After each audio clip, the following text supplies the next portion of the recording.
There we go. As I've written. As it is written. Okay, where were we at? Write a story.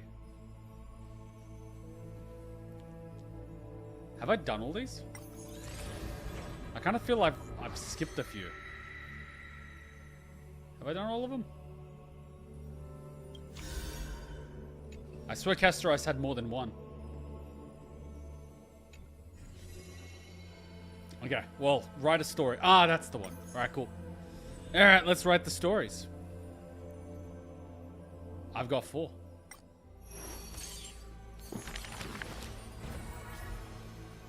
Whose visage comes into view? Well, there's just one on the left. Those flame-chasing people, as I've written. Blaspheme. Teacher.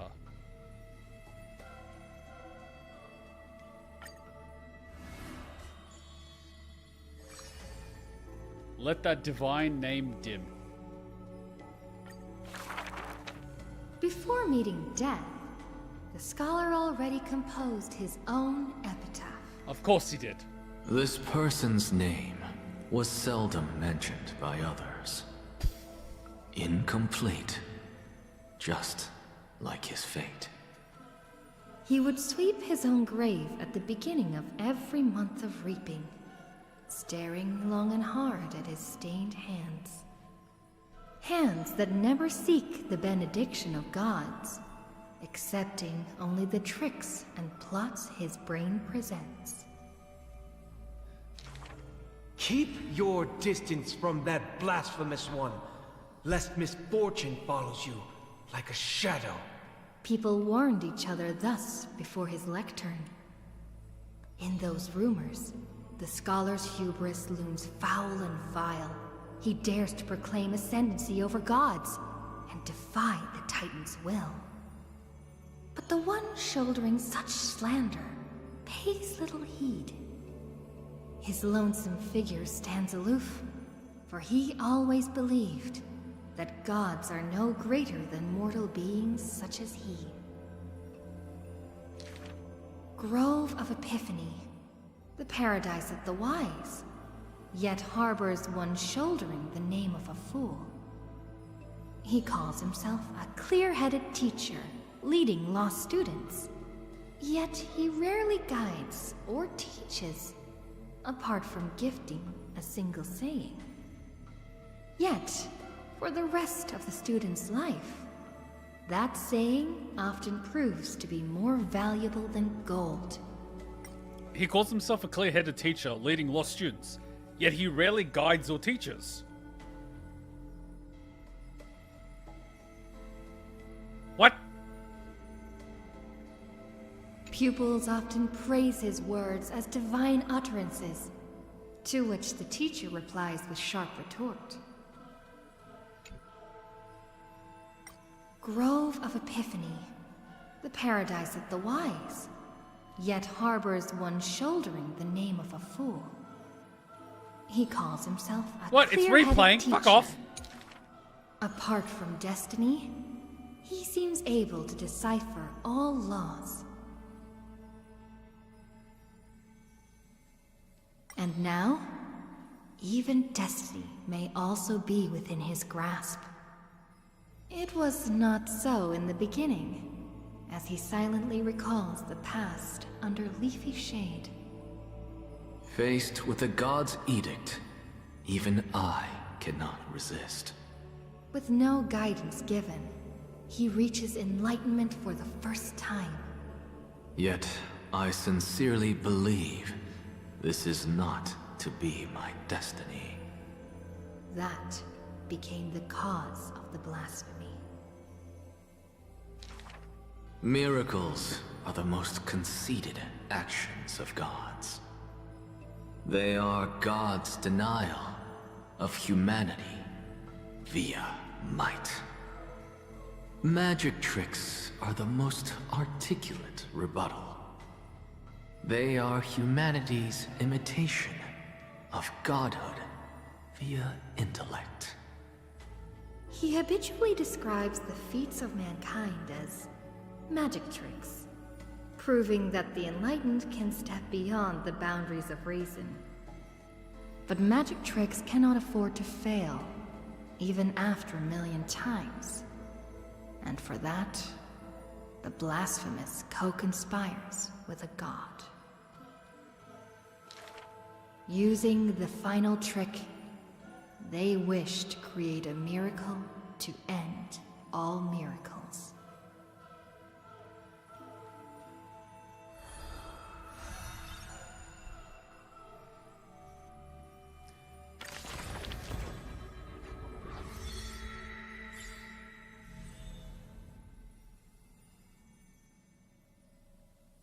Okay. Do we not have new stuff? Huh? What, ma'am? Is this the story of a new companion? The one who looks like a scholar of some kind? Looks like a pirate. Magical boy. Mem. I have no idea what that means, but you're trying to make me laugh, right? Mem. It's Magical Boy. I'll play along. Mem. Alright, I just remembered. This one is a magician. On the topic of Flame Chase journey, he always seemed opposed, perhaps because he didn't believe in the prophecy. Everything in this world is false, except me. Time for a quiz. What do you think is the relationship between Anaxa and us? Kindred spirits? God no. Arch enemies? Not really. Meal buddies? Hell no. Teacher and students? He would like to think so. He would like to think so. But then again, he did figure out a few things about Kefali and other stuff. So he did do that. But I don't know if it's kindred spirits, to be honest. He kind of did his own thing. But he did ultimately align with what we were going for. And let's go with kindred spirits. Well, I suppose you could say that. Though the ideologies are completely different when it comes to stubbornness, he is strikingly similar to the other heroes. And Gaia even permits the Chrysos heirs to study other Anaxa. A good rival is a good friend. Everyone can probably agree on that, at least. But we're different. We're the best partners when we work together. Mem. Having witnessed the Chrysos heirs resolve, now drop in the strand of nameless recollection. Ooh, we got 3 more. Mighty.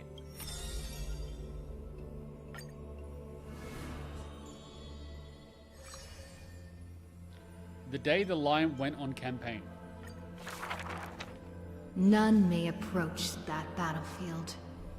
The lone army of Kremnos, an obstacle on the flame chase journey. He ordered his troops to stand aside. That was the first meeting between hero and prince. The two men fought for 10 nights unceasingly, till the combat drew to its end. Neither scored a single victory, nor conceded a single defeat. None know why this man's fate is always overshadowed by a lone number decreed. Just like how none can ascertain how the flame-chasing heroes convinced this man. It was not mutual appreciation, nay. For in his memories, 7 sentences were all his mother to him ever spake.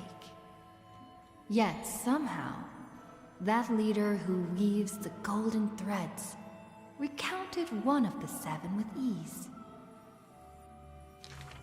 There is no right or wrong in the man's heart.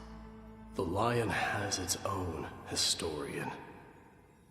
And the history of the hunt should not be held by the hunter alone. And thus, he speaks little. Others once guessed he regards the holy city as his home, for he seeks a land to belong. As the king to his people, it is the first gift to them he brings. But as per the rule with gifts, Once given away, the gifter will never repossess this thing. The journey is long, yet none ever dared to anger the man. Not because of his unrestrained manners, but because every meal the heroes partook in were all cooked with his peerless skill. One sight serves falsehoods in the woods. He has relied on scent since young, to distinguish guests and obtain gains. Yet there are always exceptions.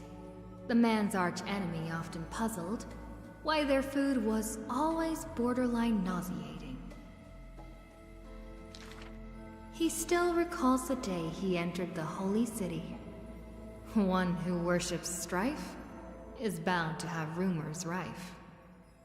Even insects consume each other, and he's no less than the Mad King's kin. It matters little, for the man always considered himself an enemy to the world. He paves the road so that one day his peers would match his anger within.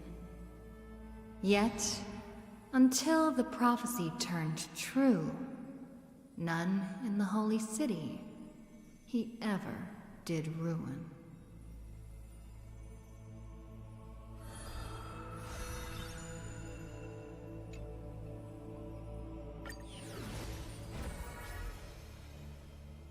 Okay, now... Oh, Trivy.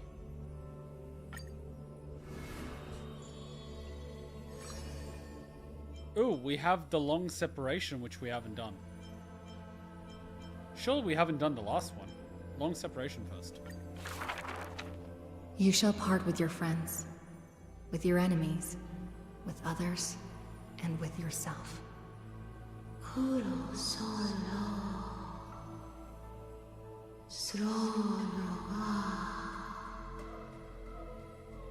The Chrysos War's clamor rises and falls, and when the children reunite, only 3 of them remain. We have heard of a Chrysos heir. The lively child says. That person tears open the barricade of the Black Tide, aims at the sky, wanting to contain the core flame in a sheath. There will always be warriors like me, who believe in and are willing to protect the tomorrow they prophesize. But the crusading Chrysos heir never returns. The greedy ones then lift the ground with sharp blades, and by power's lethality, they are one by one slain. We remember a group of bards. The taciturn child says. The bards compose songs for the children's prophecy, and along the corpus of the pillar of stone lay their footprints upon which ballads are carved. Though we lack the might of swords and shields, we can take you to walk every part of this world. Till many years later, when the bards all return to their subterranean eternal rest, the children sing the long, long songs, and alone they bear memories of humanity. We miss us, the exuberant child says. When they left their home, the passages blew the girl apart into countless turbulent bubbles, carried to all corners of the world on the winds of destiny. We will run towards the world's agony. The children cheer each other up. As the years pass and the sun and moon rise and fall, the children often hear sounds of their friends shattering. Farewell. Farewell. Farewell. The children who still walk the earth silently hide their wrenching sobs. Upon the hills of Akama once grew golden figs as far as the eye could see. The remaining children link their hands and decide to make this beautiful city the beginning of yet another journey. The children pull on the hem of the maiden's dress. Please, listen to the prophecy we bring. The maiden pulls on her silken threads, weaving in her heart the children's past into strings. Chase the cool flames with me. I promise that... The libations poured are guaranteed to bear fruit. The hot blood of the sacrificial lamb will not be spilled in vain.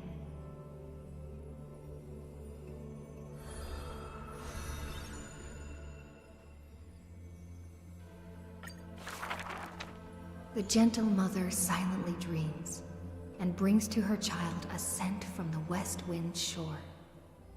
Then, she quietly departs, and the only words her child hears is a prophecy of forlorn melancholy. The slumber of titans, the fragmented lullaby, the roar of the guards, all merge into a torrential black tide that carries the first demigod from the past to the future. And that was the beginning of this long dream. In this tiny room, she forged 20 years of her memories with time. Sometimes the child does not understand. The gates of worlds outside the window are so numerous, yet why can we not step within? And if one cannot leave the tower, what need is there to gaze into the distance via tomes? The mother smiles and does not answer, only using bedtime stories to once again gild another golden sheen of destiny to the Amphoreus of the child's dreams. Alas, the golden light of destiny cannot illuminate the shadows of power and greed. All it takes to rob the child of her only kin is a letter of dark conspiracy. The culprit thought the murder had no flaws, but was unaware that the lamb willingly stepped into the passage's dead end. Before the priest met her demise, the only thing her eyes contained was spite. Yet she leaves her final warmth and hope embroidered into those dolls, leaving them behind for her innocent love. Loneliness stakes nightmares into the child's sleep, and the child hugs those dolls tight.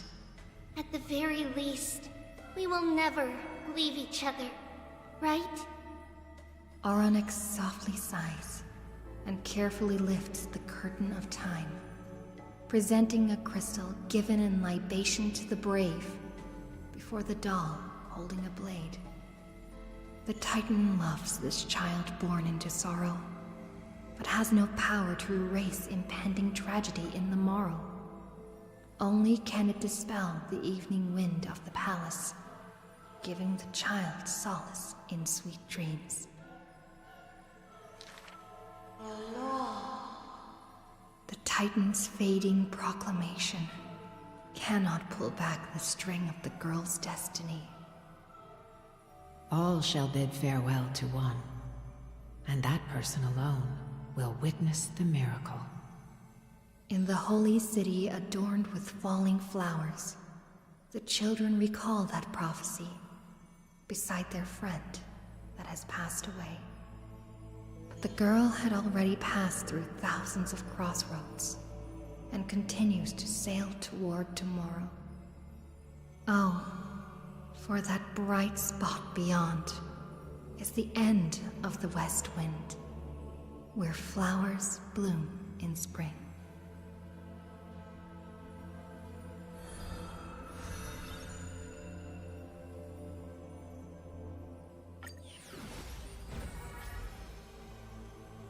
Damn!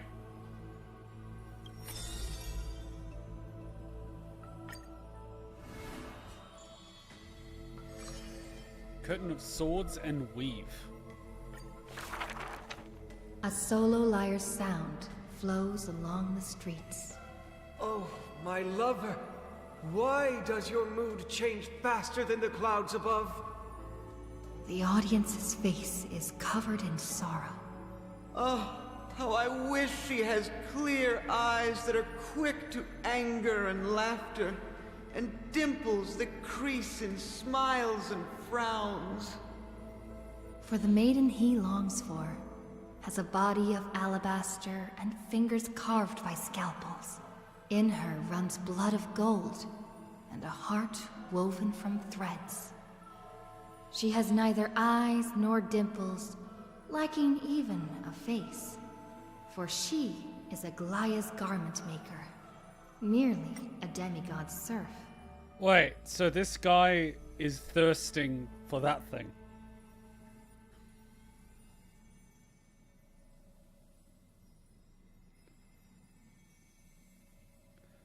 God damn it, man. God damn it. The gilded dressmaster, the executive of romance. How resplendent would her mansion be above the radiant, dawning clouds. Nervously, the visitor opens the doors, like parting curtains at a theater. The one with golden thread in hand is revealed, standing betwixt figures of stone. Lady Aglaya, I am Apollos' retainer, here for an outfit to take to my master. He casts sideways glances as he bows, for the garment maker he adores is flanking her mistress, silent as a leaf accompanying a flower. Are you fucking serious? Imagine being Anglaya. I can't leave this guy alone with my mannequins. He will soil them. That is so fucked. Slender hands sculpted of ivory pull up the dress's train, as if with one breath alone, the maiden will be revived. The creation of love and beauty indeed. As the visitor thinks thus, his thoughts prickle the golden threads in the room. If you wish to embrace such fantasies, she declares thus on the other end of the golden thread, you must beware of the scissors that can pierce through the chest. And snip sausages off. In the ancient theater, there are thousands of plays, millions of shows, where even the god of romance was once an actor. The weaver below the stage savors the show for inspiration. The ostracized poet finally returned home. The adoring lovers separated by misfortune. The hero betrayed fires his deadly arrow into the traitor's heart. The thread known as romance is knit by all beings, by all love and hatred, beauty and sin, memories and prophecies. All that occurs are clothing indeed.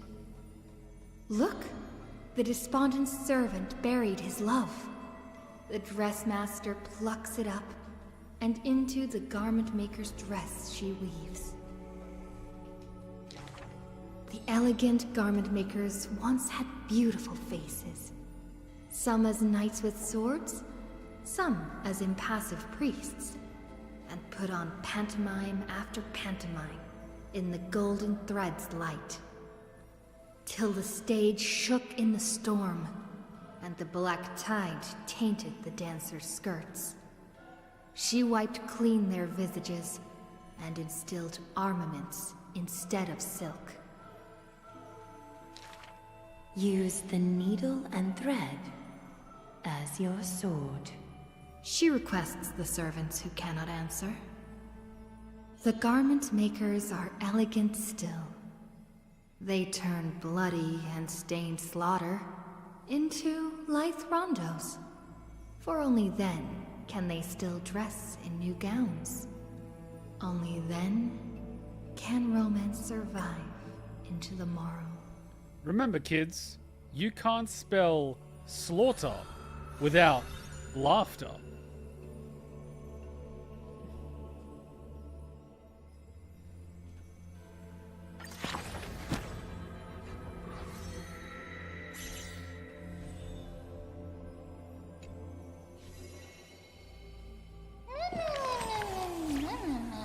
All these stories are really, really old, but I haven't had enough of them yet. Oh, that reminds me. I forgot to ask an important question. How old are you? Is this one of those questions that you ask because you think you might be breaking the law? Why does my age matter, mem? I'm a newborn. As old as the world. I forgot. It doesn't matter. No way. How will I know what gift to get you? Can't you just make something up? I'm so happy that the moment I stepped into the world, I met you. This way, every moment of my life will be recorded by you. If you ever write a book about me, it'll be a thick one. What is there for us to talk about if I already know everything? By my past is a crushing wave, shrouded in darkness. There's no way I could remember everything. Shrouded in darkness. The kind of line won't fool me. Just looking into your eyes for a second is enough to tell. You're a very simple person. Is that a compliment or an insult?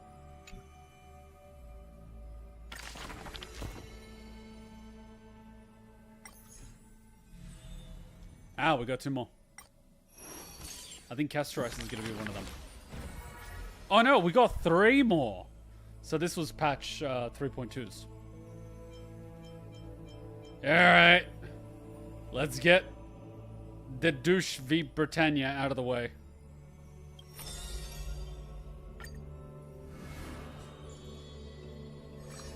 Discard, not the brook. Oh my god.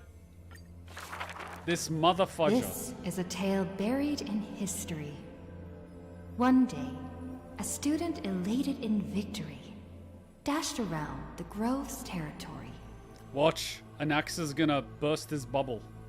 I saw the spell the professor carved on his body. The youth with white hair was beside himself in joy. It must be a power most secret. A means for one man to stand against 1,000.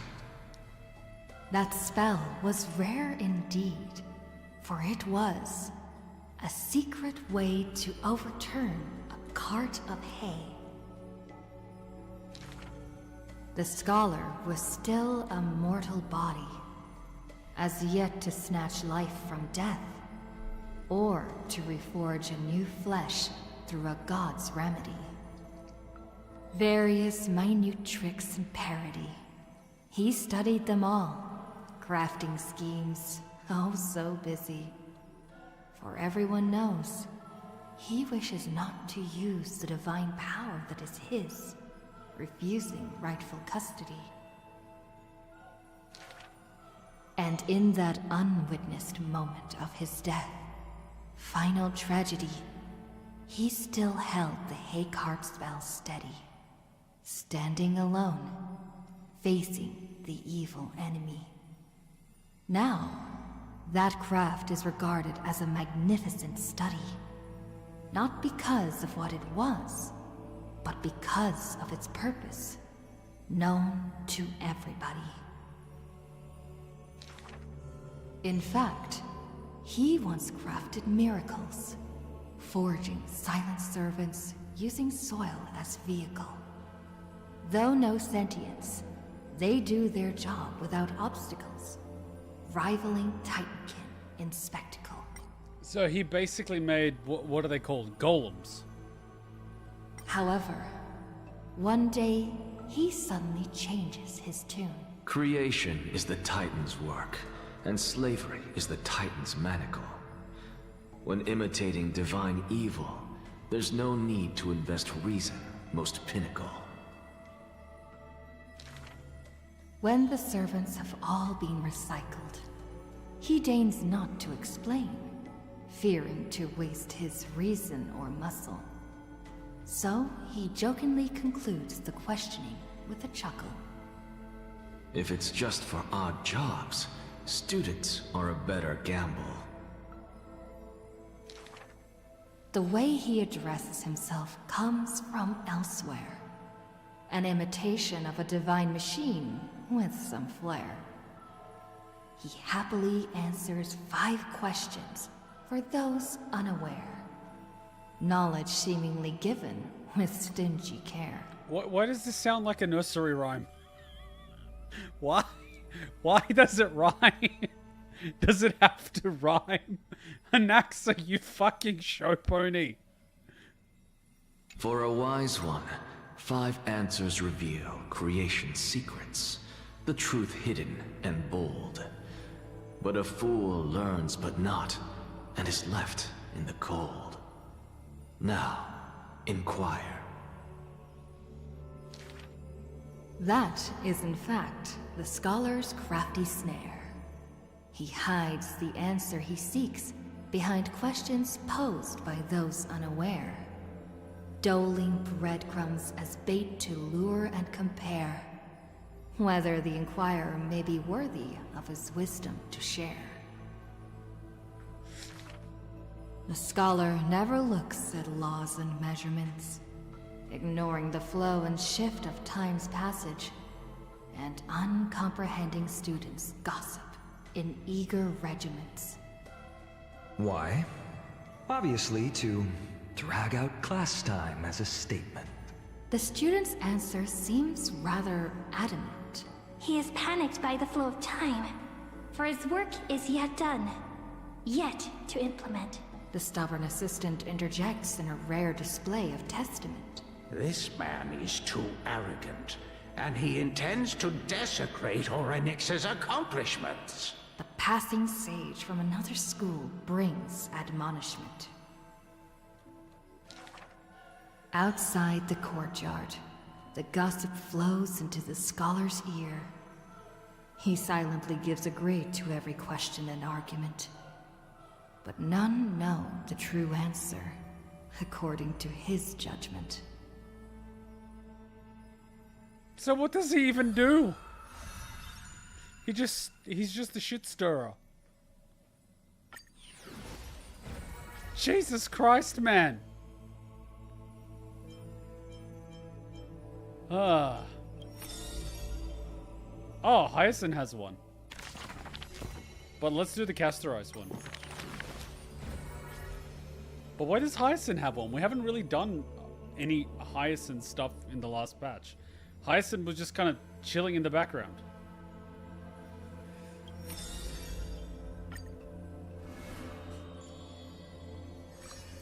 Willing to adorn the living.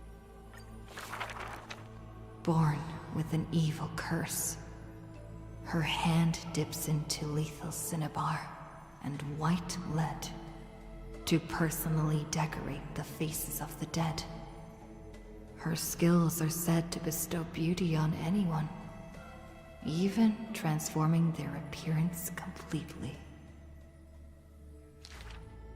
Many skills were born out of her seclusion, but it painted her dwelling in a gloomy vision. Only a select few have set foot in this mansion, and the thief and the weaver were 2 such lucky persons. The girl converses with all items in the house, specimens, tea sets, and even pillows in profusion, as if she can hear the responses of these non-living things. I have always lived in isolation. Out of courtesy, this is how I practice my words and actions. 'Tis hard to believe her explanation. Her face when talking shows such a gentle disposition that unless she is telling fabrications, she must regard her partners as mere children. Thus, people pass these rumors down. Within the area of her encirclement, all things became frozen, escaping time's increments. It is an exaggeration, that is certain. People only found an ancient lion's head in battle's ruined armaments. Those words are true. The head itself was nearly dead. Though they won in fierce battle, the warriors were powerless to turn the tide. It was the embrace where death dwelled that gave early release from their pain. This is how death escapes time. She keeps every final embrace hidden in her immortal heart. Out of her numerous works, butterflies and flowers often stand out stark. Ignite them, and you can almost hear the maker's remark. Even in death's silence, her sound can still be heard. It is a gift greatly treasured by the maiden. Few have the honor to be graced with such work. Only one has the heart to burn such a gift. And the reason she gives is rather far-fetched. I must peer into all fates unknown. The power of time is boundless. But there is one thing that it cannot conquer. Death is abominable in humans' eyes. Apart from my identity, there's nothing about me worthy of praise. The beloved Gold Weaver hears this in distress, then tries to teach her the art of weaving and threads. It has been said that the maiden has works that the holy city possesses. But this is the judgment the Gold Weaver expresses.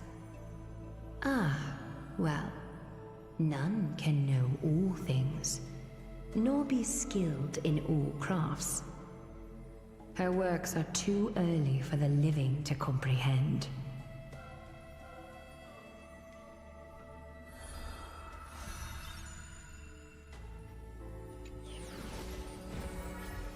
And now, Hyacinth.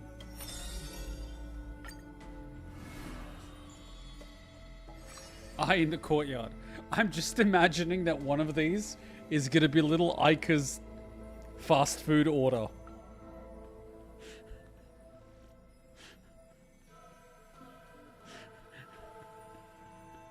I'll take a 41 large, a 42, a 45 with extra dip, 2 number 49s, and a large soda.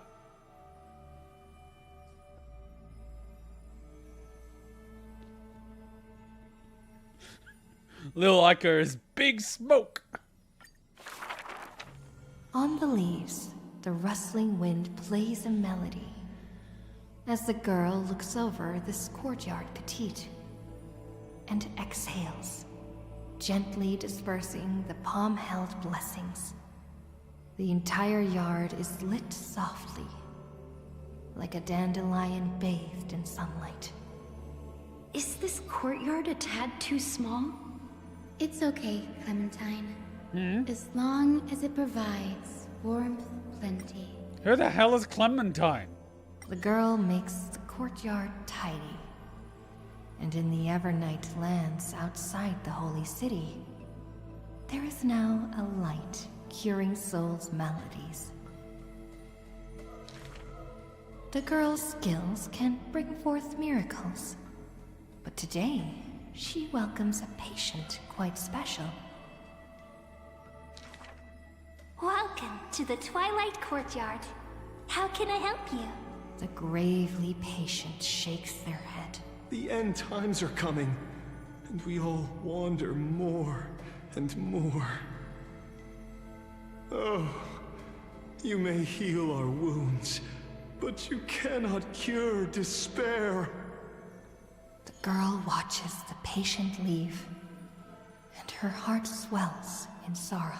Clementine, prepare some things with me. I want this place to be brighter tomorrow. The redhead child takes the girl's hands. Long time no see, Hyacinth. Are you here in Akuma for a visit, or do you need help from us? the girl recounts her needs. I want some shining things, even if they are considered junk. Multicolored paper bags, crystal clear glass, cottons variously dyed, and jingling wind chimes. The girl brings them back to the courtyard and spares no effort to decorate all around. And when some fireflies wander in, the girl is all smiles. Little ones, thank you for your light. The patient returns here and opens their eyes wide. Multicolored dreams on the rooftop now reside, and the lawns contain the sweet whispers of sunlight. A soft breeze passes with no hint of cold, only serving to wake the playful chimes and ocarinas of delight. Wow, there's light everywhere. What a warm place. The news is soon spread by the grove, and people with empty hearts visit in droves. The girl prepares candies and tea, and listens to every visitor's complaints. People say there was once a star called the sun in the sky, but now that star is no longer there. People say that Aquila took away the world's light, but they still left behind a heart bright to illuminate this happy dream in the night.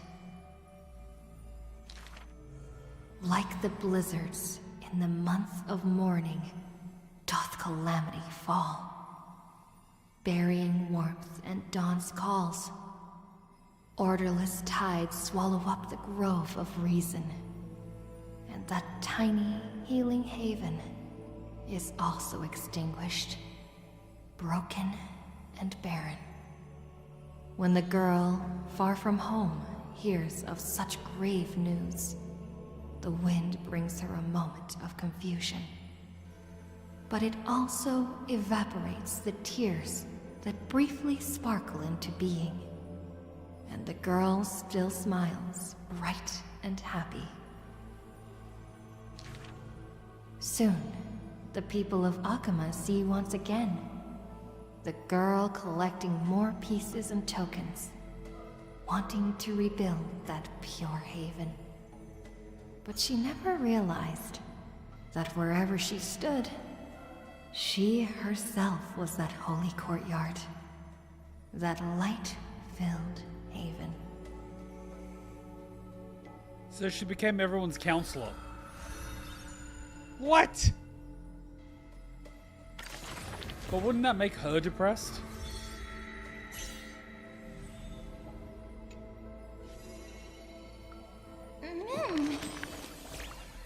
Everyone's stories are so deep, I can't keep up. Does Kumet understand them? What is a god exactly? Omnipotent. Omniscient. Always speaking at others. Someone like me. So, omnipotent, I believe, is knowing everything. Omniscient, I believe, is being everywhere. Always peeking at others is a stalker. And someone like me is Jesus Christ. That's sounding like an actor. Omnipotent is all-powerful. Ew.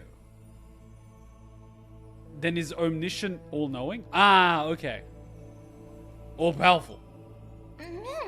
Wait, that can't be right. If that's true, then why are there so many strange gods?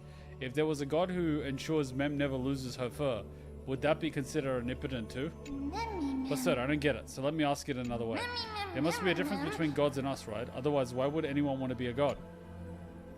To avoid being controlled, to escape the pain. You've stumbled me there. To avoid being controlled. Controlled? Could it be that we're already... Ah, if that's because I was controlled that I met Kumet. Wait. Ah, if it's because I was controlled that I met Kumet, then I suppose I wouldn't mind being controlled.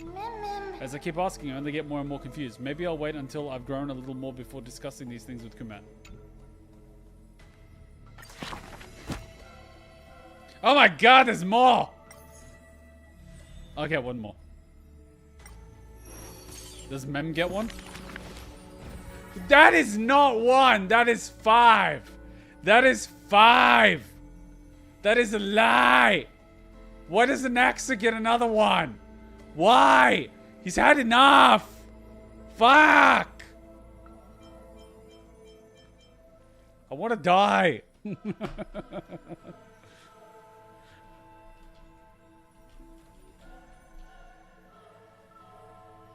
I'll leave a note.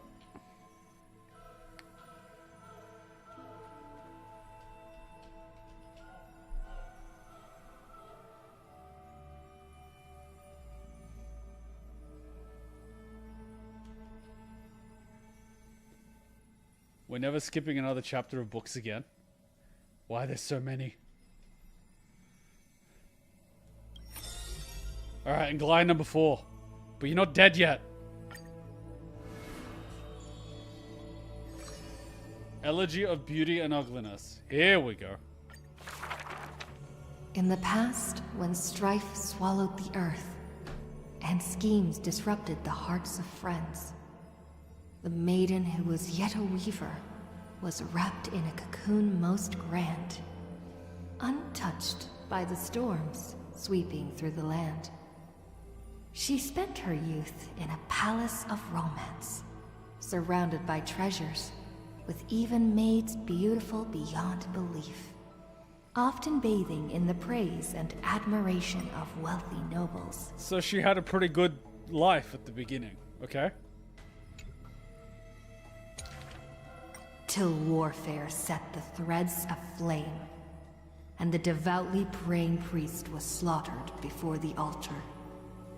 The family, adored by all, perished before their courtyards, and the blood of her maidservants dyed her golden mantle red. Damn.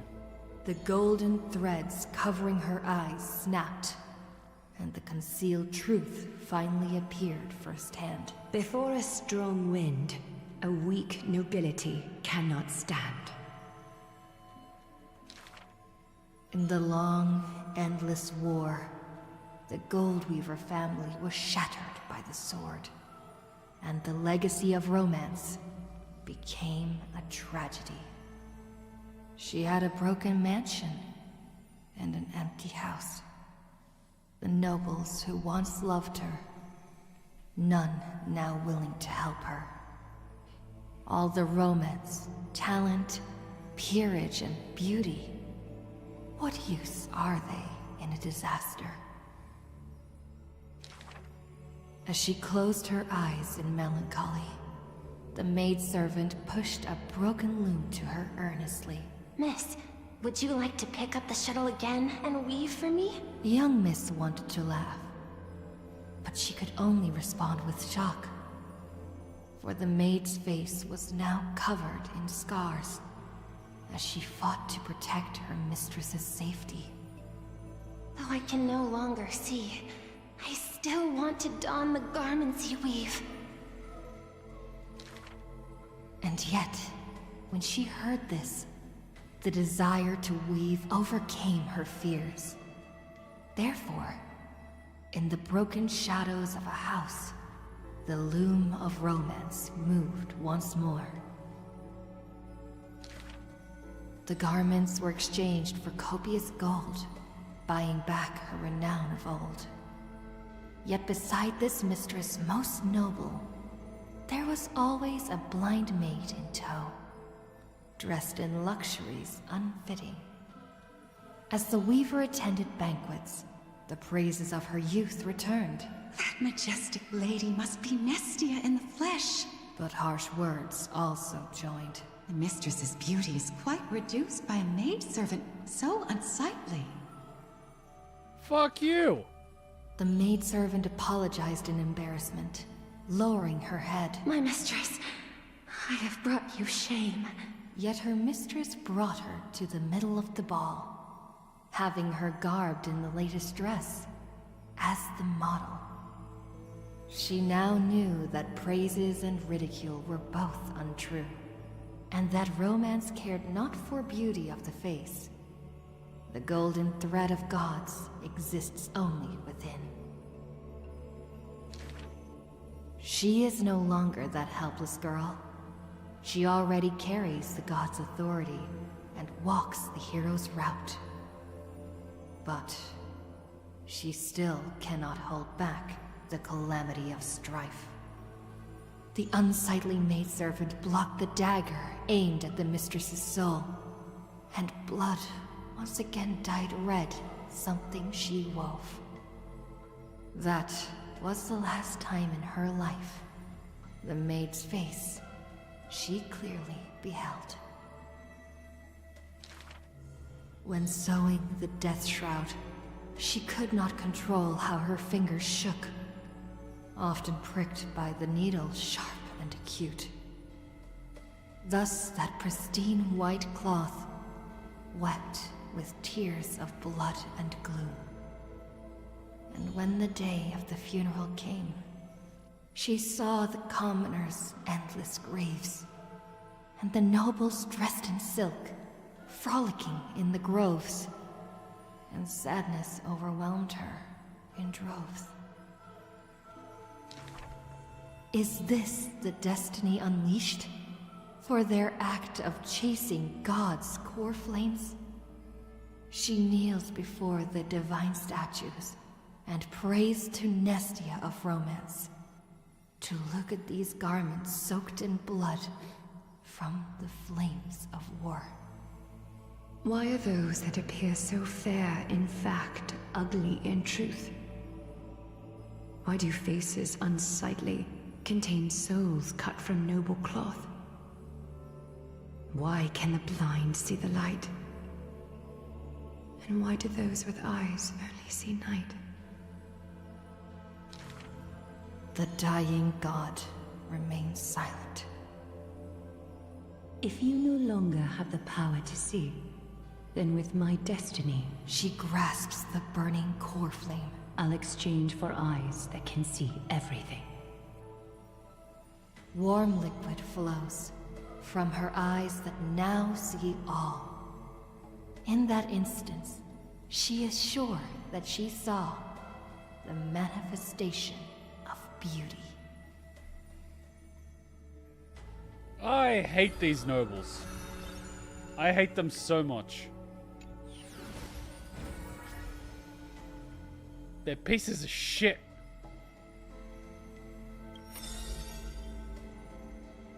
Oh, Cipher. Lion Cat's travelogue. A thief tells a few stories. The first story is titled The Golden Apple. It doesn't have to go to the fairest. That city is named Paphos, where the golden light of Nestia shines. The golden apple tree sits in the city's middle. Only the fairest can pluck its apples. The beauty pageant begins on time, as the fair ones stretch their supple arms, trying to pluck the fruits above their heads. Yet every time the apple comes within reach, a breeze blows the fruit away without a trace. The audience in displeasure disbands, with only one girl left standing there, her features bland.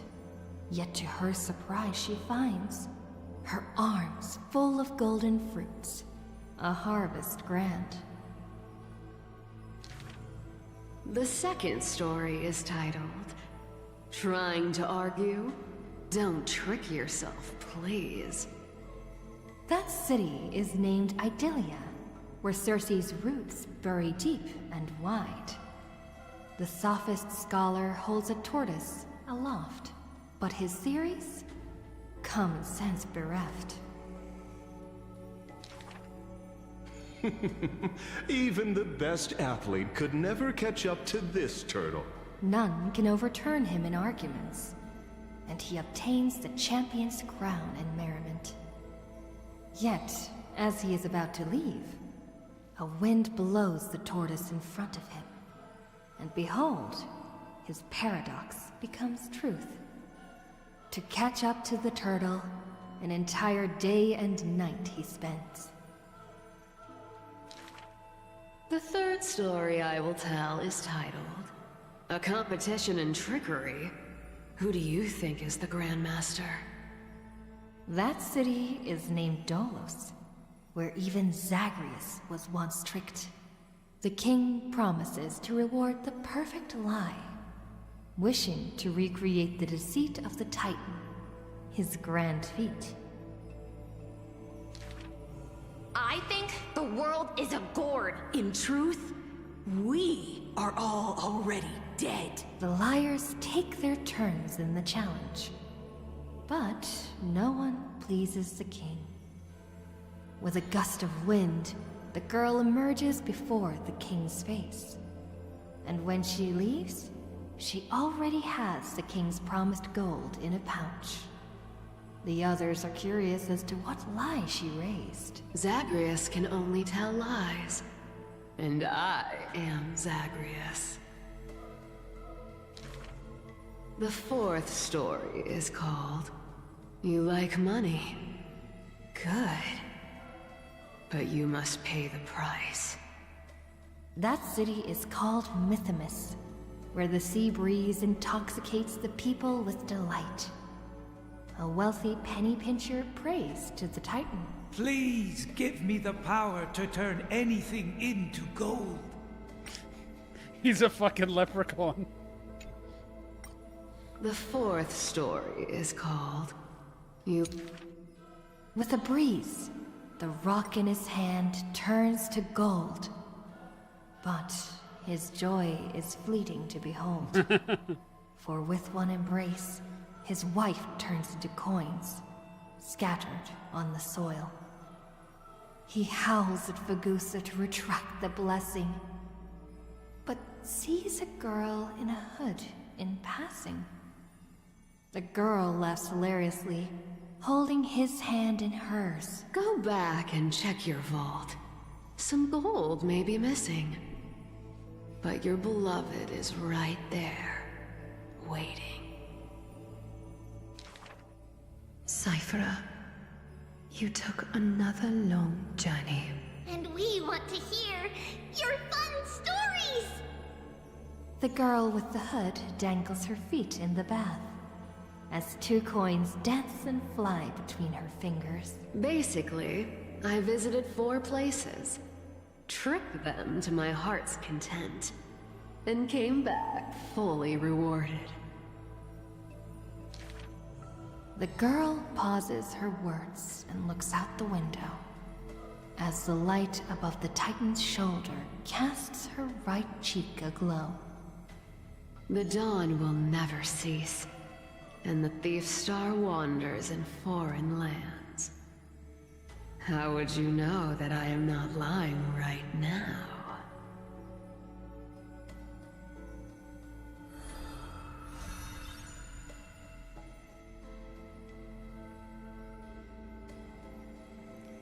What the fuck are we even supposed to do with Cipher?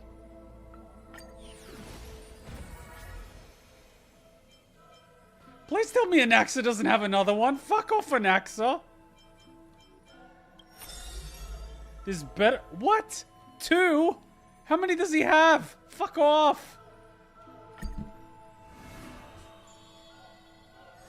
Expose the divine. Oh my god, he's gonna jerk himself off again. Do not make him your enemy, even though he may seem frail and weak. When a valiant warrior from afar assaulted the grove, he shattered their strength with only his eyes and pointing stick. He sent them running, pride cut to the quick. He may seem cold and unkind, but he sees through human emotions with just a peek. A student was troubled by love's trials and aches. With one sentence, he guided them away from heartbreak, letting destiny's strands weave a path to love and happiness's shape. Okay, what was that one sentence that you told the student that helped him get over heartbreak? Okay, mister, you keep bullshitting. What was it? What was the sentence? All is science, and human wisdom knows no bounds. Both martial prowess and emotions are knowledge that can be found. He firmly believes that all things can be deciphered, bared to those who peek. Those that cannot be solved are not mysteries infinite, but only questions waiting to be answered, not obstacles bleak. I don't think this is what he told the student, so he's not going to tell us what he told the student. He's full of shit. For those who only protect themselves, the world cannot see their intentions. In sorrowful, parting hours, the scholar refuses trifling matters. Isolated in a corner of his library, he fiddles with instruments of crafters. Colleagues suspect him of creating new blasphemies, while students believe him to be making new miracles of mastery. The curious one's gaze through the window beholds, seeing a small wooden bird on the table, wobbling in comfort, swaying in the scholar's hand, an endearing cohort. I ask him, seeking his motive for this effort. The scholar, usually so quick to retort, refuses to answer, seemingly coming up short. Creatures that through his hands pass, all change their functions, invoking wonder peerless. He once removed his hat as others witnessed, then walked on the hat over water with success. They also saw him light a flare, fearless, instead creating chilling cold air, not so harmless. He walked on his hat. That bird was once a toy, and now his messenger. Or perhaps still a toy. That is the magic trick of his success, and one of his teachings that he will profess. Nothing in this world is ever born fixed. The far-seeing must be far in thought. His teachings are like prophetic delight, yet he opposes prophecies with all his might. It's a time he refrains from looking back on, traveling all lands, chasing prophecies, trying to prove the priest's words were not unchangeable foresight. Countless times, he exhausted his crafty sleights, wanting to rescue the doomed and resurrect whites, wanting to shame the prophesized heroes of magic and might, wanting to sway promised villains to a course more upright. Perhaps fate could not guess his goals, but it could trample over his plans overnight. At the end, all his challenges flicker out, but he persists still in endless plight. His ambitions are too lofty, and so failure follows him never too softly. Through moments of defeat, felt increasingly common, the scholar learned one thing he has never forgotten. Respond to defeat with a smile haughty. Not from optimism, nor from a defeat of the heart. I thank this misfortune's severity. The laughter oozes with self-mockery, but is also full of a different emotion. If this road is easy to walk, then future generations will not praise my name in piety, says his ambition. That entire thing was just a giant circle jerk.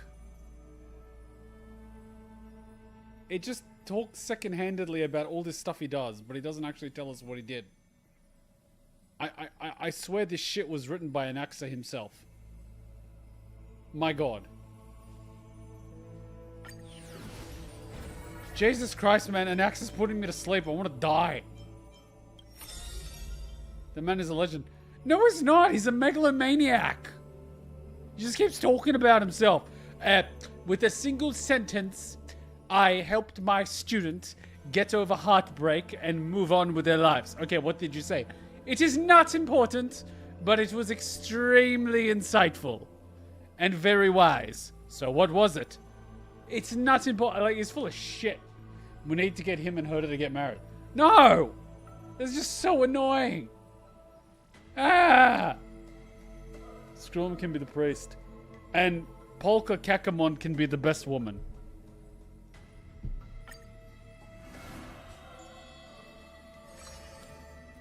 Ascension of the Lone God Slayer. That's more like it.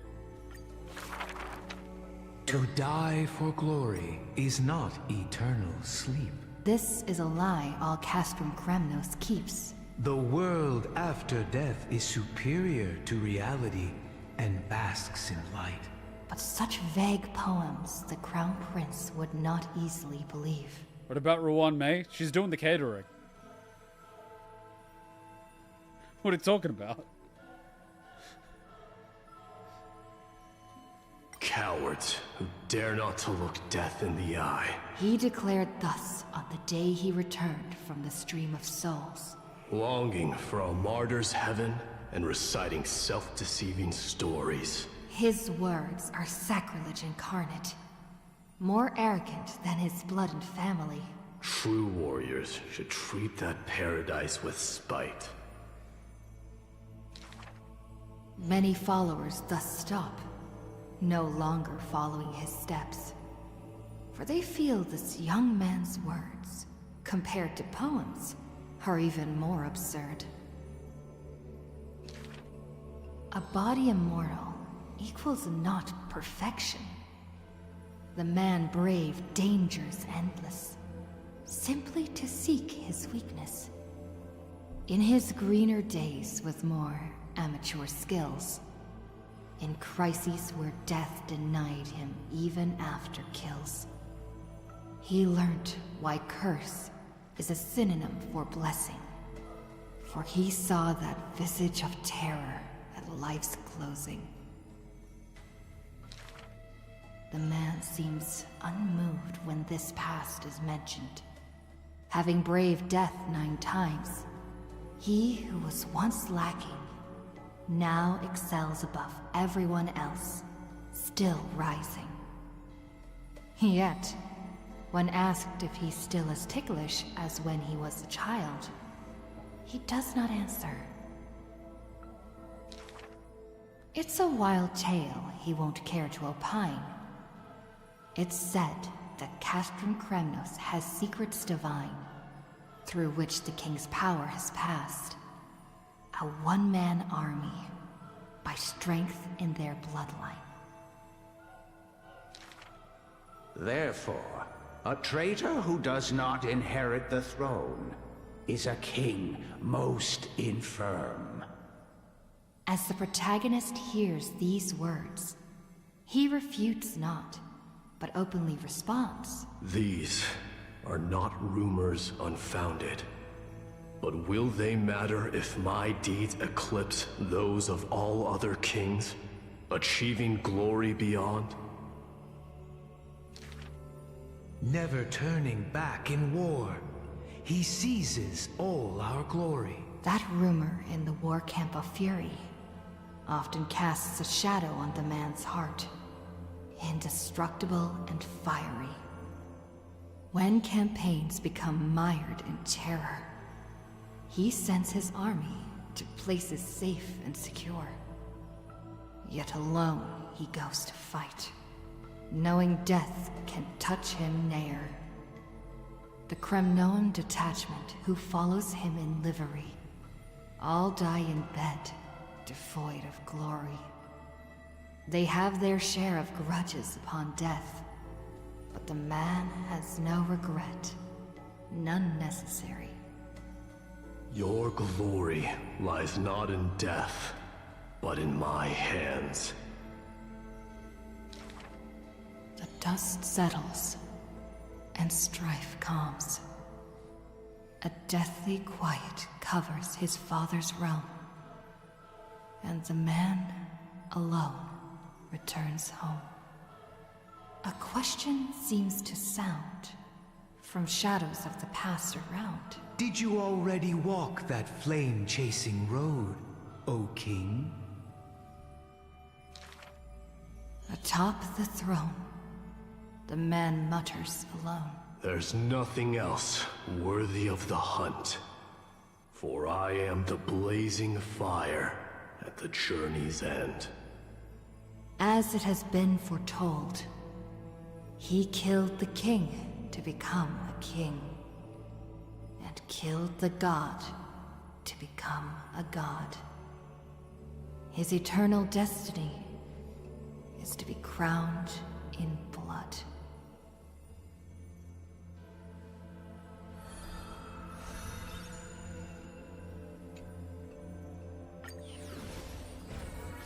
Alright, Casteros. Lucky last. No, I think this is her third one. And she's got one more. With a heart unwithered. To the dead, when she bids farewell, she casts this slate into the fire, an act futile. I have never heard of lands with such customs. At this time, something drizzles down the slate, full of colors, seemingly tears for the Reaper of Chills. It turns out the slate is inscribed with poems, and every phrase is diligently colored with skill.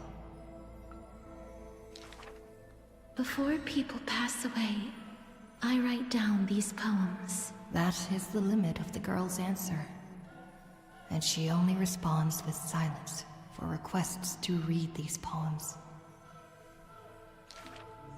As time goes by, she finally opens her petal-veiled heart, and the reason behind her reluctance to show her work is finally clear. My poems are still too green. Not worthy to be art. It stems from the girl's shame and discomfort. It seems the girl once also loved to imagine with effort, and many wild tales were written on her part. A misunderstanding was what made her cease this art. It was a pair of arch-enemies who gained fame in the war. One of them burst into laughter after reading the girl's poetic words. He and I clearly wish to kill and tear each other apart. But in your eyes, you think we are close, unable to part. She did not write poetry as a pastime. It is said that she left great works under hundreds of names. In different times, she even criticized her previous beliefs, making her identity even harder to assume.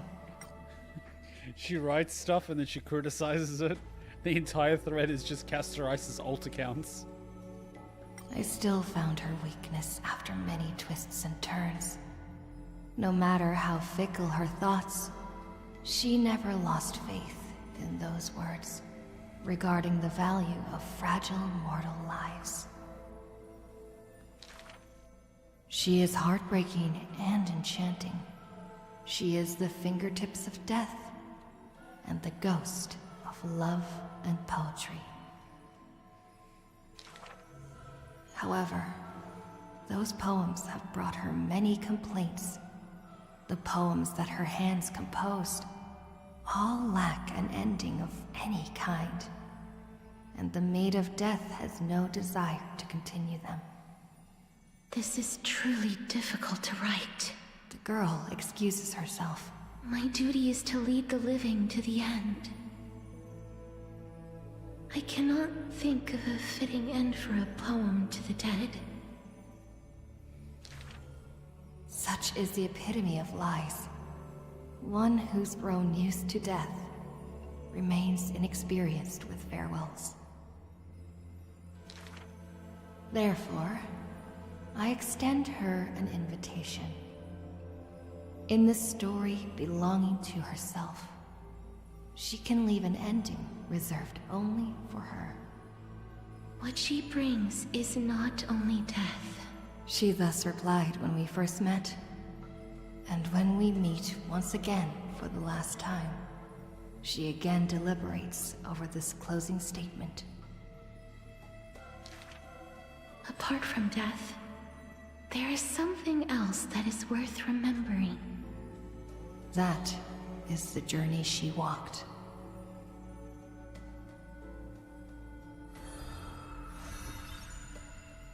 I feel like there's going to be another one because we still have the Pollux one.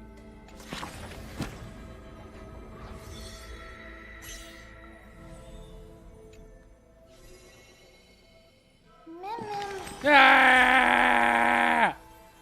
Only at the very end did I realize she was nothing like the rumors. I'm really curious, is everyone like this? Having a side that no one else sees? Is Kumet the same? I always remain just as I am when we first meet. I too have quite a few different sides. I'm curious about your hidden side. I've only just been born, so of course I don't have one. As even later on, there must be people who stay unchanged forever, right? But right now, I'm not really in the mood to dig too deep. Gas's story is stepping into another chapter, and I can't quite explain how I feel. It's like sadness, but also some strange sense of relief. If someone were to ask about us, should we tell her story? Her embrace was just as warm as everyone else's. Death couldn't stop her from loving. She did everything she was meant to do. Ooh! The first one. If you say that, then that's a trustworthy statement. I'd love a hug from her too. In future stories, Kuma doesn't have to go out of her way to avoid any endings for my sake, okay? Even though every story has an ending, I wish everyone could start over again.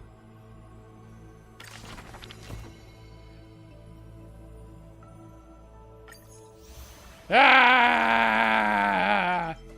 From 9 all the way to 21. Oh, what'd you bring me, Hachan? Oh, a fishbowl with avocados? You are the best. Oh, so nice. I was gonna put a little bit of soy sauce. Will soy sauce be good? A little soy sauce? Hachan made me seafood bowl. Oh, thank God. I was gonna die. I thought I was gonna die. Guys, it was like an hour and a half of that. Jesus fucking Christ. Ah, thank you. Reward from watching everything. It's like, dude, Anax's ones were just like him jacking his ego off. Legit. Some of them were good because you get to see stories about certain characters and it really builds on who they are and how they became who they are. But Anaxa is just the same shit. He just is what he is. There is no, like, it is exactly what you would expect from Anaxa. 100%. You learnt nothing new. You learnt nothing. Oh my God. Ah. Ah. Ah. Ah. 8 out of 13. Ah. 21 out of how much? What? 65? Fuck off.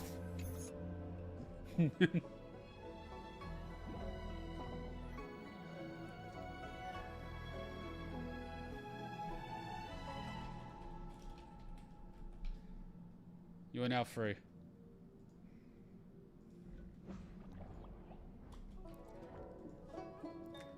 You know when they say, like, some stories put you to sleep? Anaxa's story was putting me to sleep. Legit, it was putting me to sleep. Anaxa was freaking putting me to sleep. Big time. Big time. Fill out a survey. Nah. Ugh. Am I able to, talk to Black Swan? Hey, aren't you an Amphoreus? Yeah, where the fuck are you?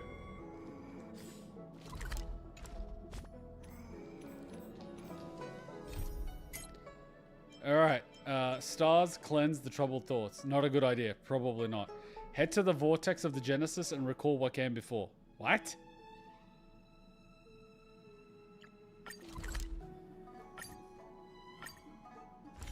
Do I do a trial now?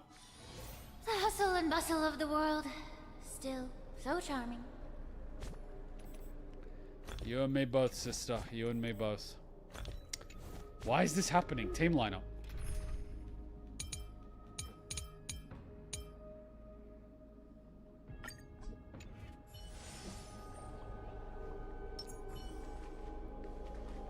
Linkshot always sounds so done with everything. I understand that feeling. I understand the Linkshot. Alright, let's see what happened. Probably we find out what happened with Herta. Hey, wait, what? We're in a literal cave. I didn't realize there was a shore here. Thanatos and Circe's core flames have been returned. Yes. Sometime after that. The 12 constellations hover above, overlooking the vortex of Genesis. They embody the 12 Amphorean deities, fate, foundation, creation, and calamity of this world. Now 10 among them have fallen, their core flames return to the origin of Genesis. Above you, constellations shimmer, their brilliance echoing the fleet slumber of each titan. And you have experienced 4 ascensions and 4 partings. Strife. The Lance of Fury once became the Mad King, plunging the world into ceaseless strife, until your valor brought it to an end. And its demigod successor, the undying Mightymost, chose to bear the title of Kremnos alone, returning home to be crowned as the last line of defense for the holy city. Mighty, may your battles know no defeat. Time. Back then, the incarnation of time trusted Mem to you at the Temple of the Three Fates. Back then, the lively girl with red hair fulfilled her mission, and bid the rest farewell. Time speaks not of fairness, yet it never stops, and now this time resides in your hands. See you tomorrow, Trian. Aww, Trian. Reason. Not long ago, the head of the Grove Sages helped you repel the menace that is the Black Tide. And still not long past that, unruly scholar staged one grand performance, granting you a glimpse of his world's truth at the cost of his life. Oh, the incarnation of reason. Have you found your answer at the end of existence? Wait, so he's dead. So, like, what happens to the core flame? I have no idea. Death. The prophecy once made the Hand of Shadow choose 2 people, granting one the fate of death. Yet their bond wove a hauntingly beautiful tale that stretched across time. At the end, the incarnation of death who journeyed from the Netherrealm to the living world chose to remain in the Sea of Flowers, retrieving your future. And at the end of the West Wind, we shall meet again, Castor Ice. What a long journey it's been. How much you want to bet that Flame Reaver dude is just going to rock up and be like, I've got one of them. And then, like, what's his name? Forgot his name. Thingy is got the other one. Oh my god, we're sitting down. Time and time again, farewells haven't numbed you. You can't help but wonder, how many more goodbyes will the journey of trailblazing entail? You question whether you'll be able to express each goodbye with heartfelt emotion. Your thoughts sink into the ocean. You recall how Amphoreans cherish epics, using stories to soothe their sorrows. Perhaps you should embrace this way to dispel your melancholy and regain your strength. Then let it begin. Countless words of adventure surge through your mind. You need only grasp just one to anchor your creation. Did I just get a text? Don't be influenced by the noise outside. Just focus on the keyword in your mind. It is indeed difficult, but you should still cling tightly to your inspiration, weaving heartfelt and elegant verses. Alright, this is an impossible task. Just one glance at your phone. It won't disrupt your thoughts, or so you tell yourself. How the hell did she get our number? Grey Mystery. I had 0 time for treasure hunting the last time I was in Styx. Huge loss. Now the River of Souls has mostly retreated. I'm back, baby. There's a big shiny chest in the water. I can't use the miracle orb and can't ward through. Your power of time is needed. Come, we can do a 70-30 split. 30 for you and 70 for me? Exactly, 30 for you and 70 for me. Details, me tells. Get here and we'll talk. Who the hell has their own emotes of themselves? You must admit that some people still manage to live joyfully at this arduous low point in life. Cipher's endless desire for wealth seems more turbulent than the waters of Scale Gorge waterscape. Forget the past for now, it only brings sorrow, but sadness has no place in the moment. What you need is the drive to move forward. You? I didn't make him! You decided to head to Styxia, where the River of Souls is no longer blocked, to meet up with that cat girl. Ha! Cat girl. Hopefully those glittering, clinking trinkets will, as always, lift your spirits. Stellar Jades always lift my spirits. Oh, Styxia's moonlight is so beautiful. And the River of Souls is so quiet. It's like everything that happened was just a dream. I wonder if Cass is doing okay on the other side. If I write a letter and put it in a drift bottle, will she be able to read it? Wait, does Castor Eyes have reception? I mean, the technology in this world is all over the place. Can't you just video call her? I miss Castor Eyes too. No, this shouldn't be so depressing. Now's not the time to feel down. We gotta pull ourselves together. By the way, it was Miss Cipher who asked us to come here. But where has she gone? Mem went from mem to I talk in perfect English and even write books. I know, right? Compared to Mem, we're all a bunch of cavemen. Huh?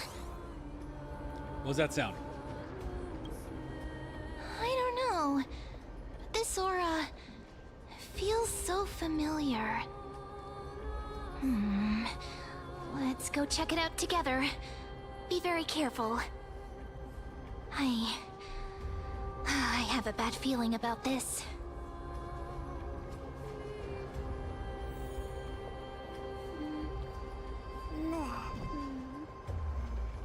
Is this a photo? Oh no, there's a way out.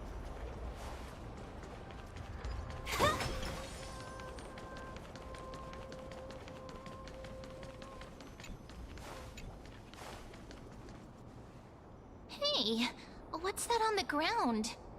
Should we pick it up? Careful, careful. It's a piece of black cloth. Ah, shit. Now, where have I seen this before? Mem's memory. It's the Flame Reaver. What? How could they be here? Mimi! Look out! Oh, right back to Memi Mem.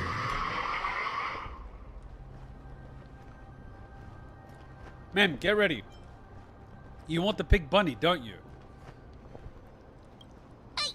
What? Now I'm sad. This isn't the time for jokes. Let's try our best to deal with them for now, and we'll slip into the past with time's power as soon as we can. So we're gonna escape in the past from the present. We're just gonna turn this in Back to the Future.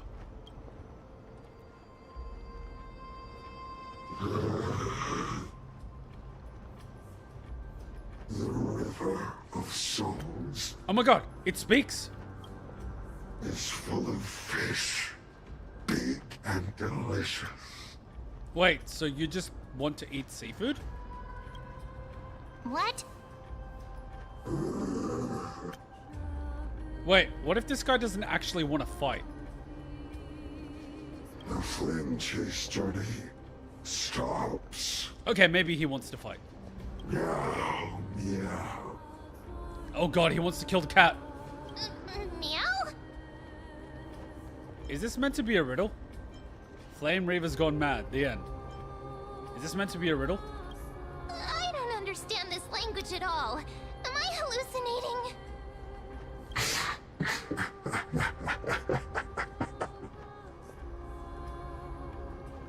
Guys, I think we met one of those Reddit people.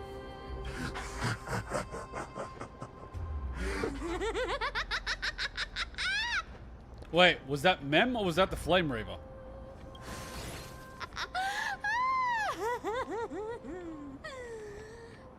Sorry. I couldn't pass on the chance to give you two a good scare. Cipher, I swear to God. This Cipher must be a fake too. Run! Ah! Don't run!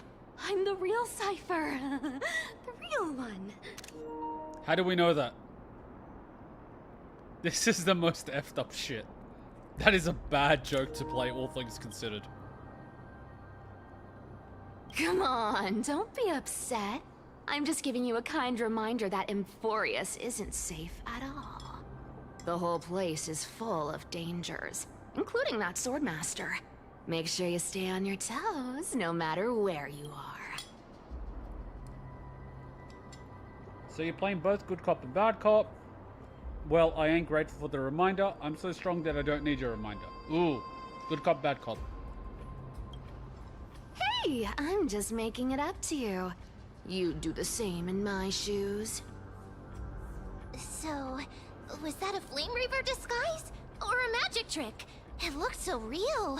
Is that the power of the trickery demigod? Disguise? No. It's not as simple as that. Let me think about how to explain this. For example, what did you think when you realized that piece of cloth came from the Flame Reaver's cloak? We thought that maybe the Flame Reaver was around here somewhere? That's right. And then you heard some footsteps. What did you think when that happened?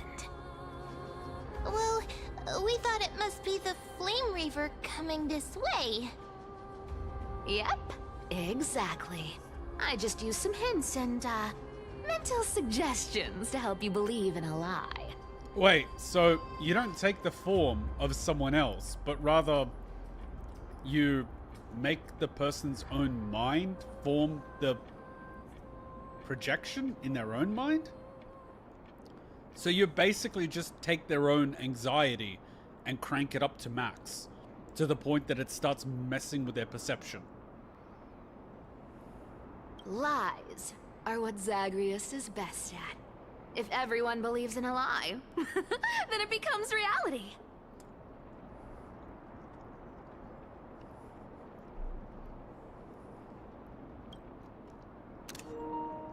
Aha is proud. I mean, Aha could be Cipher, you never know. A power to make lies into reality?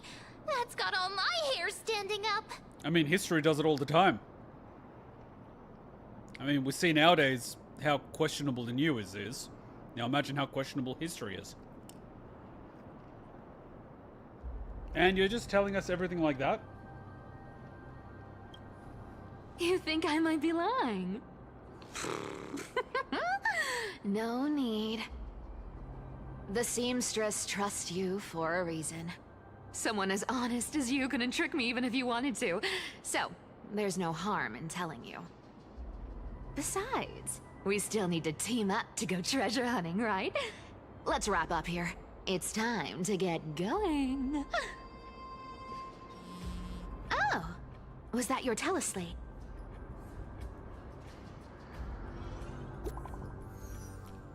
What? Kumet, did you rest well? I came during the lucid hour and you seemed asleep, so I didn't wake you up. But I can't stay idle in the current circumstances. I feel like it's time to continue our special training. Let's go to the Grove, shall we? Aren't you a popular one? But I got two first, so help me with the treasures, and then I'll send you two to the Grove. Why do you need so much money? Curiosity killed the cat, you know. Do you think I'll spend it all? That's so not why I hunt for treasures. Don't forget, I'm a demigod too.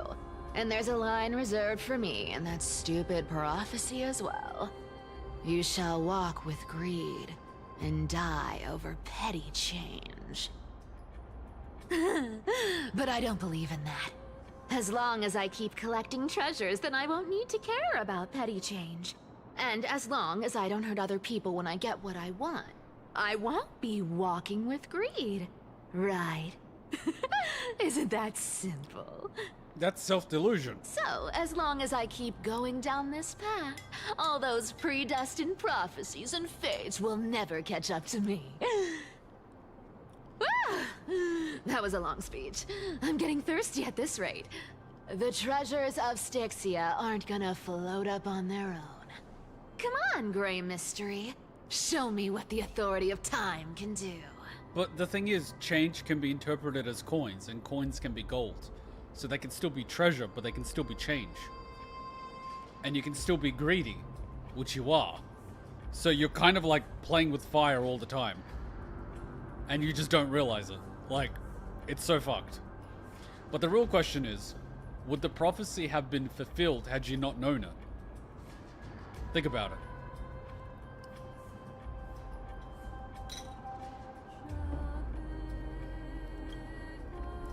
This feels like a meme photo.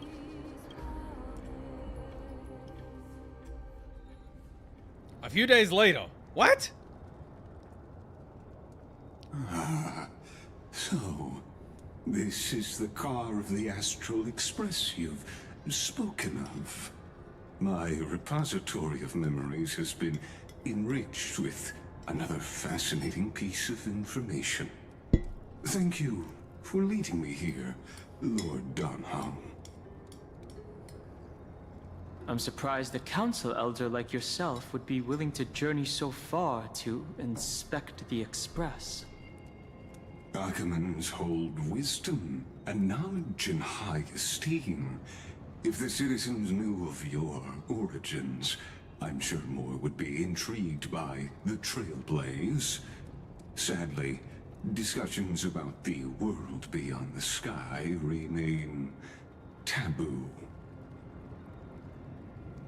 It's been quite some time since you first arrived in Akima.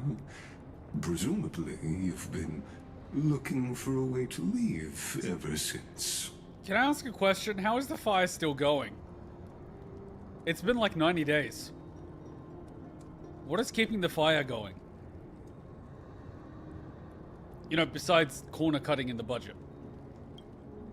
I've been actively gathering clues and testing different things. Sadly, the more I find out, the more powerless I feel. Don't be too hard on yourself, my lord. This puzzle has stumped Amphoreus' scholars for centuries. It isn't something you can solve overnight. Even someone as gifted as yourself. In the Grove, I discovered extensive research on the Sky Titan. It appears that many scholars from Amphoreus believe the taboo against the world beyond the sky stems from a curse cast by Aquila. Exactly. Of the 12 Titans of Amphoreus, Aquila is known for being the most capricious. The weather itself reflects their mood. Tranquil sunshine, mournful rain. Aquila's breath is a brisk wind, and their cries resound as thunder in a storm. Additionally, Aquila is one of the 2 Titans whose core flames have yet to be returned. The sky above affects every citizen. It's clear that Lady Aglaya's decision to confront Aquila at the end of the Flame Chase journey was a carefully considered strategy. So carefully is 1, and it's sitting in the statue, and Aquila is 2. So the Flame Reaver hasn't gotten any fucking core flames. If returning Aquila's core flame can break the sky's curse, we won't have to exhaust ourselves searching for a way back. We can simply focus on aiding the Chrysos heirs. Anti-Catherians have no home to return to, so I understand your concern for your old friends and homeland. I used anti-Catherian technology, or scanning, as you might call it, to assess this car.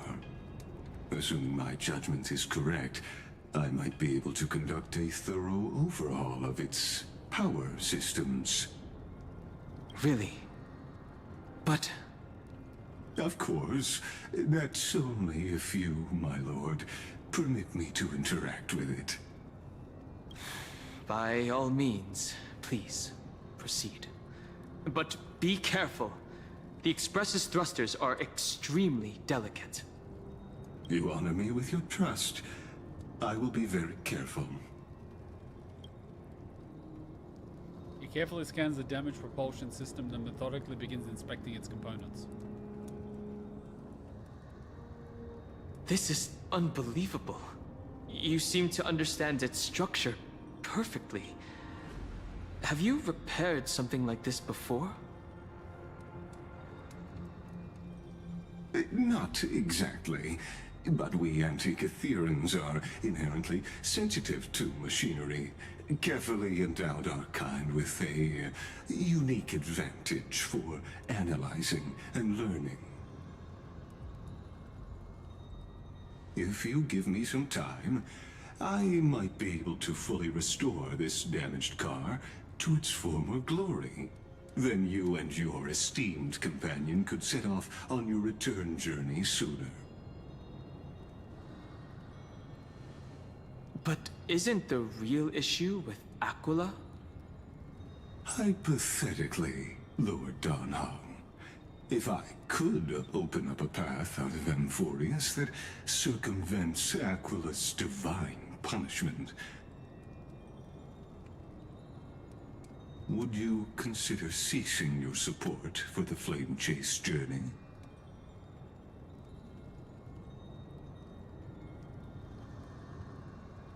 The last time someone asked us a question like this, we were standing in front of a tree with forbidden fruit granting immortality.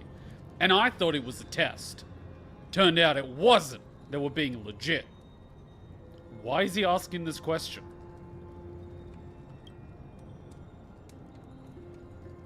I don't understand.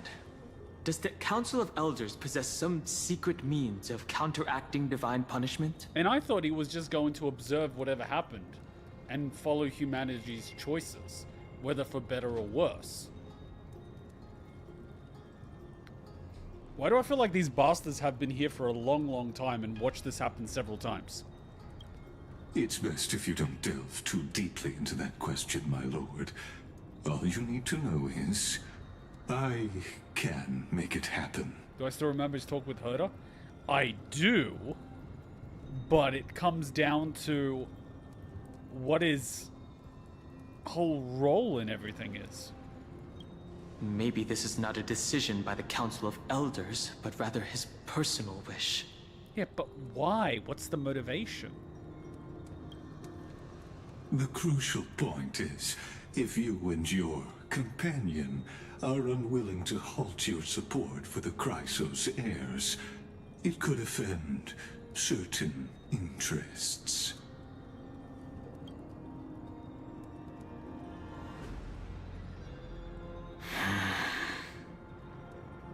Forgive me, Lord Lygus, but I must be frank. When visiting Dawncloud, I reviewed the records of many council elders. Let me guess, he was not there. Among them, only your background was nearly blank.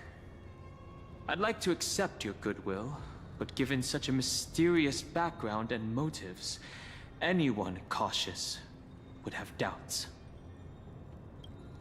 Your prudence impresses me, just as expected.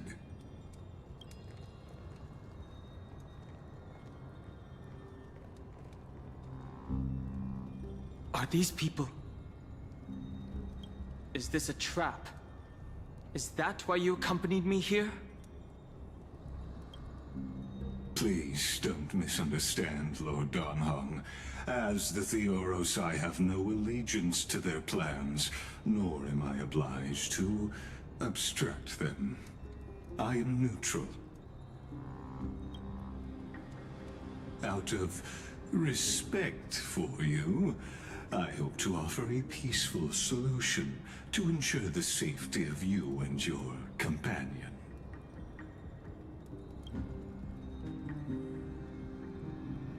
One against four, then.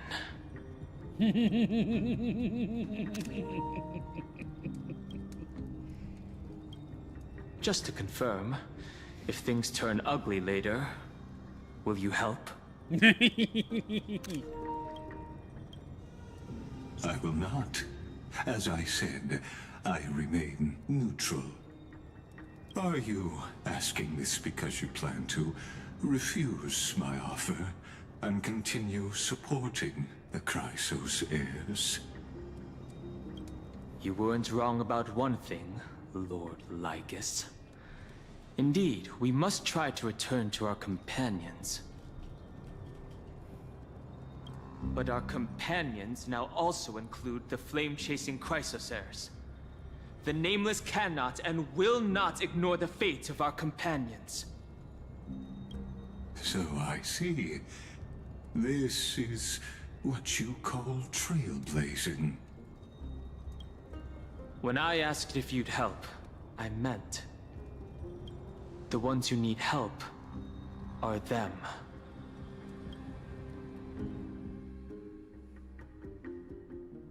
Meanwhile, in the Grove of Epiphany. Wait, so we finished all the...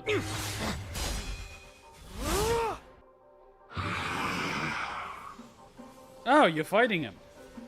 You have such overwhelming power, so... why?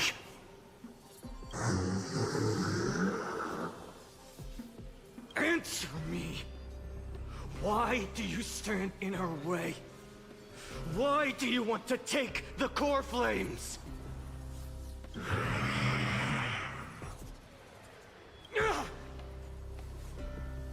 Oh no!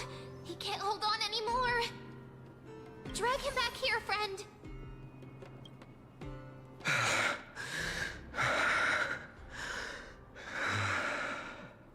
So, the shiny treasure hunt has finished. Are you okay?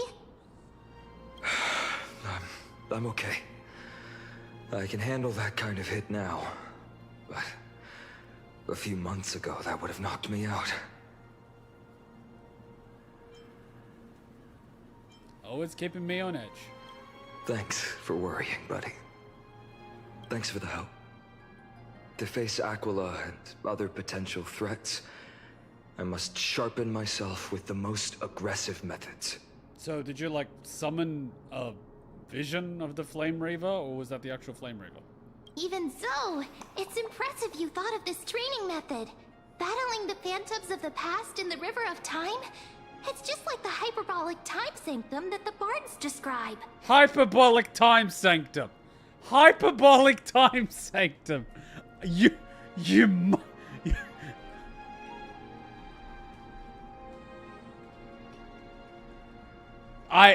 I'm leaving that note right now.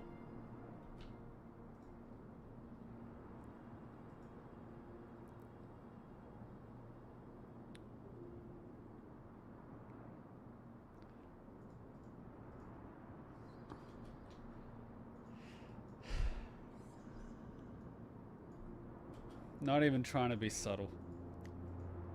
They are not even remotely trying to be subtle with that one. It's working pretty well, wouldn't you say? Uh-huh. But combat isn't just about strength and skill. You also need the right weapon. Compared to that guy's weapon, mine feels like I'm swinging a lump of iron. I can't tell you how many swords I've gone through since the training began. Why not get Kartonos to help? Don't worry. I've already arranged that. Of course I need him. I asked him to make a suitable divine weapon for me. It's a little embarrassing to say this, but in order to help me, he deliberately turned down all other business. Oh, Kartonos is part of this flame chase journey after all. Full of energy. Thinking about how he's been recently, maybe you're right. But, Finon, I've been somewhat concerned about you. Lately, you seem more and more fixated on that swordmaster in black. Wait a minute, there's a green beetle behind us! That's quite the sudden shift in topic.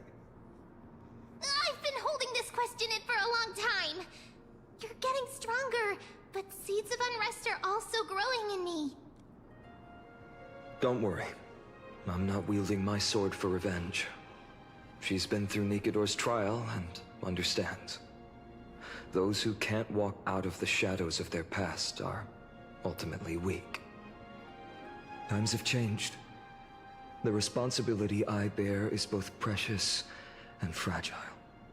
I wield my sword for the future of Amphoreus. I will not let hatred cloud my judgment again and neglect my duties. You've grown. I'm far from finished.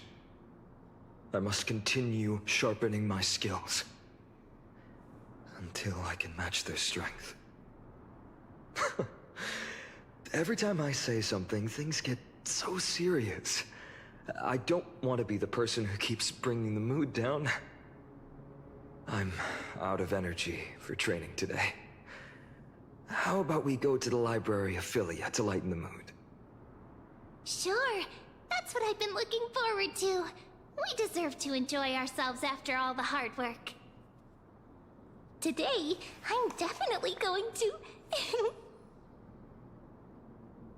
What were you reading before? A girl's little secret. Don't pry. That's the charm of this place. You can find whatever you're into here. The three of us might not be into scholarly books, but we could still spend an entire day at the library of Philia. Okay, let's get that little green thing.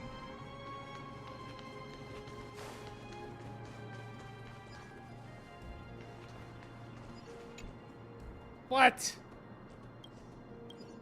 No, this thing.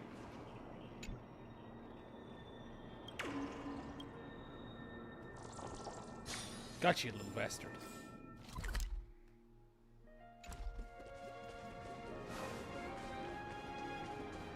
How the F are you so blind sometimes but manage to see that thing from so far away?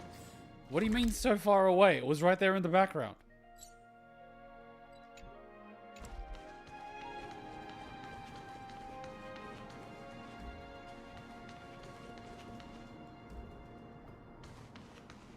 Found you. What? Open the fucking chest! Wow. Sometimes you are kissing a chest and can't see it. Find. I don't know.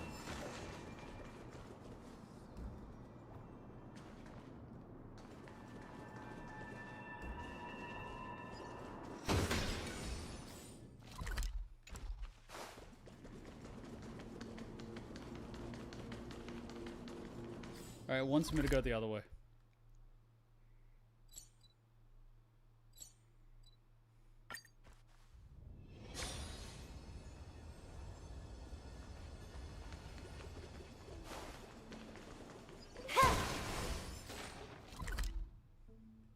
And then it wants me to go where?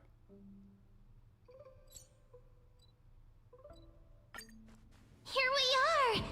Where was that slate last time? Was it here? Found you! Or maybe over here? Oh no, this thing is like I where you want to handed have me. some fun! It's free time now, so you should relax too. Found you!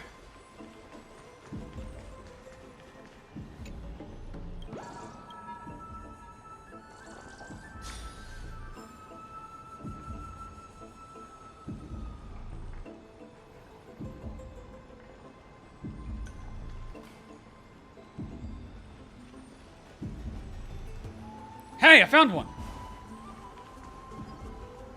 Did you know that wolves can see more shades of green than any other animal?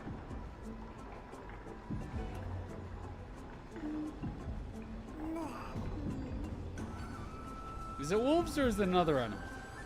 I don't know. It's one of them. I'm a patiently waiting. There you are, you little bastard.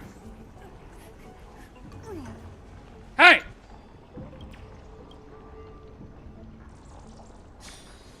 Gotcha.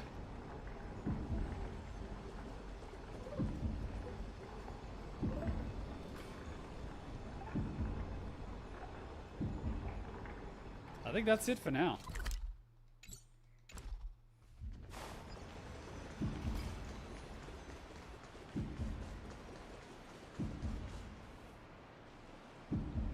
Over the past few months, you've come here more than once, fishing out the small piece of essence from the ocean knowledge that best suits your taste.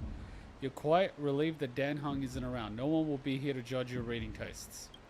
The scroll at hand shows a line of small text, non-standard reading material. Please return to its original place after borrowing. Do not let any Grove professors discover it. 10 exclamation marks.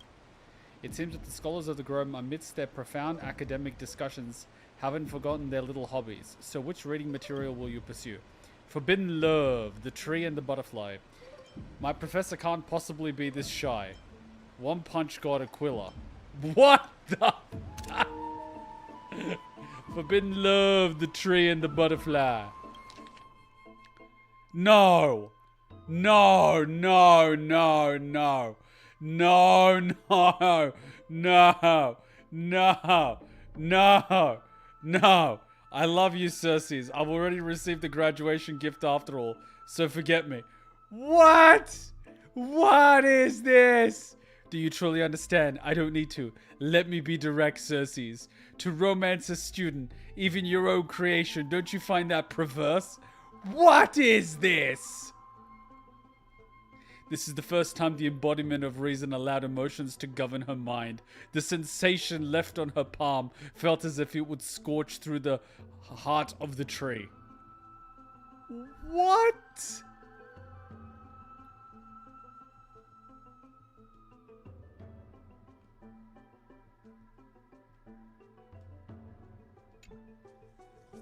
That's it?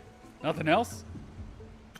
This love abruptly ends at its worst moment. Whether the author lost the motivation to continue or some urgent situation occurred remains unknown. If I were the latter, the Flame Reaver is fully responsible. My professor can't possibly be this shy. What? Take out your paper, I'll help you revise it. Really, you mean it? Yes, you are a student I take great pride in. I've been considering this for some time. Oh, Professor, let me understand your thoughts, your research, your everything.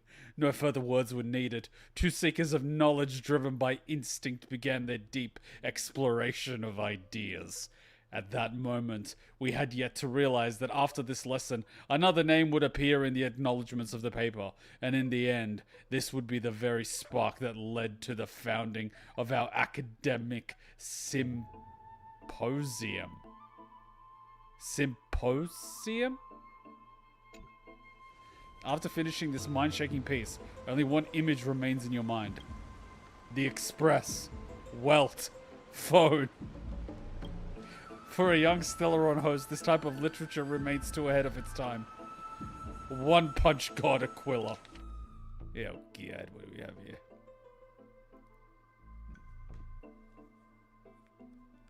Oh God, this is a long one. Just before the battle began, he had already adjusted his attire. Congratulations, you have reached your end, Aquila. You are strong enough to be worthy of the name Sky Titan. He ignored the crumbling stone walls behind him and strode toward the temple's exit. His steps were steady, yet the disappointment on his face was unmistakable. But your only flaw was failing to make this satisfying for me. Next episode, Battling Nikador. Next issue on hiatus. Ever watched One Punch Man? No. Invigorating literature, your favorite. This article leaves you feeling empowered, as if you are the author's One Punch God incarnate.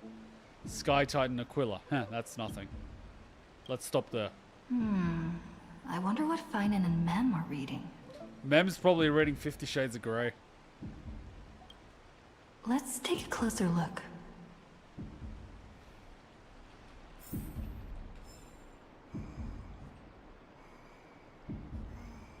See what Finan is reading. Oh, they gave me the texts. Jesus Christ.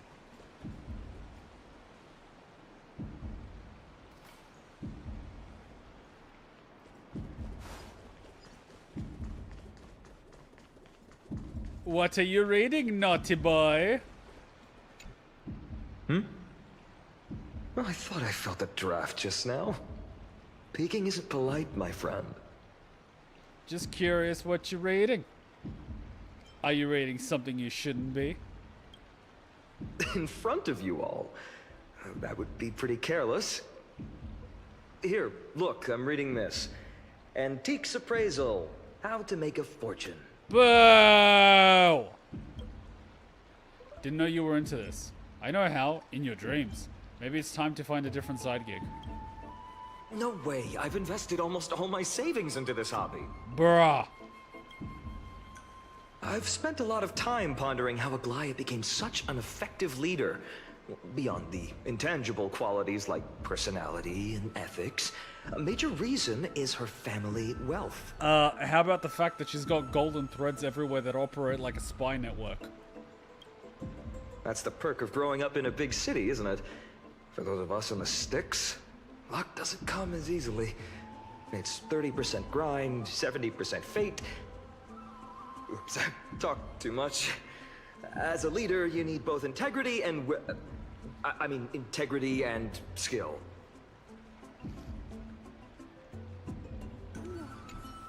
I've spent a lot of time pondering how Aglaia became... That's the perk of growing... Oops, I talked too much. Okie dokie. Okius dokius. What you reading? Month of cultivation, curtain fall hour, a time to feast on grains, but poor time for fishing. What? Oh, but then again, are there even any spots left to fish in Amphoreus these days? What? Are you into fishing? Superstitions, don't buy into them. You scared me! Bursting into someone's world like that can really catch them off guard. Says Mem. Well, no more jokes. There's nothing here. I'll go look elsewhere. Something's odd about Mem. What are they flipping through?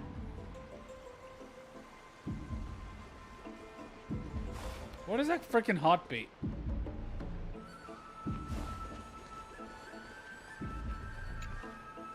Oh, these cards are so detailed and fine. Ruler, Weaver, Traveler, Healer. Oh my god, Magic the Gathering. But the interpretation for each card is so long. Do I have to memorize them all? Ruler fits me. Use them flexibly, don't just memorize. What a coincidence! We meet again. Guess we're fated to be together, huh? But you must be busy, so I won't bother you for now. Hope your day, every day, is joyful. So suspicious. Not like their usual self.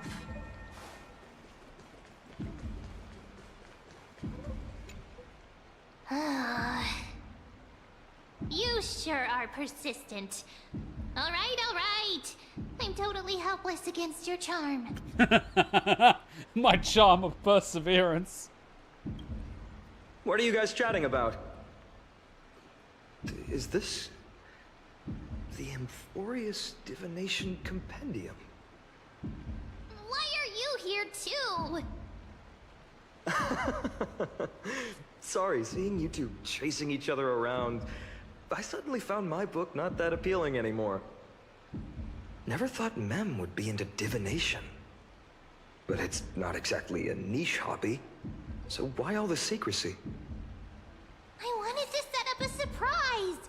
Master it in secret and give you all a shock. But getting caught halfway through, it's only natural I'd feel shy. A girl's heart is more delicate than Aquila's ever-changing moods. A surprise, huh? Someone else used to tell me the same. She was really good at stargazing and divination, especially with cards. Yeah, just like the ones you're looking at. And you must be pretty familiar with all sorts of divination techniques with a friend like that. No, I know nothing about it. I've never really believed in using cards or bones to predict the future. If the good omens foretold by divination were true, my hometown, Hydes Elysiae, wouldn't have disappeared. Don't forget, we've got Lady Trina. Every other form of divination is just smoke and mirrors or cleverly rehearsed tricks compared to her flawless prophecies. A little faith in these things isn't bad sometimes. It should be approached with a critical eye. To me, divination could be a power that guides our spirits. Fate always casts a shadow in front of us, clouding our view of the future. That's why people turn to divination. It's just to find a small reason to give them courage to face the unknown. You've really thought about this, haven't you? After all, the first chapter of the Divination Compendium discusses the significance of divination. I'm just expanding on that a bit. Strange. That person I knew used to say similar things. Looking back, whenever she interpreted a card for me, I couldn't help but feel uneasy. Even though I never believed in the outcomes. Maybe it was her tone. Cyrene. She could paint a complete fantasy so vividly, it utterly captivated me as a child. Ah, Cyrene. Right, I still carry a card she once used. Do you want to see it? Is that a Lycon? Oh, wow! It's so exquisite! I'd love to have a card like that. It gives me PTSD. Those mitts up to the task. Then gotta craft a mem-specific deck. Oh, now that you mention it, yes. It would be even better if it were made of, say, crystal. Speaking of which, partner, there's something I haven't shared with you all. Remember our first trip to the Temple of the Three Fates? The riddle that Orynyx posed to us? Yeah. Yeah. Who's there?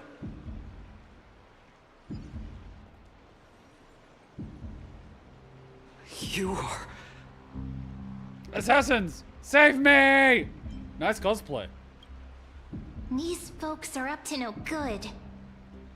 Black clothing. Masks decorated with golden blood. So let me get this straight. Dan gets 4 people, but the 3 of us get 3.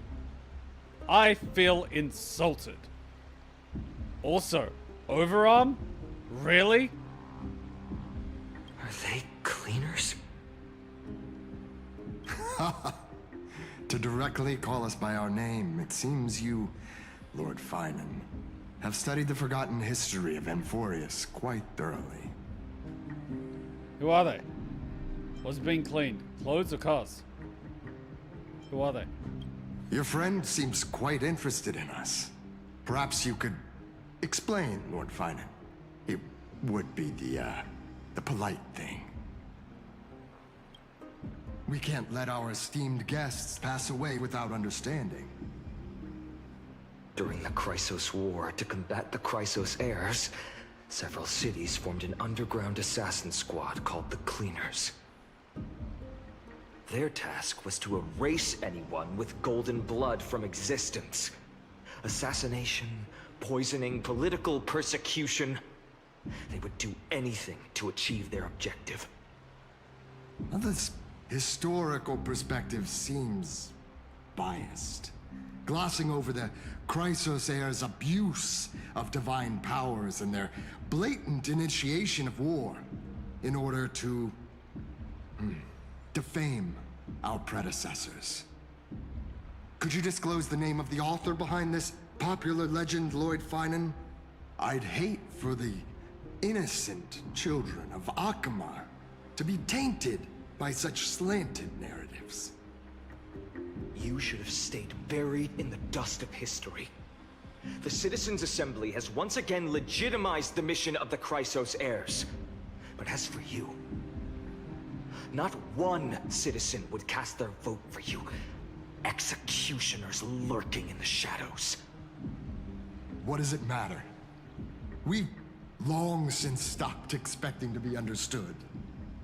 People have become too accustomed to peace, and they've forgotten The disasters that arose from allowing generations of the Chrysos heirs to rule. Complete nonsense. Did you really travel all the way to the Grove just to have an argument? I enjoy dealing with people as straightforward as you, Lord Finan. You've probably figured out why we've come before you. Just a handful of you here. Who do you think you're fighting? Keep your cool, partner. They've come out of the shadows, which suggests they have something up their sleeves. All right. Let's hear it. What are you hiding? But watch your language and don't say anything you might regret.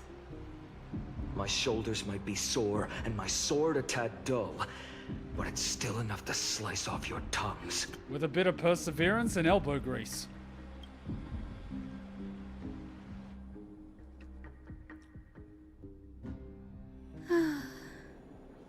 Wait! What's little Ica doing here? How's it going, Cinny? This place fits, doesn't it? The man, the myth, the legend, the 3-time heavyweight Big Mac eating champion of the world, Lil Fat Fuck, Ica! It's a bit small, but the lighting is perfect. Thank you, Lady Treeby. With this, the Twilight Courtyard can be reborn in Akuma. He's so fucking fat. It's so fucking fat. I just can't. He's so fat. How could... He's so fat. Oh my god. Do you like it here too, little Ica? Oh my god, it's Ica, not Ica. For a second, I thought it was gonna speak in like a really deep satanic voice. It's so bright here. Maybe you should rename it? How about Luminous Courtyard? Oh my god. Lady Treeby makes a good point. But Twilight Courtyard carries the long history of the descendants of the sky, and I'd like it to continue. My headcanon is Lil Ica fucking eats the cleaners. He's so fat because he's had a lot to eat lately. They try to sneak up on Hyacinth and he just eats them. That's my headcanon. Right. How does the legend go again? They've lost 6 assassins this week. Even Lady Treeby forgets things.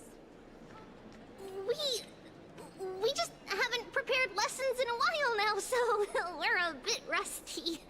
Just give us some time and we'll remember. Ah! Now we remember. Kremnos and the Firmament, Volume 3, Section 5. With Seliosi, the Day Thunder Knight, striking down the Eye of Twilight, the divine war between Nikador and Aquila, which spanned centuries, came to an end. Huh? Thereafter, the Skyfolk gradually declined. Numerous sky fortresses were abandoned, and their descendants began to establish themselves on the land. Finally, those descended from Seliosi the Day Thunder Knight were welcomed by the scholars under Circes and established the Twilight Courtyard in the Grove. The historical records seem slightly at odds with our memories, but the details from that time have become somewhat hazy to us. The history books don't quite match up with what you remember happened. Funny how that works. Oh, I forgot. For Lady Treeby, history is more than just words on a page. It's something you've personally lived through. Oh, hey King David, long time no see. How you been, buddy?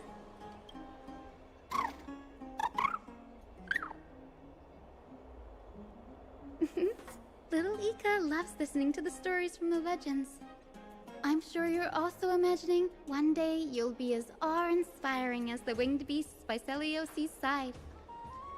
That day will come. I believe it. Just keep growing. What? He's gonna get bigger? Lord Crediros? Miss Hyacinth. And Lady Treby. Good to see you're doing all right. I heard from the citizens you were nearby and came to check. Doing all right. What's going on, Krateros?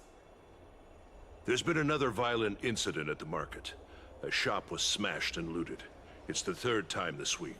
That's not good. You got a copyright strike? What for?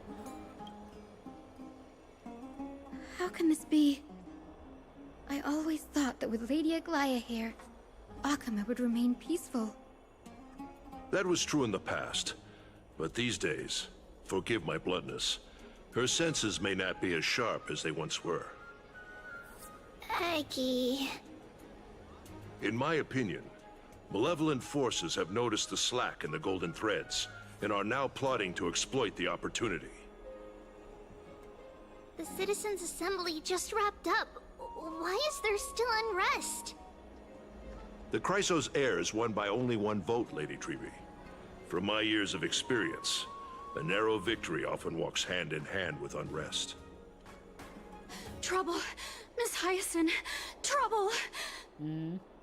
Clementine. Take a breath. What's going on? Ah, that's Clementine. Please! Something terrible has happened at Marmorial Palace! What is it, Doctor? Calm yourself and talk us through. Lady Aglaya! Oh no, she's been assassinated? It's Lady Aglaya who's in trouble.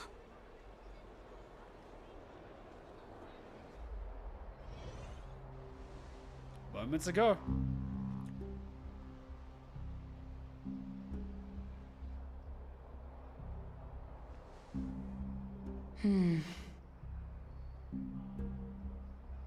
I still remember. This bath that overlooks the entire palace was built by the Council of Elders 900 years ago. Its purpose was to commemorate the first flame chase journey and to remember the heroes who made great sacrifices for Amphoreus a millennium ago. Rules were set then. No one was allowed to enter, apart from guests invited by the Gold Weaver. But, I guess, you're no longer pretending to follow the rules, are you, Lady Kindness? Oh, this bitch! Why haven't we killed her earlier? I keep saying, why didn't we kill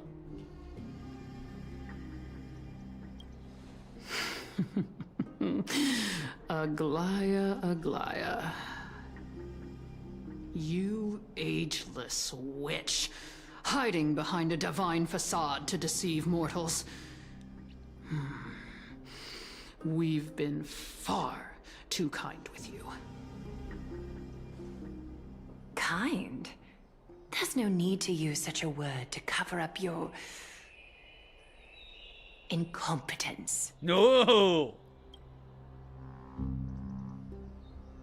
Anaxagoras humiliated all of you before the citizens. If you still had any shred of shame, you'd throw yourselves from dawn cloud at the curtainfall hour to salvage the last fragments of your dignity. Demigod, why not gaze into the water's reflection and see the wretched face you wear now? These days you're not only blind, but also deaf. The cleaners were born for this moment. When all orders, rules, and laws fail to restrain you, it's time for the dagger to pass judgment. If you're in such a hurry, give it a try. Going toe-to-toe with a demigod? We're not that foolish. The dagger isn't at your throat, but...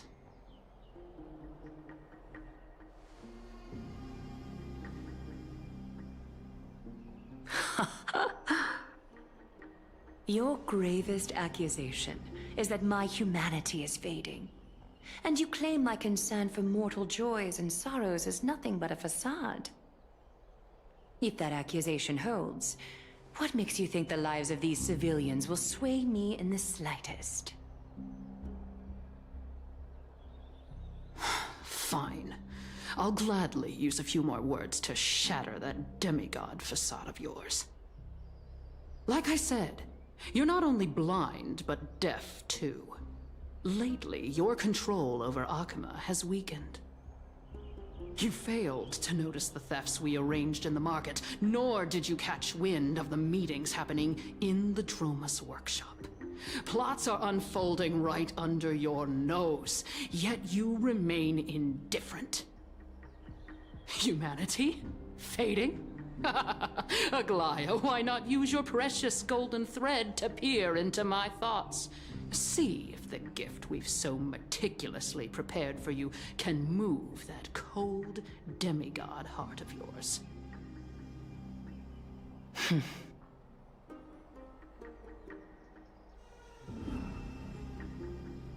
In this moment, I only regret not being more ruthless. Because your evil is beyond cure. You finally figured it out. You have grown dull. I've been holding that image in my mind this whole time to make sure you could see it clearly. I want you to have this knucklebone talisman, Big Sis. I hope it brings you luck every day and keeps you safe from bullies. It's a next level messed up to fuck with a kid. Oh, I'm the good guys. We're gonna fuck with a kid. Really?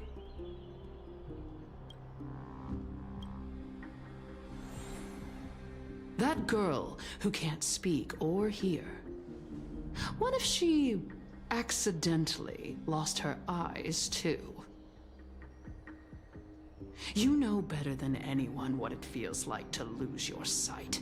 Imagine if 1,000 years ago you, already blind, had also lost your voice and hearing in your youth. Would you still have become the Aglaya you are today? Look at those broken, pleading eyes. How disappointing. We overestimated your cunning. If this plan fails, we still have dozens of splendid parting gifts prepared. Demigod, would you like to hear about them? I thought I could buy some more time. In these 1,000 years, I've witnessed the fall of 10 titans. From my naive arrogance at the beginning to slowly learning how to guide others.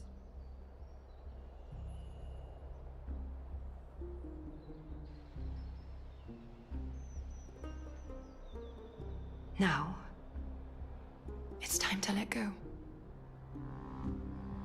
I should be grateful.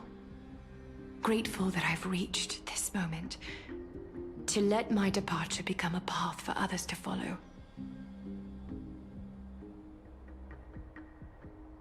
Have I done enough? If I embrace that prophecy now, and sink into the warmth of these waters,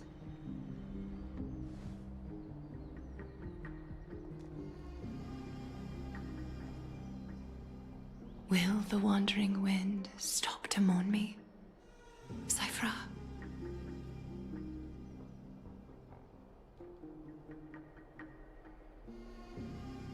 I'm surprised she's not killing the old woman. A millennium ago. What? Seamstress! I've come as promised. Look at this box full of gold and silver treasures. I bet there's stuff here you've never seen. What? Come on. As we agreed, I want to buy the most valuable clothes you have.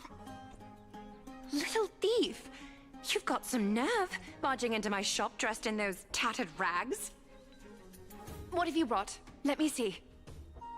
Here, take a look. Only the finest goods. See the sapphire? It's even more blue than Fagusa's eyes. Such exquisite luster. I've only seen an ocean's tear of this quality in my mother's treasury. Wait, I've seen one before. Ugh, and here I thought I'd leave you speechless. Ugh, what a letdown. It's just an old memory. My family estate all burned to ashes long ago. This workshop is what I built from scratch. Wow, a daughter rebuilding her family business. How admirable. Enough with the jokes. At least you did get to enjoy those luxuries. What's with the wind in the background? It keeps starting and stopping. Can you hear it?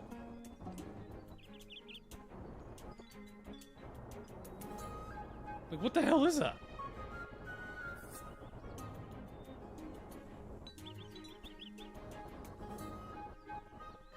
Like, what the fuck is that?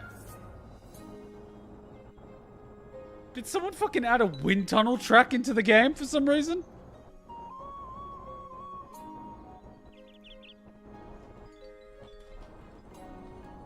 Good old loop. I'm gonna leave a note if I want to point that out later.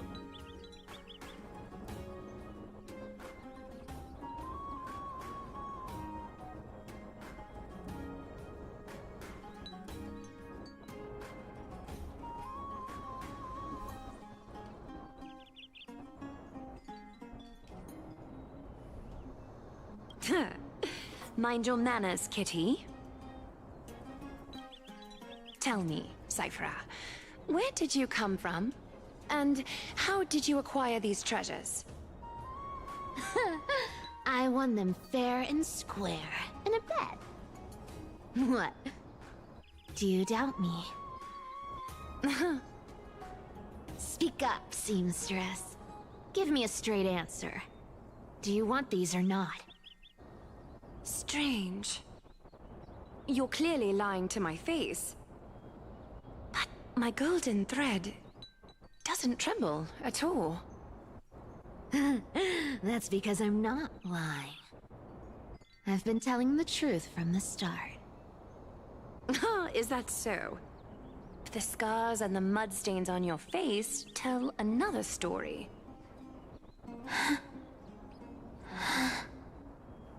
Oh, come on. Can we just do business without all this chatter? Don't worry. I didn't leave any evidence, so no one will bother you. How can I trust a word you say when you're so skilled at lying? Dealing with you rich people is such a pain. Always wasting my time. Fine, if you don't want it. There are plenty of others who do. Hold on. Your treasure? I'll accept it. But these alone aren't enough to purchase the Gold Weaver's finest clothes. That said, I do have something that would suit you perfectly. Oh. What do you have in mind? Look. Come a bit closer. Oh, it's shimmering gold. Absolutely stunning. These golden boots are the Gold Weaver's greatest treasures. Though not as valuable as the most precious gowns, they hold a magical power. Legend has it that Zagreus blessed these boots, allowing anyone who wears them to move swiftly and silently. Put them on, Cipher. And don't get caught again. A face as lovely as yours deserves better protection.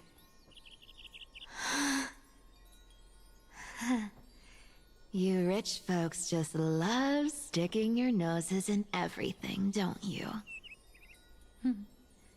Well, I'm taking these now, so don't get any second thoughts.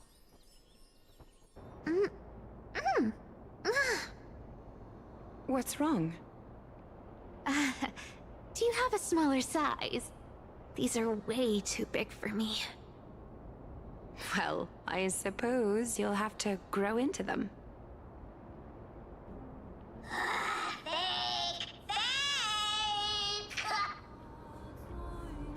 Do you have to interrupt me in the middle of my story? Fake?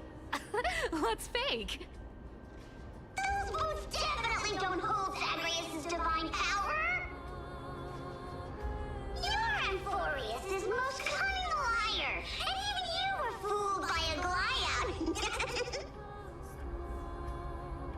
Shut your mouth, or I'll feed you to the fish in the River of Souls. Weren't you curious how I got tangled up with that seamstress? Well, now you know. Satisfied? I didn't expect such a simple story. How disappointing. But, boss lady, there's a chance Aglaia wasn't trying to trick you? You're defending her. No. I just think the story's so moving, it'd be a shame to ruin it with a lie. If I could cry, I'd be in tears right now. Good thing you've still got a sharp tongue, or you'd have been stuck guarding someone's front door ages ago. Enough chit-chat. Let's take a look at this place. The city of Styxia. Look how beautiful she is! Let me take a good sniff of this air.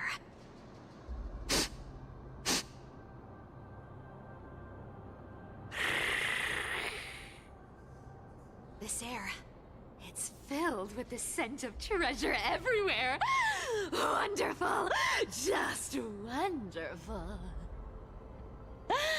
Thanks to Castorus and Grey Mystery, the ancient city's barrier was finally dispelled. Now that I think about it, helping them was well worth it. Time for treasure hunting, Barto! Lead the way, and whatever we find, we'll split 80-20. Well, I have a suggestion. How about, 70-30 instead? Listen closely. Do you hear that? The gnawfish in the River of Souls are growling with hunger. 80-20 it is. How generous you are, Boss Lady Cipher. Anyway, what's with all this water? It's damp, cold, and miserable here. I hate it. Ooh, the mighty demigod of trickery. Uneasy around water. You wouldn't understand. The people of Dolos are talented in many ways. Just, not in swimming. Why don't we have a race? Long distance, sprint, or laps? Take your pick. What's got you so worked up? Relax. Who would have thought the fearless Lady Cipher was afraid of water? Cats hate getting wet. What's so hard to understand about that? Now, hurry up and figure out a way across. Or I might have to reconsider our split. Don't rush me. Let me take a look around. Got it. Let's use that thing. Come on, follow me, boss lady. Not a good imitation. I'll play along. Let's see where this goes, Bartolos. Tell me, how did you hunt for treasure when I wasn't around, boss lady? Trying to trick me into saying something. Not a chance. You're as sharp as ever.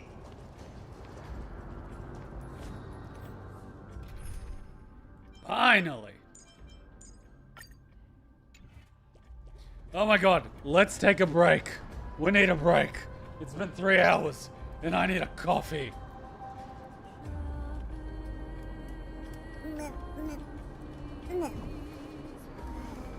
Oh, an hour and a half of reading, and the rest was just cutscenes, and more cutscenes, and more cutscenes followed by more cutscenes, and then a cutscene after that with another cutscene.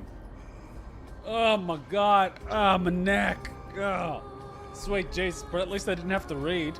My god, I don't know how I survived Simulated Universe and the other one, what was it called? Unknowable Domain. Because Jesus Christ, I don't know how. I do not know.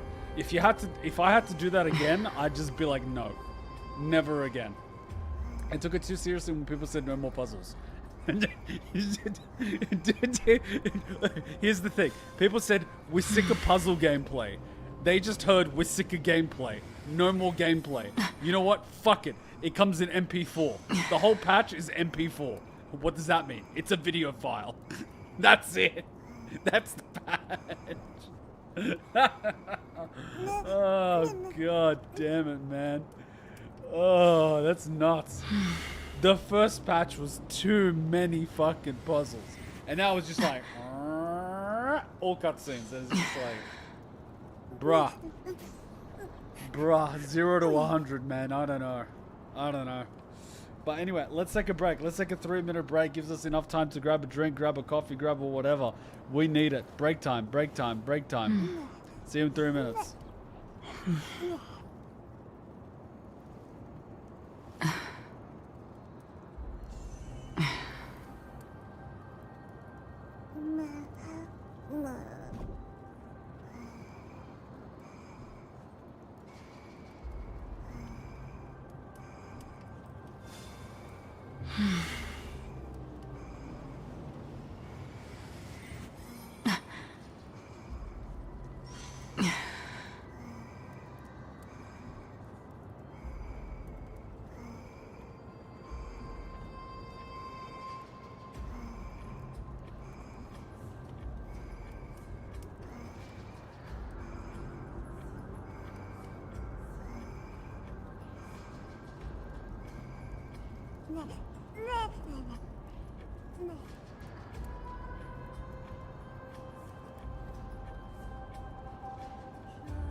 Alright, let us continue the fun.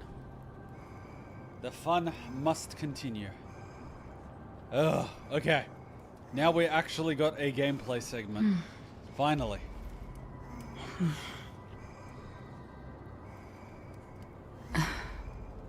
Alright.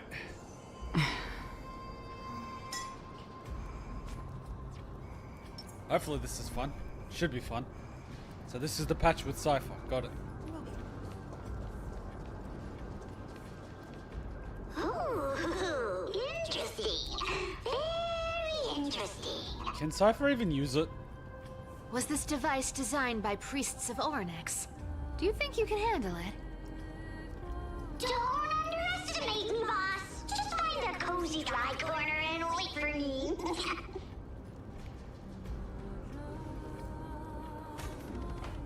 Mission accomplished. Now you don't have to worry about your tail getting wet. Not bad, but just a warning. If this thing fails while we're halfway through the water... Don't worry, trust me. For that sweet 20% cut of the loot, I'll make sure you're taken care of.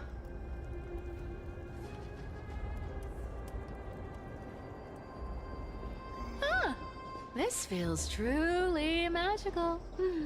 When did you pick up this trick? Self-taught. All self-taught.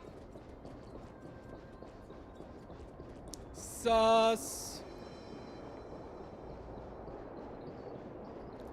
I think we've looted all the goodies.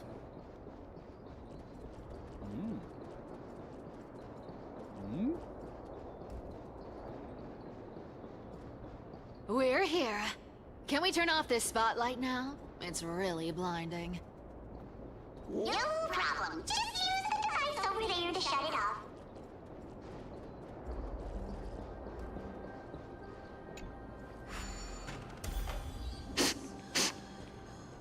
The scent of gold coins, gems, and fine leather. It's so refreshing. The treasures in this ancient city are all floating back up thanks to Grey Mystery and that, pink squirrel.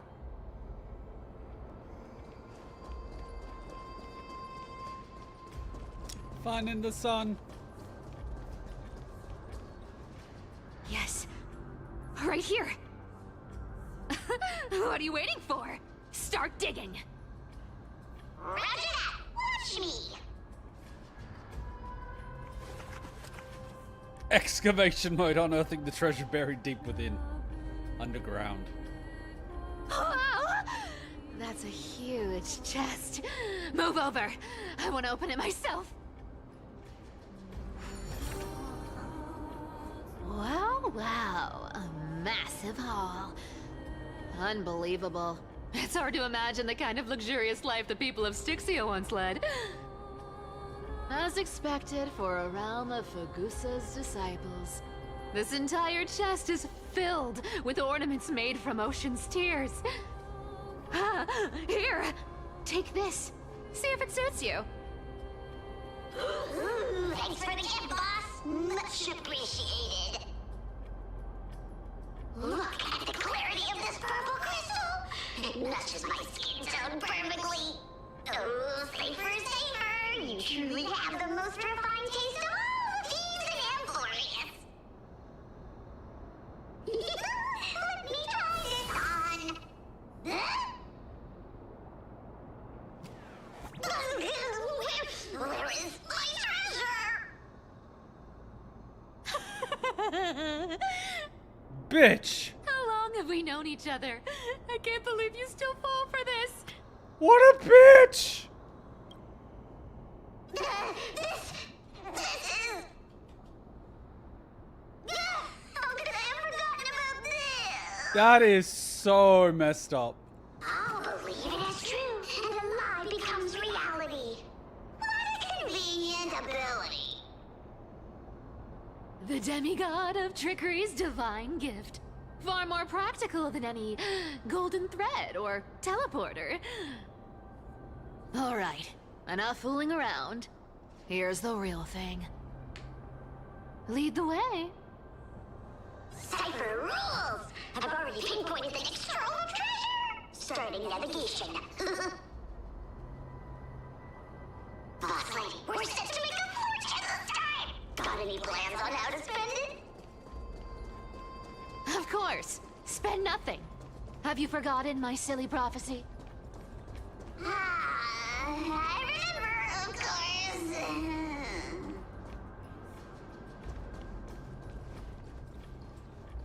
Whoa! Isn't that like... Uh-huh. Isn't that the controller for the hand of Zagreus? Indeed it is. That guy better not be the demigod, that bastard. Here we go round the river of souls. Spirit thief goes. Ah, what are you even singing? You're totally out of tune.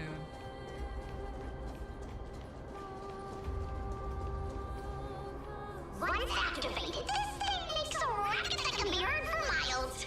It's just too stupid.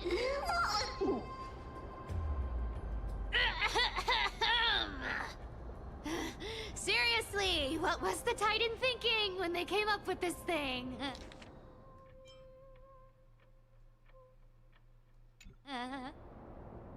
Hey! If you don't want the trickery to be exposed, you'd better start by keeping your mouth shut. What do you say? Boss lady, you're absolutely right. I'll be careful with my words.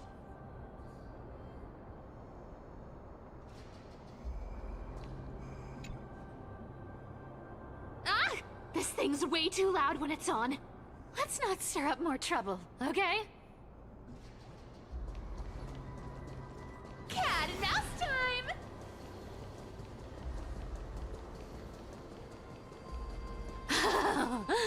There's a big guy guarding this place. Yeah, big and dumb. Just a pure lump of stupidity. Cat and mouse time! Look at its face. Oh my, how could something be so ugly? Yeah, so ugly. Ugly enough to make even me, a little imp without a digestive system, feel nauseous. If that ugly brute messes up my face, even the stoic Talantin might end up shedding a tear. Indeed, that would be heartbreaking. Clearly running away is the sensible choice. So, how about you take the front? I'll attack from the side. Right. Fleeing fits a rogue nature. Huh?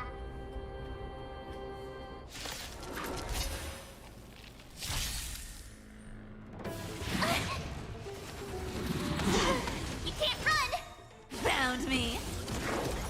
It smells of money. Come to me!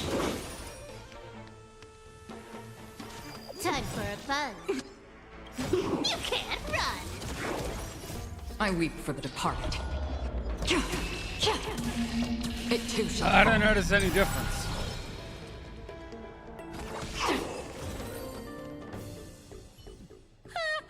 Such an ugly and useless creature, taken down with just a couple of hits. How boring. Hey, Bartolos, are you still alive?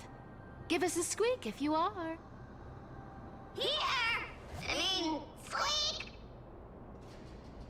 Look at you, all shaken up. Can't handle even this bit of action. Should be safe here now. Get to work. Aye, boss lady Cipher. Cipher has a 40% flat damage increase. Yeah, but you lose a party member. Activate excavation mode, unearthing the treasure buried deep underground.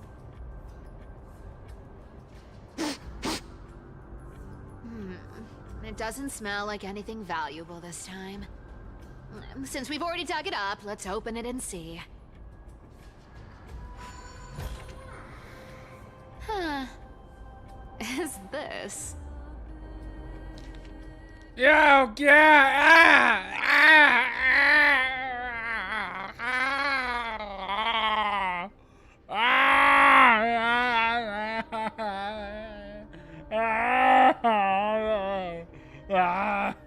And it keeps fucking going. Fuck.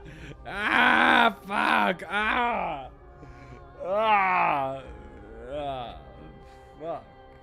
Shit. I don't know if it was illusion or reality, but if such a being truly exists, one who can hear the sorrows of Styxians, then as we embark on this uncertain journey, please grant us a flicker of hope, even if it's merely a beautiful dream.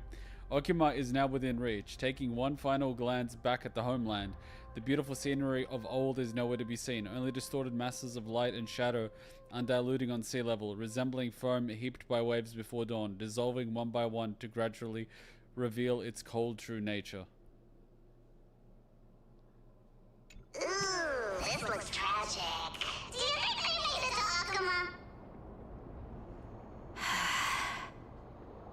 Probably not.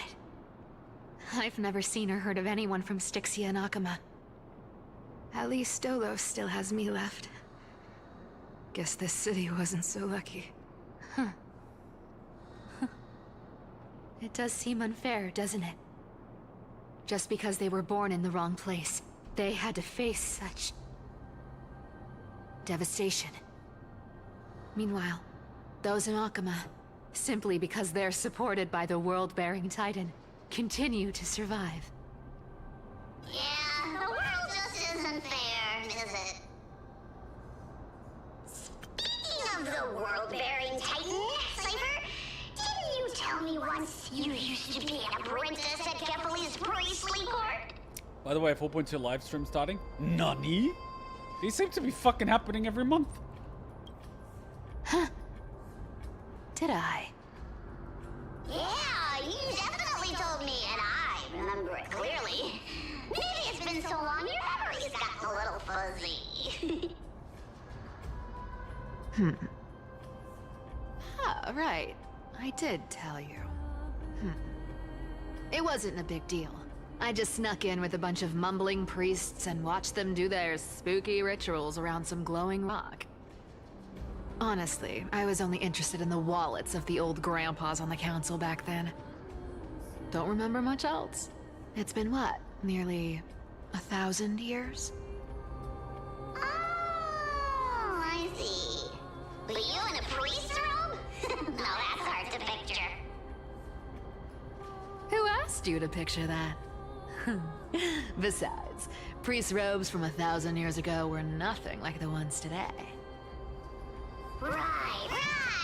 I didn't think about that. I was just curious if you ever overheard anything interesting from those priests. How ridiculous. Come on, let's head to the next spot. Do I get the Stellar Jades? Stellar Jades? No? Ah.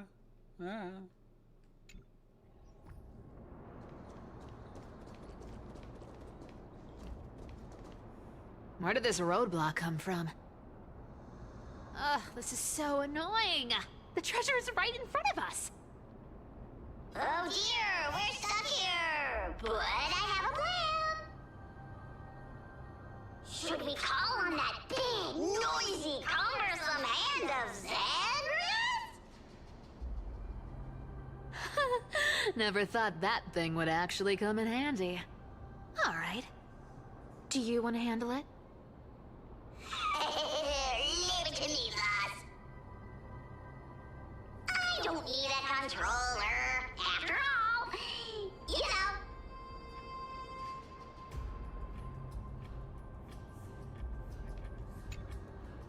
Hand of Zagreus. My darling. Activate!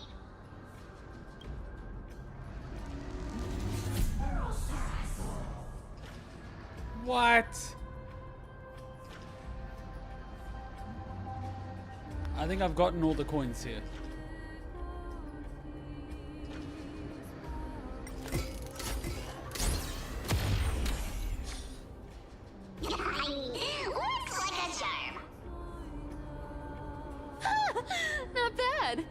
However, I still don't see how this ties into trickery.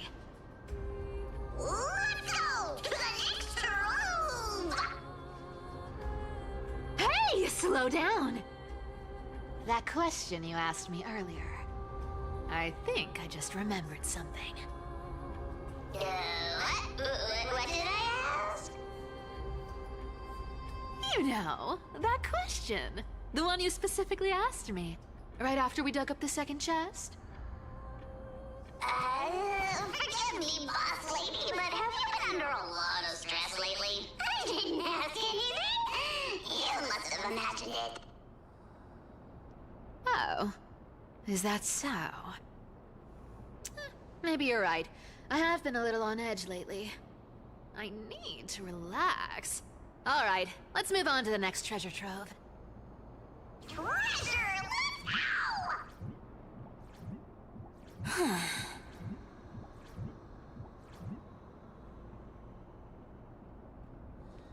Twinkle, twinkle in my chest, how this core flame is the best.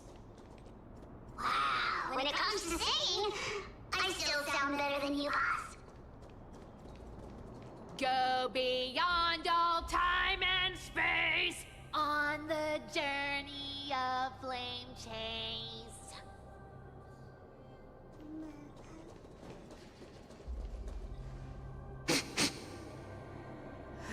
This scent feels like something incredible is buried here.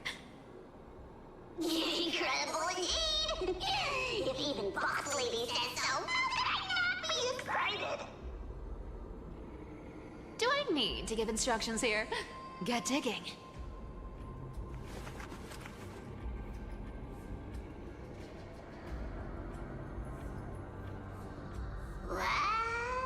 Huh? Oh. Isn't this a golden scapegoat? Interesting. Looks like whoever buried this treasure wanted to play a little game with us. Oh, isn't there a myth about this thing? Those who feared fire became sheep. Those who did not became human. Sheep, humans, whatever. All I know is unlocking this gets us treasure. Here. This honor's all yours. Puzzles and tricks are right up my alley. Just leave it to little old me.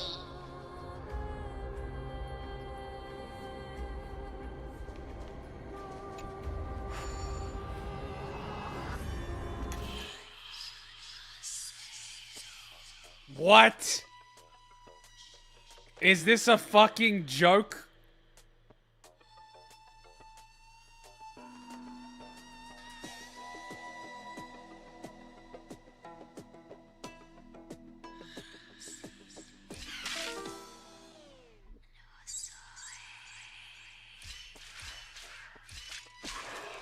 Guys, this is beyond ridiculous. Because people complained. The complaint was the number of puzzles. The number! This isn't a fucking puzzle! Oh my god!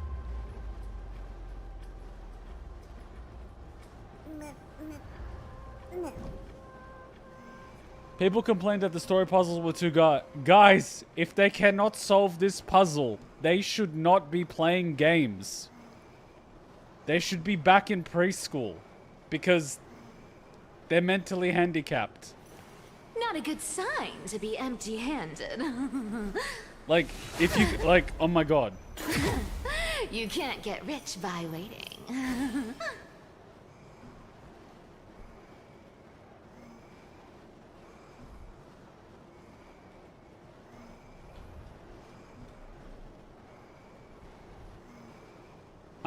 I'm taking shots at the whole goddamn fan base for this. Just, oh my god. Just, oh my god. Told you, nothing can stump me. But I'm not surprised. After what I've seen, I am not surprised. I mean, I'd like to say that they've disappointed me, but that would imply that I had any expectation to begin with. Cipher, it's your Stay there, and don't turn around. Flame Reaver? Huh? What do you mean?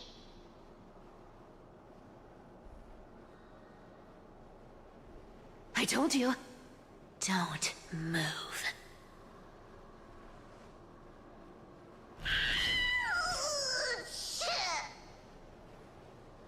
Did she just take his core flame? My poor old back.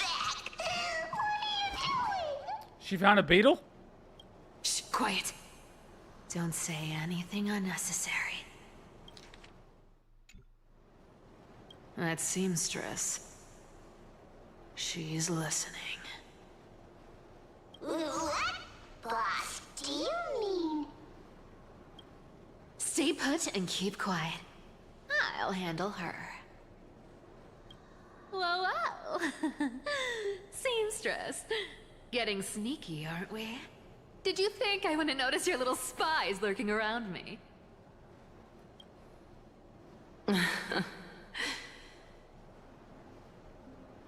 As time passes, I find myself leaning more and more on blind luck. With only the power of this little nymph, naturally I couldn't slip past your sharp eyes, Cipher. Even if you could fully control Bartolos's mind, I would still be able to see through your disguise. Aglaya. You've gone to such lengths to spy on my every move. What exactly are you after? I've told you before, you don't need me to succeed. Why don't you just let this go? I already made an exception and got involved with Castorus and Grey Mystery. Asking for more now. Isn't that pushing your luck a bit too far? I'm sorry, Cipher. I've plotted and schemed my whole life. But I never could have predicted our relationship would end up like this.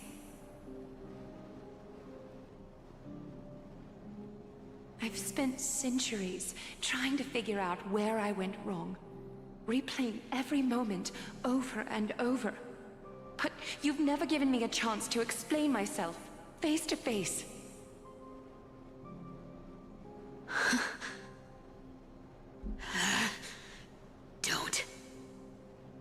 Don't talk to me like that. You know I can't take it.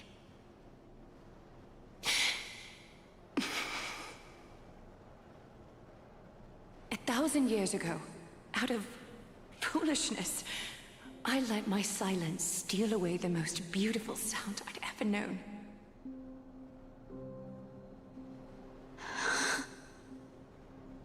I see limbs. So this time, I must say this to you, even if it's all in vain. I need you, Cipher. The Chrysos Heir's mission needs you. The finale I've delayed for far too long. It's finally here. Whatever resentment you still hold against me will fade once I'm gone. Please, come back to Akuma. I'm begging you. Without you, they don't stand a chance.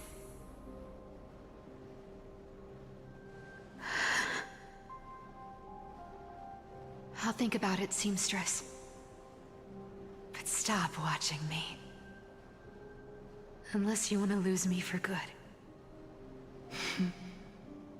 Don't worry. As much as I'd love to hear your voice again, to see your face, it seems that chance will never come. Goodbye, Cipher.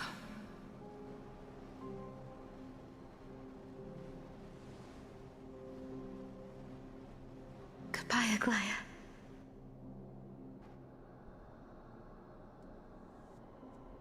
Ah, what a shame. I thought there'd be some real treasure under that goat's head.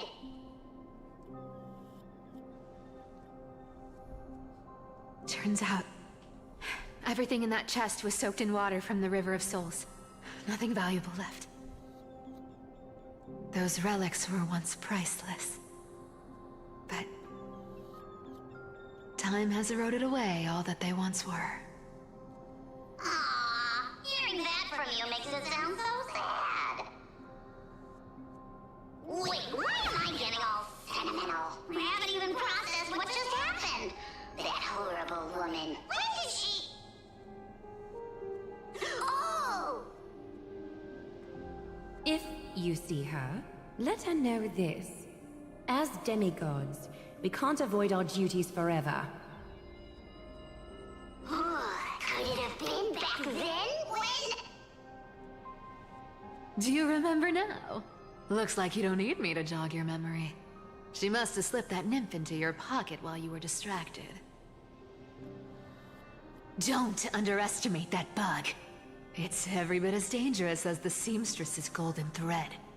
Let your guard down for even a second, and it might take over. Make you spill secrets you'd never share otherwise. Whoa, that's like some brainwashing monster straight out of the Black Tide! Creepy. Boss, how did you realize something was wrong? I'm curious. What exactly did that nymph make me say? Huh. Actually, it gave itself away very early on. Speaking of the world-bearing titan, Cipher, didn't you tell me once you used to be an apprentice at Kefali's priestly court?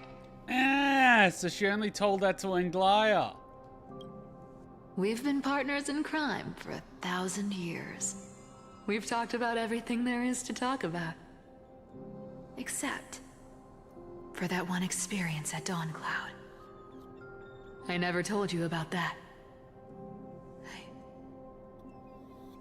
absolutely wouldn't have shared that with anyone. But, boss lady, there's a chance Anglaya wasn't trying to trick you? And as far as I know, the embodiment of trickery despises that golden thread which forces people to speak the truth. You'd never defend Aglaya. Isn't that right, Zagreus?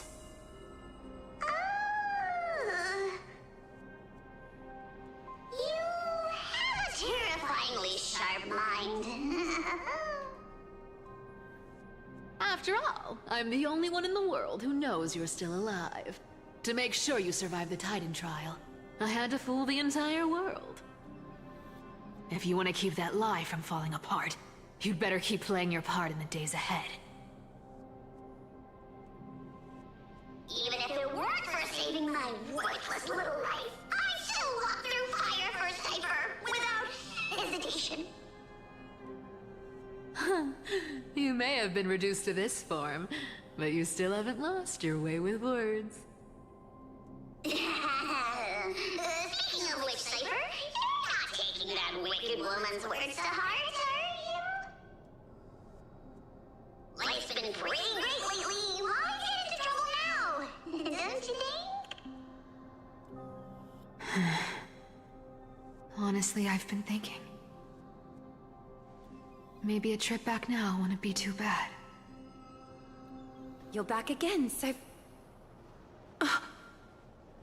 Cyphera, your face. I need clothes. Anything. Just throw me something. A piece of cloth will do. Just enough to cover the wounds. Golden blood. I will pay back the amount I owe. I promise. You're bleeding golden blood. Yes, what about it? So what if I'm one of those Chrysosairs they talk about? Those infinitely strong heroes, world-renowned swordsmen, exceptionally intelligent scholars. Cyphera. Oh, I'm sorry to disappoint. Who knew that group of amazing people would include me? A pauper. Thief. Con artist. Maybe I should just make another cut to drain all this yellow stuff out of me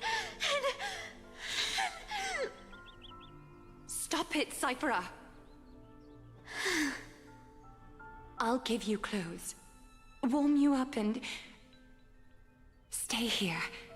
Stay in my workshop until you're healed. Aren't you going to ask me how I got these wounds?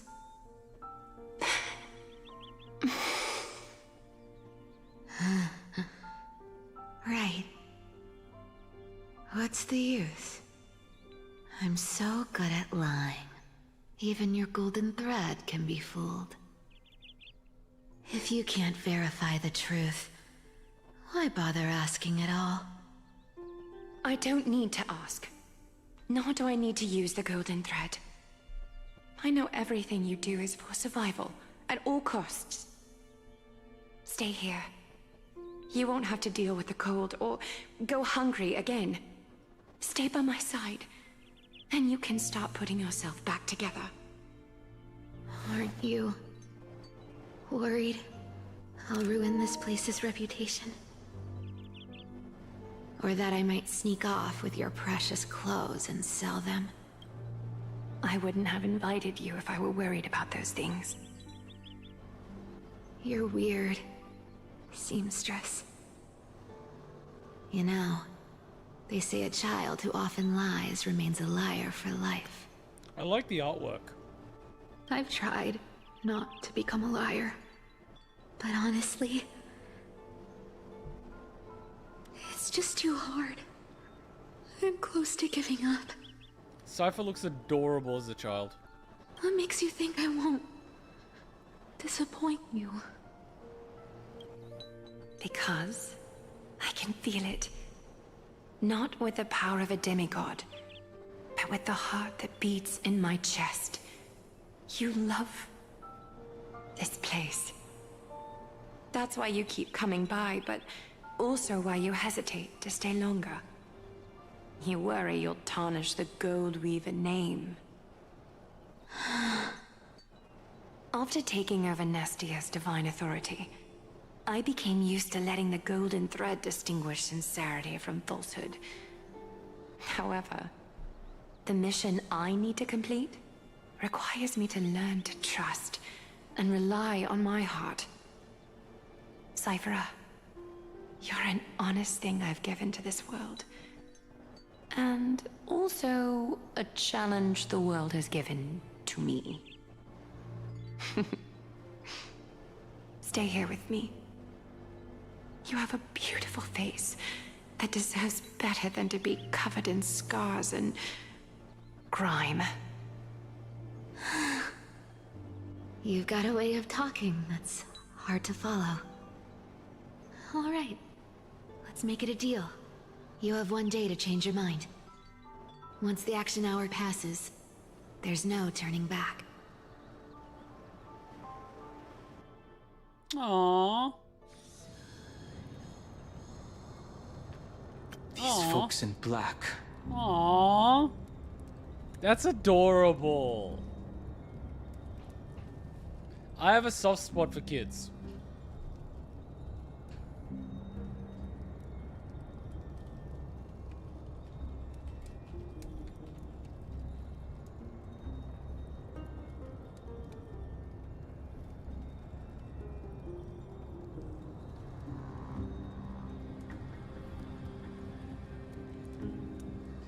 Alright, back to everyone wants to kill Dan.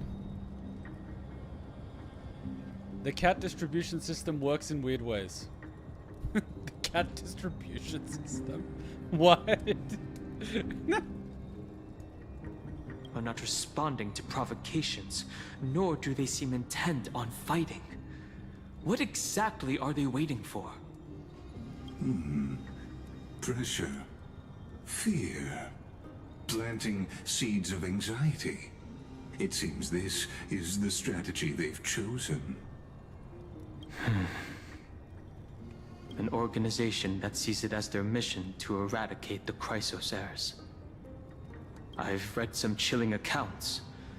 Stories of the cleaners using alchemical arts to implant fragments of memories into their successors, ensuring both identity and hatred live on. From what I know, these stories are true. The kindness we know today, strictly speaking, is the 27th kindness.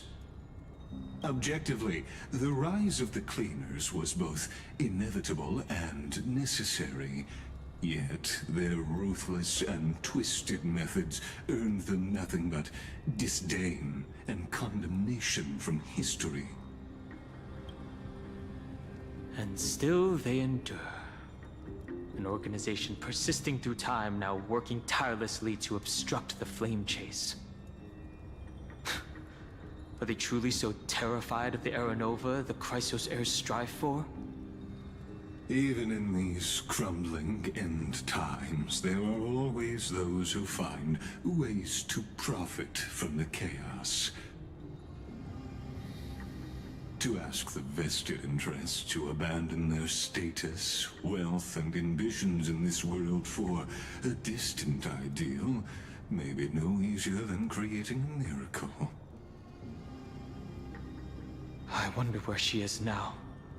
If they're targeting me, she definitely won't escape their notice either. I hope all is well. Is that Lord Krateros? There you are, Lord Donghung. We couldn't reach you on the teleslate, so the Holy City Guard almost assumed you two had met some terrible fate. You pests crawling in the shadows, back off. Your plot ends here. You played your hand. Run while you still can. It might be your only chance to survive. Stay away from Akama forever. If you set foot there again, the fury of its people will tear you apart. Because Aglaya is dead, and in the eyes of the Holy City citizens, her blood is on your hands.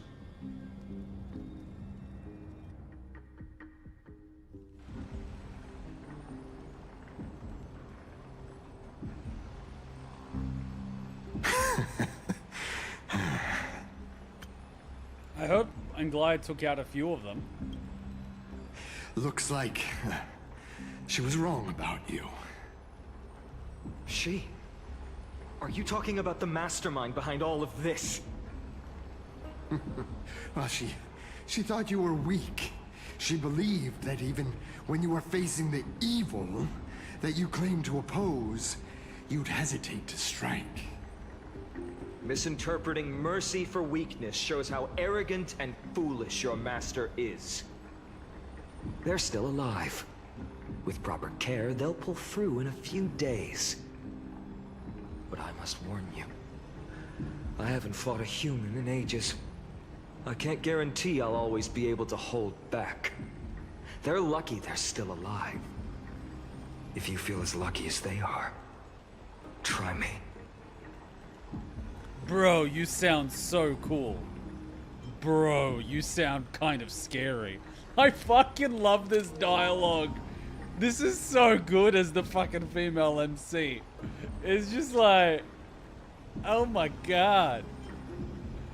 And the best part is these are the only two options. So good. Bro, you sound so cool. Finan is seriously upset. Get out of here. Don't show your face around us again.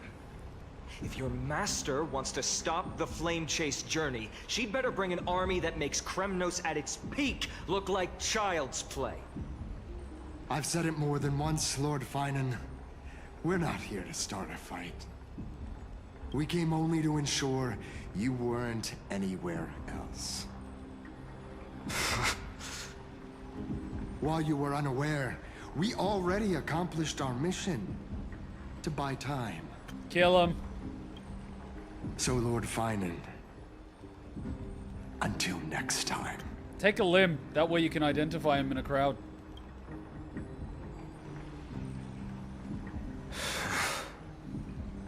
Are you okay? I'm fine. Anyone who uses innocent lives as bargaining chips has gone too far. But they were after the crisis hits. I guess the opposition within the Council of Elders is still desperately fighting to obstruct the flame chase. If the conspiracy is exposed, they'll be hunted down in the Holy City like rats with nowhere to run, no matter where they hide. My teleslate.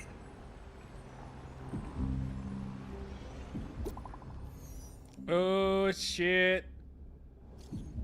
Global announcement. Due to force majeure, the World Wound Web operations will be temporarily suspended. Please stay calm and remain in your homes. What's going on? Oh. Local golden thread enabled for emergency internal communication only. Lady Goldweaver deceased. Please return to the Holy City. I know it's hard to believe, but please come back soon. On my way. Well, shit. So, who gets her core flame? Aglaya? Is this... blasted? Those guys... Was it those guys? But how could they possibly...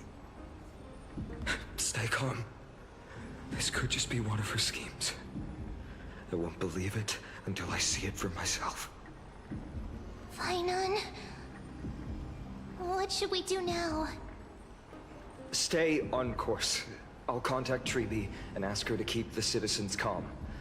We'll hurry back to Akuma as fast as possible and assess the situation in the city.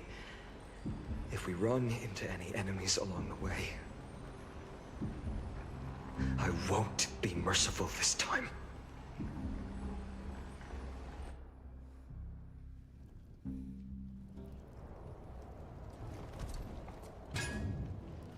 Cartonis? Hmm? Ah, you're forging a sword for Finon, aren't you? I haven't seen you wield the hammer in so long. I couldn't help but be entranced by the sight. You, Aglaya. In this form, you come to me. It means... That's right. At this moment, my physical form is already shattered. My journey as a human in this world has come to an end. It's time to fulfill our pact. Of course. The pact I haven't forgotten. The thing I entrusted to you, do you still have it? Does he have the core flame? What? What? Far too plain this vessel is. Not worthy of you. Do you still insist? Is it going into the sword? I insist. Over the past 1,000 years, every piece of fabric I've worked with has been tainted by my cold divinity. It's made me hate their colors, texture, and scent. So is the golden nymph going into the blade? This ornament stands apart. It was a gift from a child. She was pure and kind. I often wished my childhood could have been like hers. How to say goodbye to everyone? Have you already planned? I'm afraid there's no such detailed plan this time. I deeply regret not being able to say farewell to them, one by one. The moment has come. My departure will give them one less thing to worry about. This parting gift should help ease the regret of such a sudden goodbye.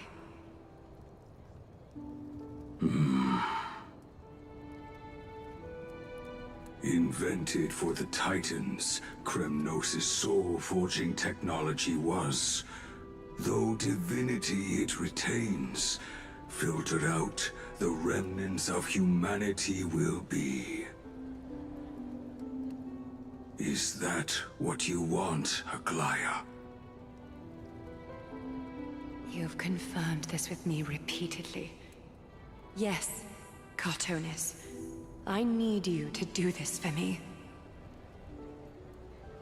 Condense my divinity into this ornament.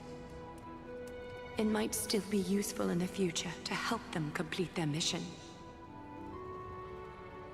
Selfless until the end. Envy that child, there's no need to. Already lived a grand life your humanity has. Your praise puts my heart at ease, Grand Craftsman. Now, please, take me through the lost tempering that fate has to offer.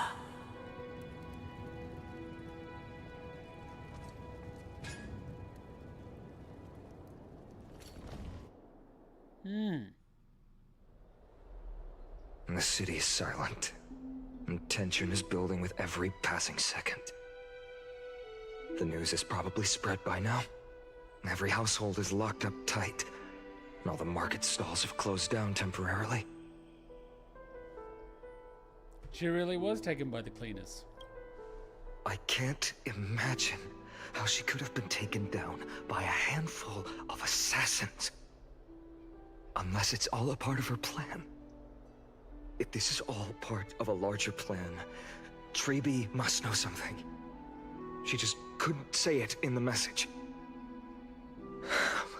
Let's go find her.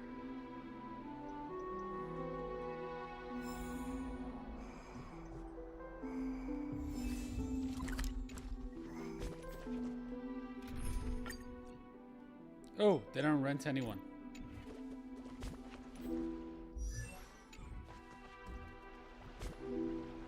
Oh, and the map doesn't... No, the map works.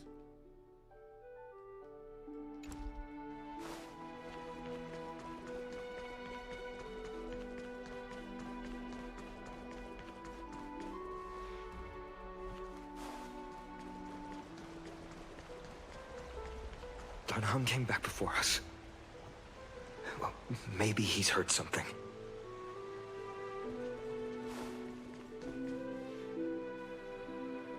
You're back. How's everything? No injuries, I hope? Don't worry. The cleaners didn't lay a hand on us. Lord Krateros, were you in the city when it happened? What exactly went down? Regrettably, no one knows the details of that moment. Eyewitnesses only saw... It's fine. Just tell me. Eyewitnesses at the Memorial Palace saw Aglaia fall from the Chrysos airbath. Oh, God. She showed no signs of life by the time the Holy City guards approached to check. They were too afraid to jump to conclusions. After all, she was a demigod who lived for over 1,000 years, the leader of the Chrysos heirs. Most citizens of the city believed that death couldn't touch her. She was pierced through the heart by a uniquely crafted dagger. I saw it for myself. It's one of the weapons carried by the cleaners. Why didn't they go after us? I also don't understand. This doesn't add up. The ones who appeared in the Grove and those who confronted Dunhung in the Abyss didn't immediately resort to violence. They were just watching and trying to intimidate. They didn't have any reason nor the courage to attack Aglaia. Perhaps... Speculating blindly won't help. Let's go find Lady Treby, as she understands Aglaia's mind best. I'll stay here to lead the guards and maintain order. Find out what happened, but don't take too long. With Aglaia gone, someone has to take her place and lead Akama. Also, Miss Hyacinth was the one who declared Aglaia dead. You might want to speak with her. Thank you, Lord Krateros.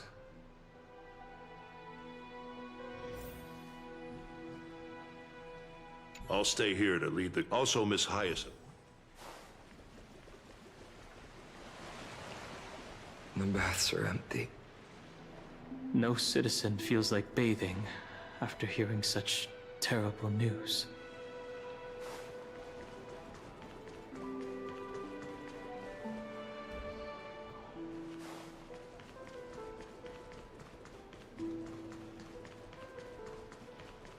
All the bloody assets loading. Ah.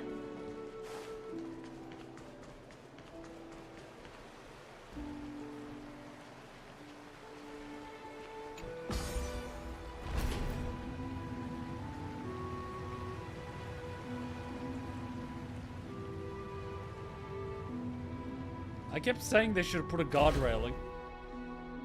Hyacinth. You're back.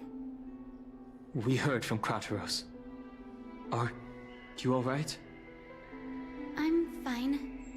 I've been staying close to Lady Treeby and Lady Trinan after the incident. It's great that you could come back so quickly. They need someone with them now.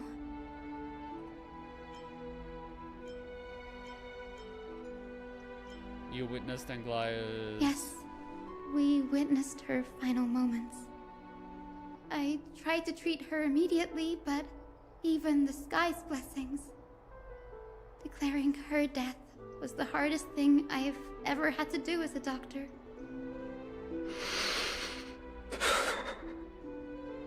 Lord Finan, don't push yourself. You're carrying a heavier burden now. Please, don't fall. It's fine. I can handle it. What I've lost is a mentor and a comrade in arms. But for Treeby and Trinan, they've lost a 1,000-year-old bond. Like they're losing a part of their lives. You should rest, Hyacinth. You've been awake for a long time, haven't you? We'll handle things from here. Okay. See you later, everyone. Next, we should visit Lady Treeby.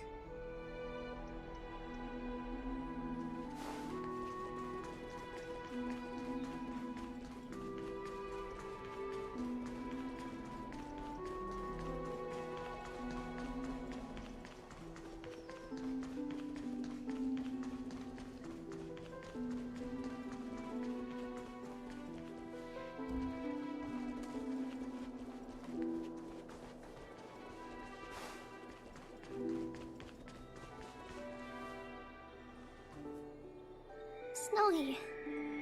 Little Gray. You're back. Lady Treeby, Snowy, don't. Please don't apologize to us. You went to the Grove to prepare yourself for the threats to Akuma. You didn't do anything wrong, so don't be hard on yourself. We were always by Aggie's side throughout this long journey, so we understood her thoughts better than anyone. She knew she wouldn't see the end of the Flame Chase journey, yet she gave everything without hesitation. For the future of everyone.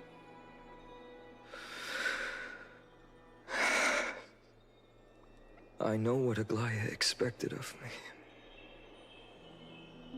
Right now, the last thing Akuma needs is a leader wallowing in self-pity. The scroll over there was entrusted to us by Aggie. She instructed us to hand it over to you when the time was right. I think now's the right time.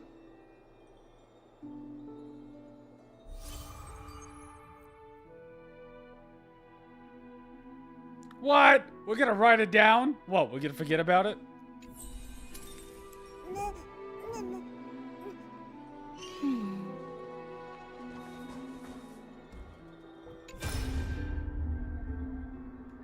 What memory fragment? Oh.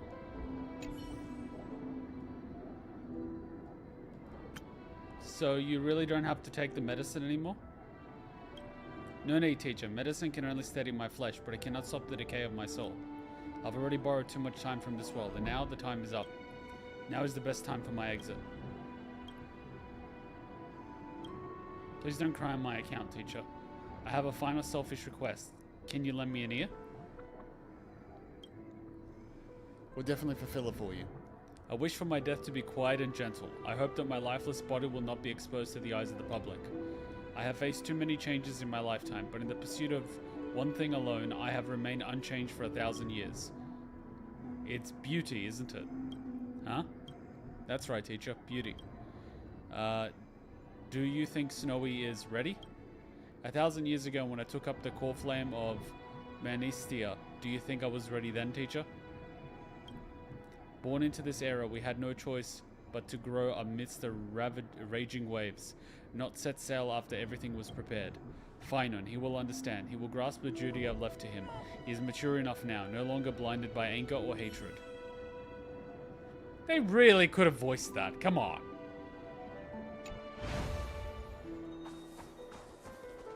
Aggie, I still remember the taste of that oatmeal. See you tomorrow morning. I'll prepare breakfast for you then. Aww. Aggie, I still remember. See you tomorrow. Man, that would hit. You go to breakfast and they're just not there. What do you do? Like, you'll probably be on autopilot and you would grab an extra plate and then you would set it down and then you would realize. And then it would hit you. It would be a bitch. That's when it really hits you. When everything settles down and everything goes back to routine.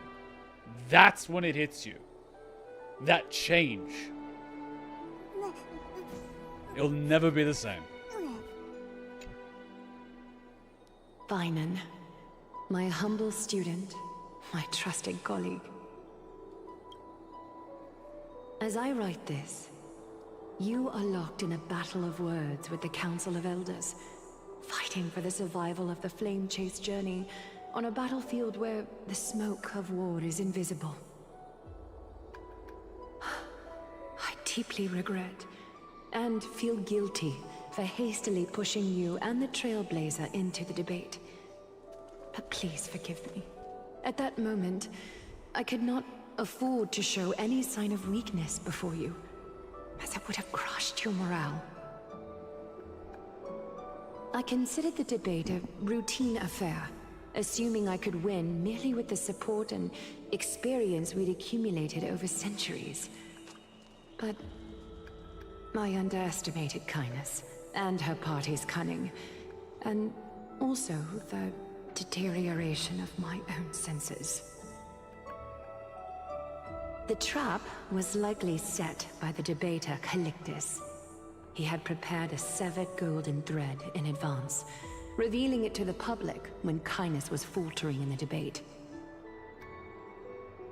He claimed I was reading everyone's thoughts with the golden thread to cheat in the debate. I could have countered that low tactic in 100 ways, but my words slipped out before I could even think about them.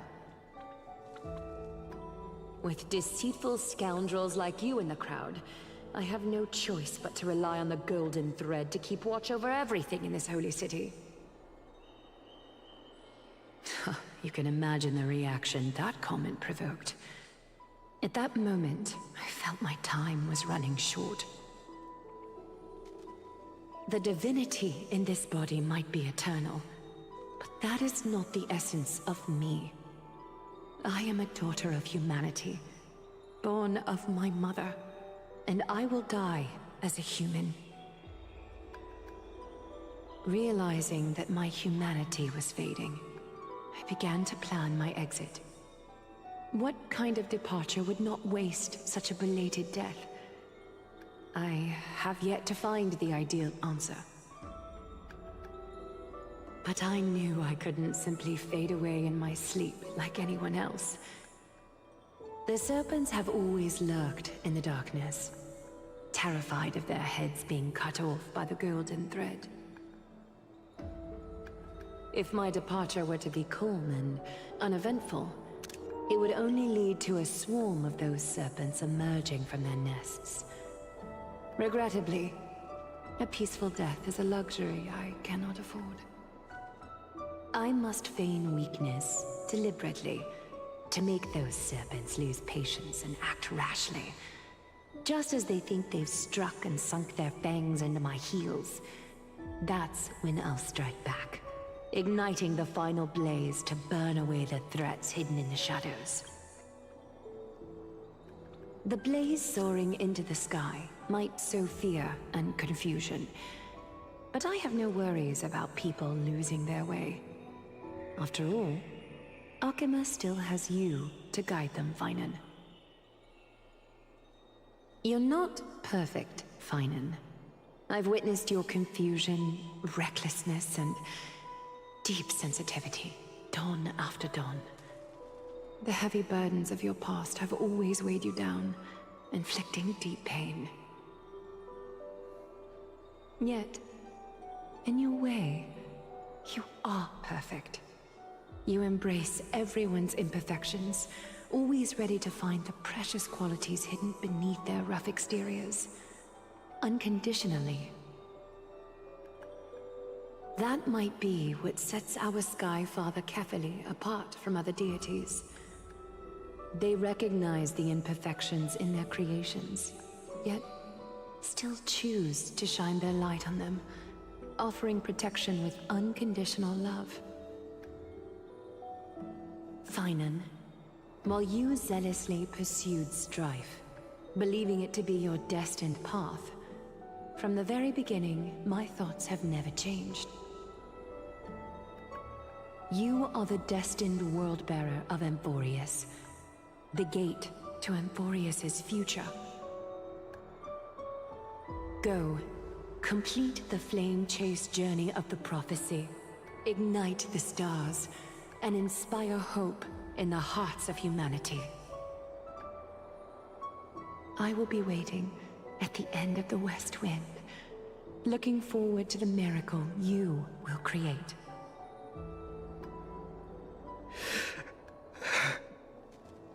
Aglaya, how could I possibly be worthy of the burning torch you've passed into my hands?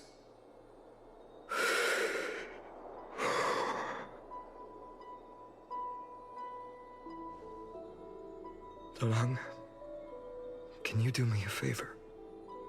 Whatever I can help with, just say the word.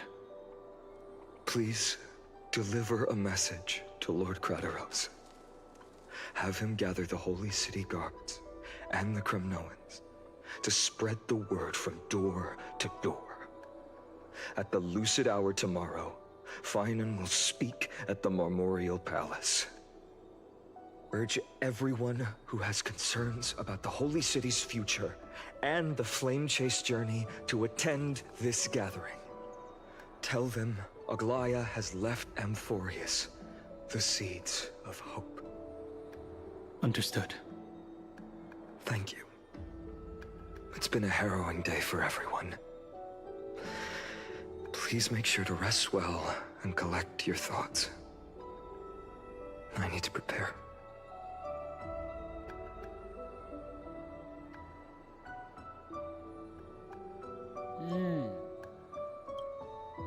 Cartonis, what brings you to Marmorial Palace?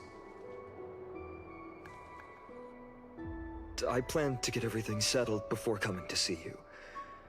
Is there something urgent, Cartonis? How are you holding up, I wanted to see. Better than I expected, you seem. There's no room for doubt anymore. It's time to take action and show everyone that the leadership of the Chrysos heirs is still strong. Right. Your assessment is now here. Take this. Is this it? You've completed it. Dawnmaker. The name I've chosen for it. Before dawn, prepare for battle. For tomorrow, wield your sword. Befits your stature, it does. Chrysos heir. Dawnmaker. Unbelievable. You've never seen that black-clad swordmaster. Yet you've recreated this so precisely, just from what I described. I was gonna say the god did look very similar. Precise your description. Imbued it with the power of dawn I already have. Guided by your will, gleam with golden flames, its blade will. Wield it, may triumph always be yours. Thank you, Cartonis. I will use this sword to protect the beings of Amphoreus. The thing that makes me uneasy about the potential cycles of all this is that he crafted a blade based on a blade that he saw that someone else had.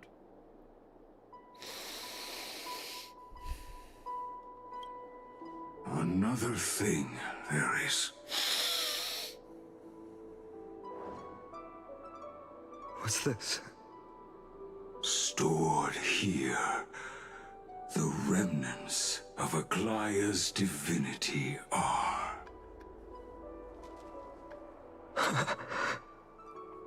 This was her commission. Her death she had long foreseen. Can she still hear us? It's difficult to confirm. About divinity, we know very little. In this way, she wanted to be with you. Always. I understand. Let me keep it. With this, I'll have another constant companion by my side. May this world never have need for a deliverer. Someone told me long ago. But when the world dashed her hopes and fell into disarray, if she could see me now, leading from the front, rallying people against their destiny, she would surely smile.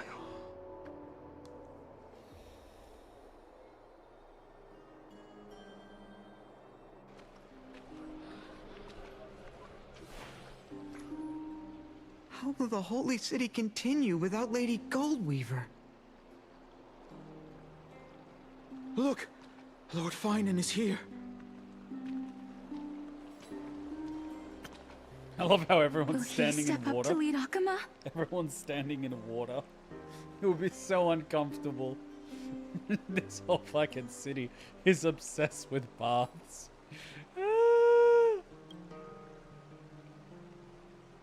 Not long ago, I spoke at the Citizens' Assembly at Dawncloud. I wrestled with every word, searching for the right ones to rally support and keep the Chrysos heir's flame chase alive. What the hell is in my eye? In the end, I remembered a lesson from one of my teachers. In battles where words are weapons, outrage and blind passion often overpower reason. I followed his strategy. I painted my opponents as nothing more than pests, tore apart their character, and laid out their crimes. The strategy worked. I secured enough votes to achieve my goal, but afterward, there wasn't even a flicker of joy. I realized that apparent victory masked a deeper failure. In my pursuit of success, I fueled division and strayed far from my very purpose that led me to the Flame Chase journey. Yeah. This journey was supposed to unify, not divide. To strengthen us, not weaken us.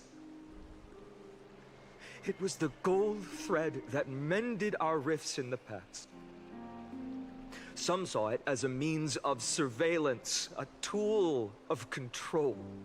But no one can deny that it was Aglaya who held this city and even this shattered world together.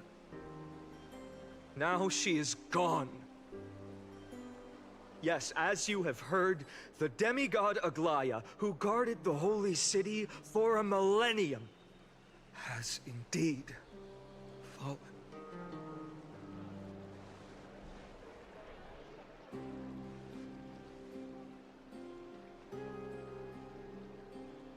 Who murdered Lady Goldweaver? Find the murderer! Make them pay!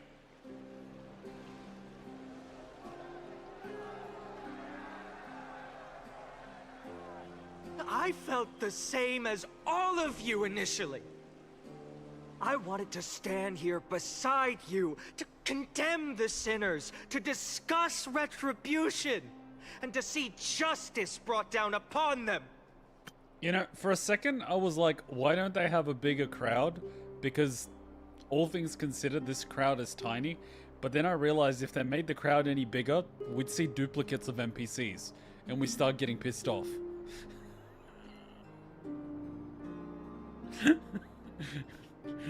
Let's carry on.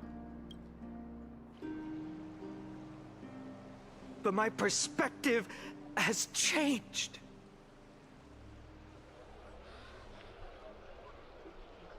The golden threads that once bound this city have unraveled. Yet no one is celebrating their freedom from control. In the empty markets and bath chambers, one feeling lingers.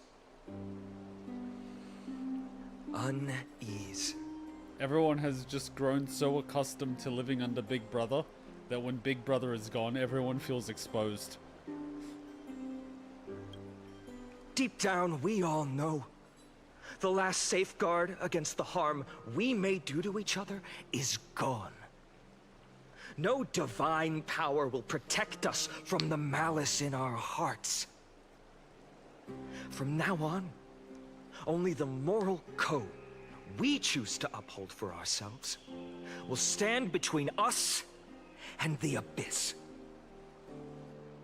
Finon has a way with words. Be quiet and listen carefully. There's something special about a man of letters. What? If it were me up there, I could do it too. But there's something special about a man of letters. Indeed.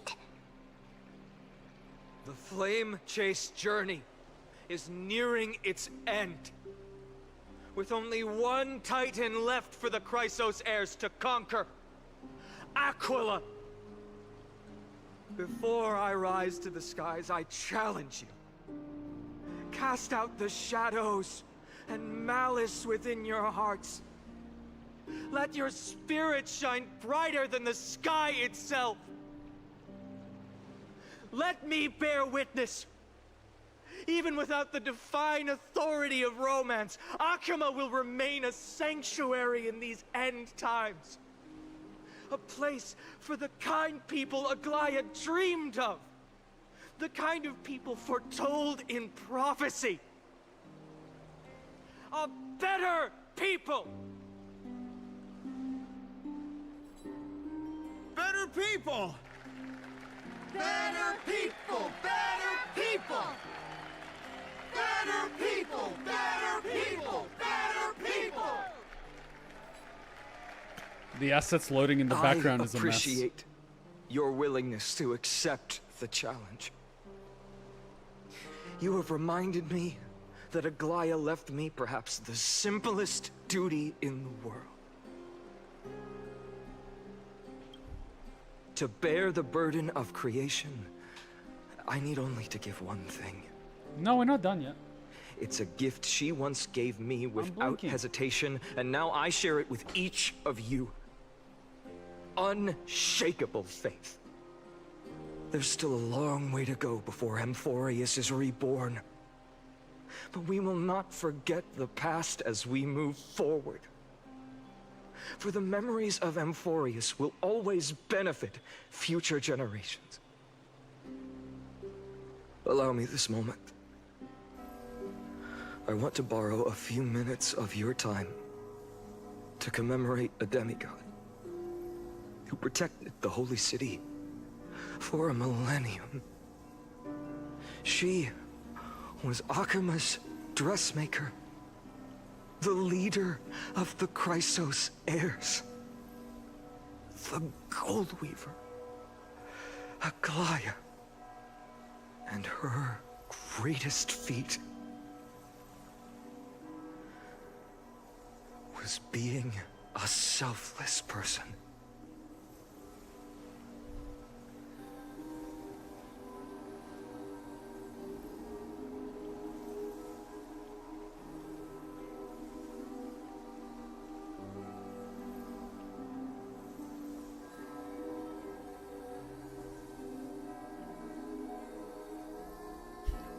Why is the background loading? Fucking hell, man. That singing sounds so familiar.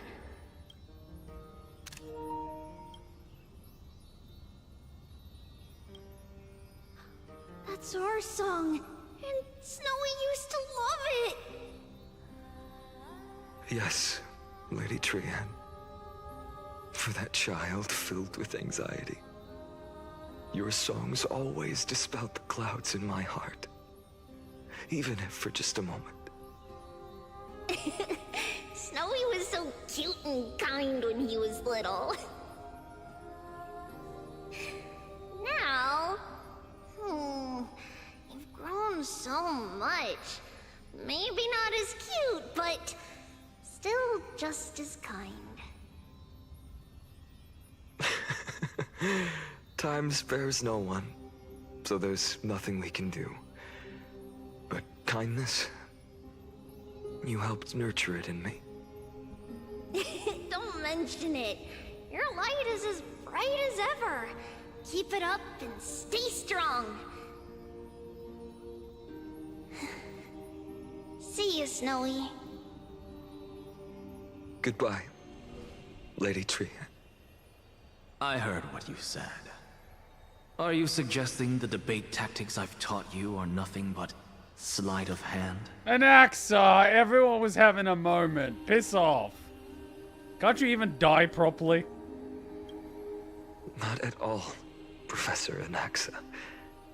Honestly, without those techniques you taught me, the Flame Chase journey might not have survived. Good thing your head's still clear. The Chrysos heir of Kefali. I had no idea you had it in you while I was drilling those formulas in your head in class. Who could have thought, Professor? By the way, I've completely forgotten those formulas now. Some things never change. In our next lives, I'll teach you how to truly embrace your divine duties.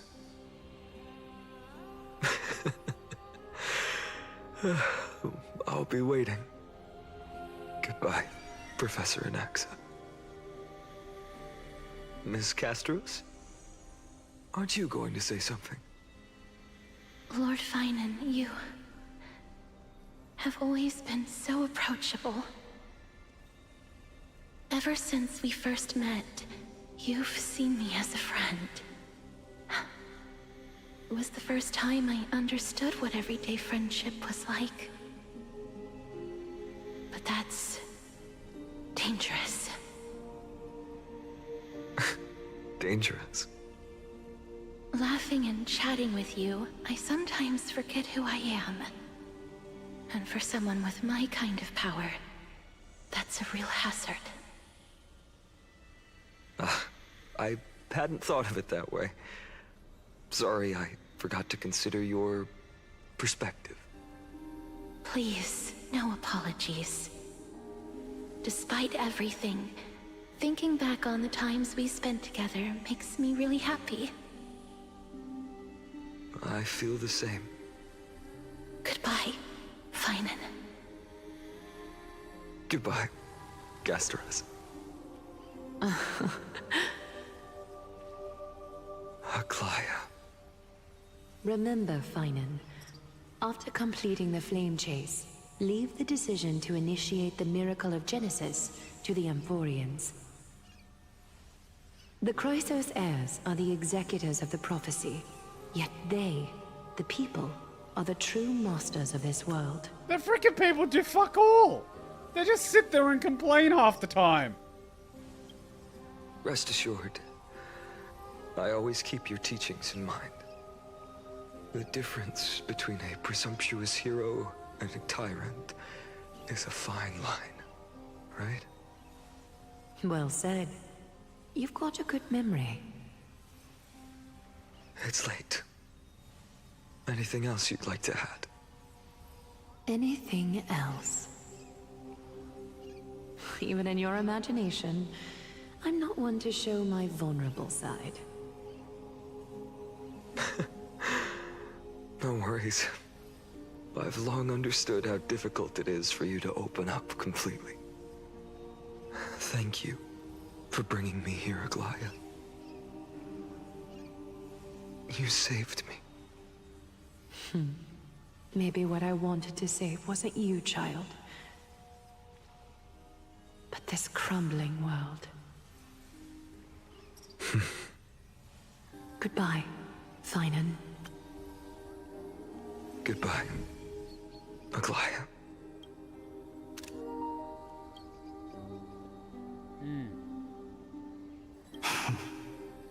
Did you forget me? You're not dead! I mean, at the moment. Forget you. Like I'd ever. We aren't parting ways forever. You're just off to guard the gates at Castrum Kremnos. Let's not make this a tearful farewell. You know just how to make a person uncomfortable. I have a feeling we'll meet again in this lifetime. Let's have another showdown then. Deliver. That's very confident of you. I've changed since then. Have you seen this sword? It's a masterpiece freshly forged by Cartonis.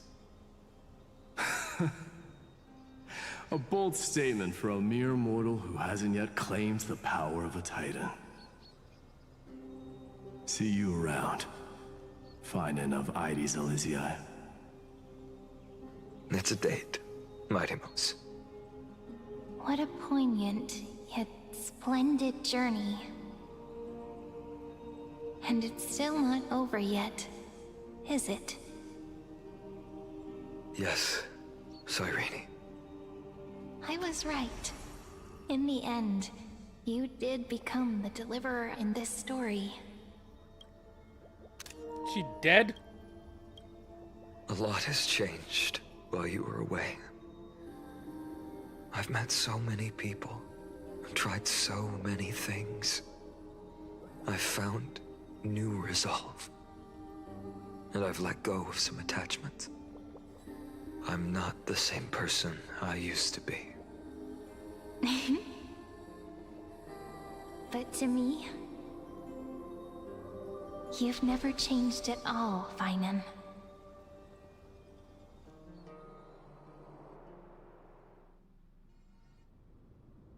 Days later.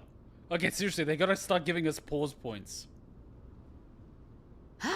Dawn Cloud. This place holds so many different kinds of memories. This caused an uproar on Twitter since it was It's a Promise in CNKRJP, and the English dub was called Woke. Which part? The mighty part, where it's like, it's a date? I mean, that did come out as pretty gay. I mean, calling it a date is pretty gay.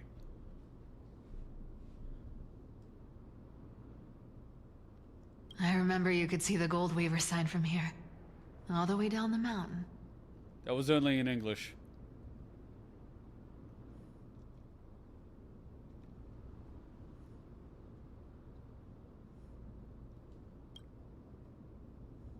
But my eyes aren't what they used to be 1,000 years ago.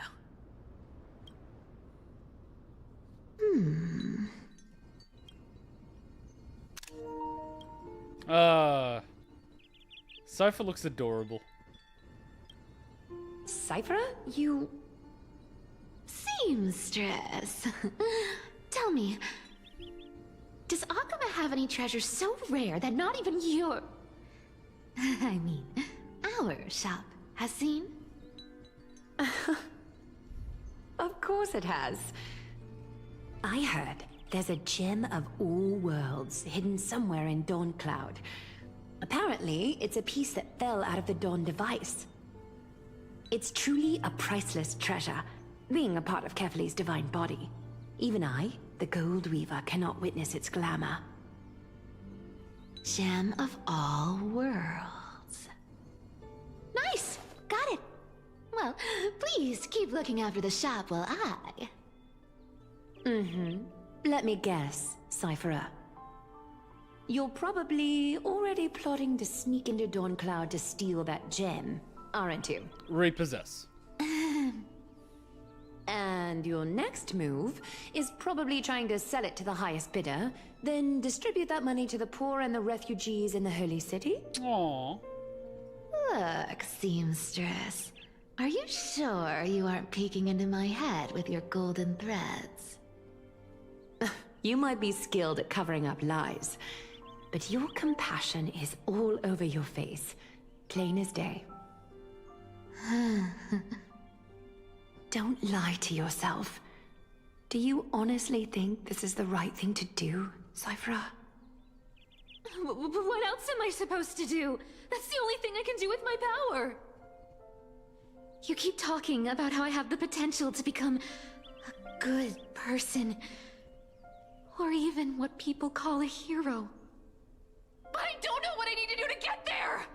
I can't weave golden dresses like you! I can't sing as well as Miss Hyceelins! And I definitely don't know as much as Big Sis Treby! The only things I'm good at are the underhanded street smarts that no one even respects. But I still want to be... worthy of you. I want to prove that you've made the right choice. Even thieves can dream. Right?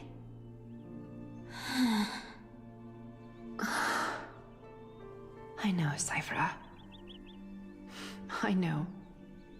You are justified in your anger. Destiny is never fair. And your path is doomed to be even worse than everyone else's. You are fated to walk in the dark and bear the world's misunderstanding in this journey. But you have to believe that everyone in this world is unique in their own way. I am convinced that you're the only one who can bear the authority of trickery, even if you have to contend with the legendary 300 master thieves of Dolos. Aglaya.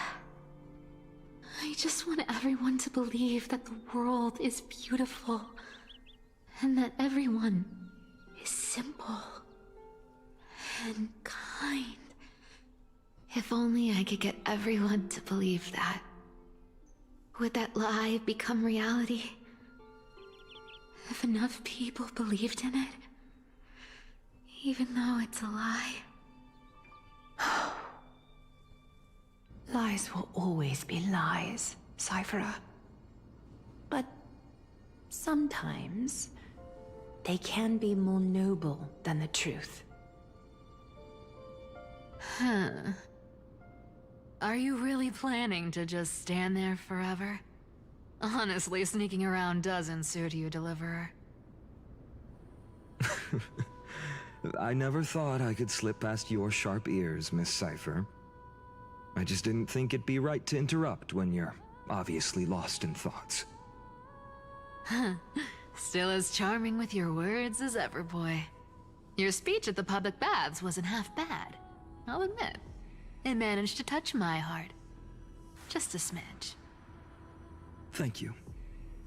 I had a feeling back then that you were in the audience. Intuition certainly is a thing of wonder. Oh, and you didn't call me out on the spot. You waited all this time to tell me. Well, I thought you'd need some time to yourself. After she passed away.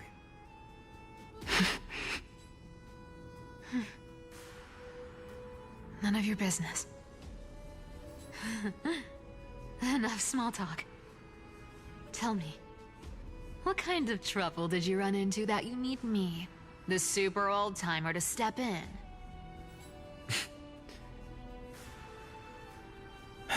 We've only met a couple of times, but you've always gone straight to business. I respect that about you, old-timer, so I'll cut to the chase. You're probably aware that Aglaya has earned the support of the entire city for the Chrysos heirs. Everyone believes that she died at the hands of council members who were against the flame chase, and the citizens' fury has been dragging these schemers out of the shadows one by one. But they didn't get everybody.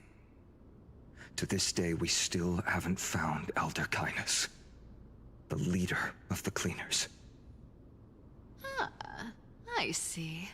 You're afraid she'll do something wild now that she's pushed into a corner, aren't you? Yes. I believe that Kefali's core flame, forever enshrined above the council theater, would be the opposition's final trump card against the Chrysos heirs. We're setting out to campaign against Aquila in a few days. With the Chrysos heirs gone, it'll be their best chance to strike. You think those desperate dogs will try to snatch the core flame while you're gone? So, you want me to give them a nice long walk while you're away, right? You sure saw right through me, Miss Cipher. I know exactly what you can do. Godlike speed, perfect disguises, untraceable movement, and that most enigmatic authority of trickery. I have only one request. Please, use whatever tricks you need to protect Kefali's core flame. Even if you have to deceive the rest of the Chrysos heirs as well. So why not go for it first and claim it for yourself and empower yourself before you go for Aquila's? I don't know, I'm just that guy. I'm just that guy. Uh-huh. Hey, Deliverer. Do you honestly think that there's no way I'll turn you down? Do you even have any plan Bs if I decide to nope out on this? As the demigod of trickery, there are no other trump cards in the world that can outrank you. I'm sure you know the answer to your own question, Miss Cipher. What confidence. You talk as if you have everything in the palm of your hand. Huh. So you did learn a thing or two from her. I'll give you that.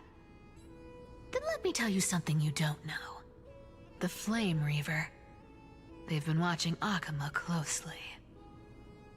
You mean... Bet you didn't expect that, huh? I've been tracking them all this time. And this is my conclusion. That lunatic may have lost their mind, but they're no fool. Why do you think they haven't made a move on Akuma yet? Anglaya? Professor Anaxa once analyzed this. He thought it was probably because Kefali's core flame was protected by the Council of Elders' secret arts. Ha! Sacred art's my foot! I could break those mechanisms with the flick of my finger. Allow me to let you in on the actual secret. They probably held off from attacking Akuma because the Seamstress's defense network was way tougher than you thought. Now that she's gone, and you're heading out to battle the Eye of Twilight, with the city's defenses in shambles. What a dangerous situation we find ourselves in. Yes, yes you do. But since you're the one who brought it up, I'm guessing you already have a solution in mind. Just look how ridiculously calm you are right now. But you guessed it right. Consider this a 2-for-1 deal. I'll keep that lunatic entertained on top of protecting Kefali's core flame. You owe a big favor after this. You have my deepest gratitude. That Flame Reaver's power is truly unfathomable. Please be careful. Don't forget, Deliverer. There's a fundamental truth in this world. Cipher will always get the last laugh. No need to worry for a demigod. I'll do my job, so you need to make sure you don't die before you pay me.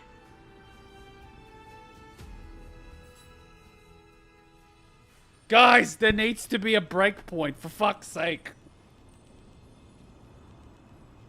There's like fucking no breakpoint in between like I'm back. an hour of cutscenes. What the fuck? What the fuck? What the fuck? What the fuck? What the fuck?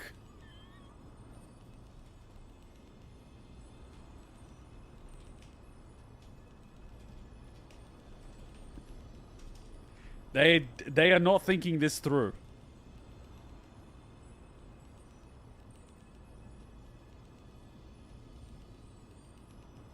Not good design at all.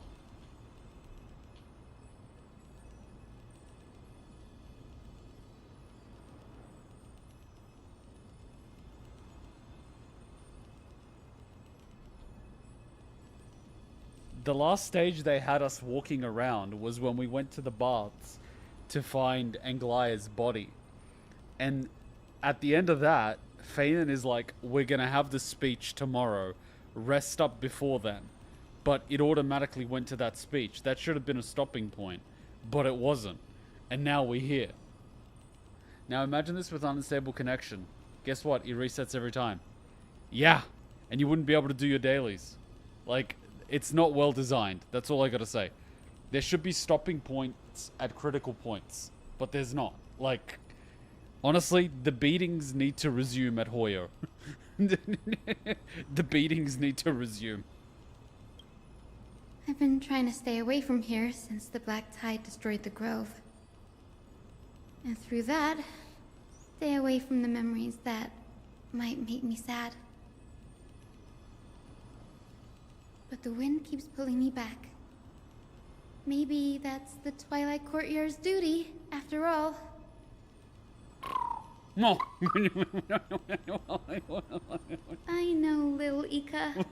Oh! I know. Oh, we found another one! Who missed the days when we all studied together? Look, the little green thing. Right behind little Ika's tail. There's another one. We found one. By the way, there is no point in complaining about the devs anymore. They are 100% incompetent. That's why the beatings will resume.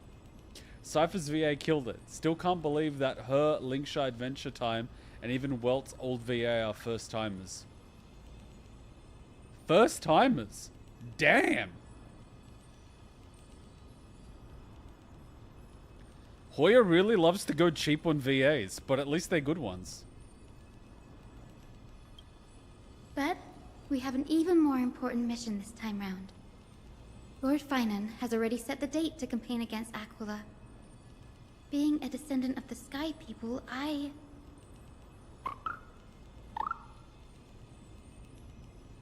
You're right. At least I can still afford to get lost in thought once in a while. Oh, ancestors. Please wait for just a bit longer. The time I spent in the grove deserves some reminiscence. Oh, fucking hell. Okay, where's that bug? We saw it. It's over there in the background. I see it. How do I instant transmit? I need to get over there.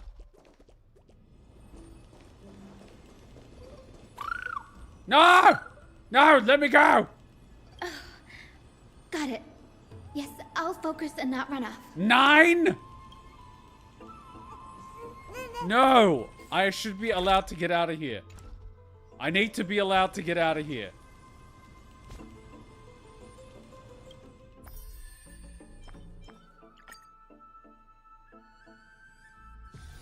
Time to log off. I mean, head back. Oh my god. Okay, we need to go back to wherever the fudge she was, because we saw where that green thing is. We need to get that green thing. If we don't get that green thing, we are so screwed. Where the hell was she? Not here. We're in Amphoreus. And can we pick... It's not called Dawn. Where was she? Wasn't Styxia. Wasn't the Vortex. I think it was like here. Yeah, here. Can I instant transmission there? There's like no instant transmissions. Oh, okay. At least this counts as a stopping point. Jesus Christ. And we're gonna run back all the way there to get that little green thing. But it's fine. Let's do it.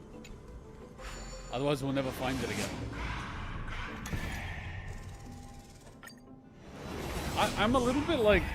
They know they're gonna try to steal Kefali's core, yet they're still going for Aquila's. Even though arguably Aquila's is gonna be more difficult to get. Why? And wouldn't getting Kefali's empower Finan? So why wouldn't you empower Finan before you go to get Aquila's? Like, Kefali's is protected.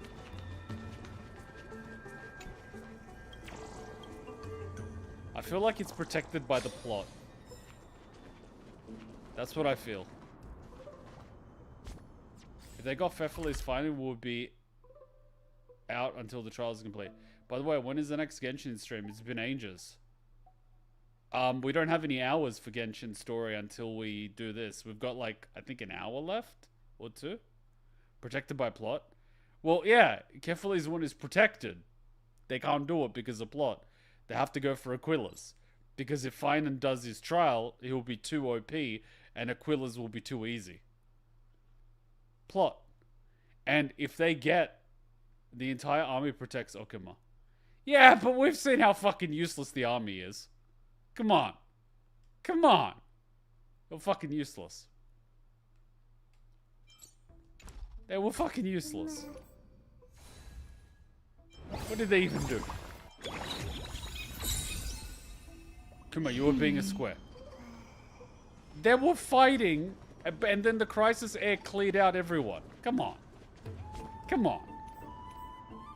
Let's be real here. Come on. At the beginning, when it's got attacked.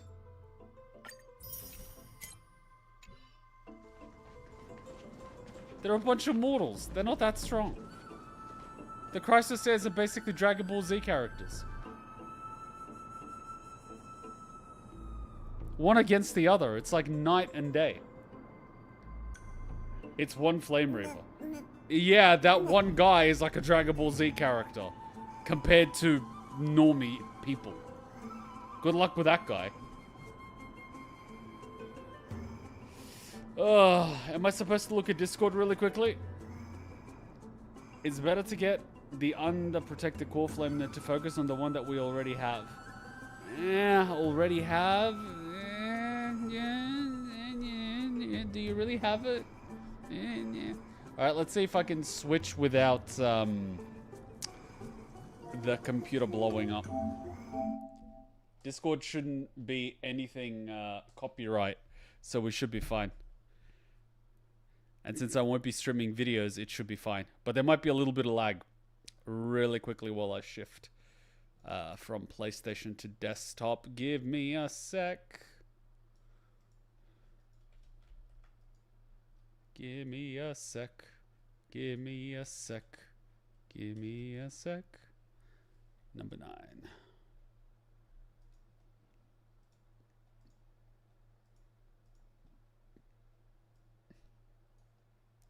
Cool. Okay. Switch it to desktop. What do we have? The new skit. Why is Lady Dimitrescu here? Perfection. Perfection. This is beautiful. That is beautiful. Oh my god, pinning that straight away. I'm gonna grab that for later. These are mine. I'm allowed to do this. I'm allowed to do this. I'm allowed to do all the and this. I'm allowed to do this too. I'm allowed to do these. Start here. Oh, okay. Of course they did. Of course they did. Of course they did. Of course they did. Skins. Of course they did. Rerun banners. Of course she gets a rerun. Didn't Castoris just get a rerun? I swear Castoris just had a rerun. Am I crazy? And Faye Pacha gets a rerun. Yeah, but they haven't fixed her yet. So, like, they should have Nova Flayed her first. That's the problem. And fucking Firefly gets a buff. What the fuck? Adding this to the store. Never getting her, so don't worry about it. And I can get the healer whenever I need. Nova Flare. Of course, Firefly. What the fuck? What the fuck, man? Fucking Firefly. This is a travesty. Because Firefly needed it.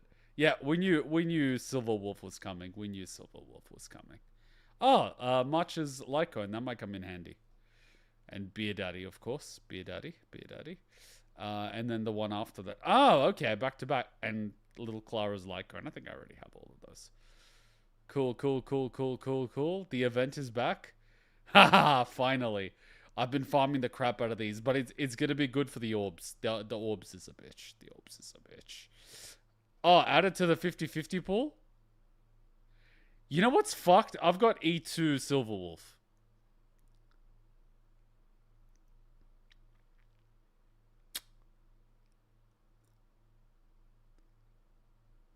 What's Silverwolf E6? Because, like, you know what I mean? I missed the message? What did I miss?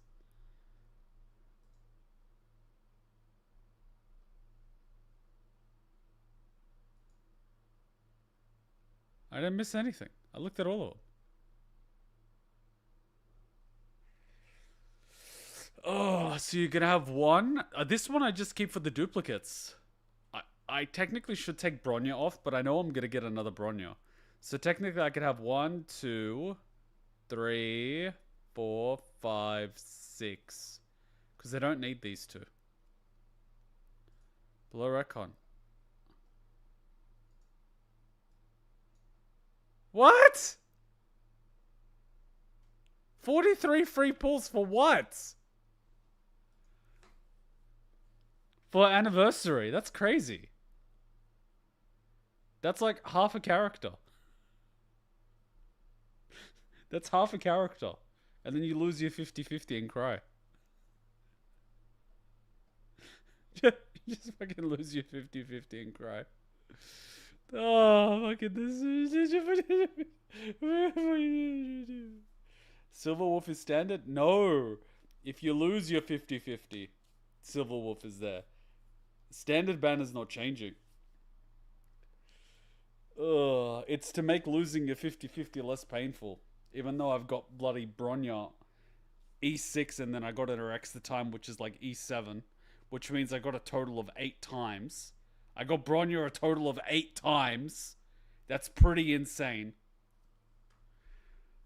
I know I'm going to get her again. And as soon as I get Bronya again, I'm going to get another one of those gold things. So I think I'm just going to leave Bronya in there.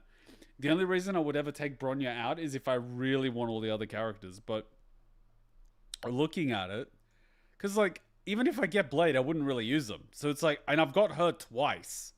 So it would be like, I would definitely put in Silverwolf 1, 2, let's say Clara 3, well, 4. That's 2 slots. 1, 2, 3, 4. Bronya 5, and you put Himeko 6. I could put in to get a Yunli because I don't have her. But, like, I've got her twice and I'm still not using her. So it's kind of a waste. God damn it. It's just like, I'm going to have to see what Silverwolf's C3. But then again, I use her all the time. So why wouldn't I go for Silverwolf C's? Like, I freaking should. She's always on my Acheron team. So there's, like, no downside. But the thing is, I know I'm going to get another Bronya. That's the painful thing. I keep getting Bronyas. I even swapped her position in the banner rotation. She was like number 3, and I put her as number 5. And I got her again. Like, it's crazy. I'm just getting so many Bronyas. It's just, It's a thing. And I got Welt a few times. And Clara light cones. I got 2 Clara light cones. That's crazy shit. And I had to pick Clara as a character because she never dropped. It's crazy. I keep getting the same shit. Silverwolf's going to be wild. Everyone's going to start using E2 Silverwolf and start WTFing, which is really good, but I'm going to see. But this one, definitely for the orb. This I might get the item that I need. Anyway, we'll see. But again, this is the bread and butter item for relation units anyway, so you need it. At least I can lose to good characters. Yeah? And they're fixing up Welt, so he's no longer going to be useless. Which is really good. That's one of the good things. Fixing up standard. If they ever buff Bronya, I'm going to be such a happy chappy. If they ever buff her. She needs a bit of a buff. Give her a buff. Give her a better buff. She feeds people turns, has a follow-up attack, 50-50 chance to recover the skill point. But how about you give her a buff? Give her a bit more. She needs an overflare. Break Bronya. Make Bronya meta, please. Acheron found in a ditch. See, that's the thing, right? They put Fei Zhao back in there. But the thing is, wait, didn't Sunday have a rerun recently? This is what gets me. He had a rerun recently. Piss off. But the thing is, like, they haven't fixed these characters. Who's gonna pull them? That's the problem. Like, you could pick new Silverwolf, and you could pick this girl, or you could pick characters which are just basically gonna struggle. There's a trailer for it. Yeah, but I haven't downloaded it. I'm not doing those now. But, like, it's just, they have to fix characters. They gotta fix them. You can't not fix them.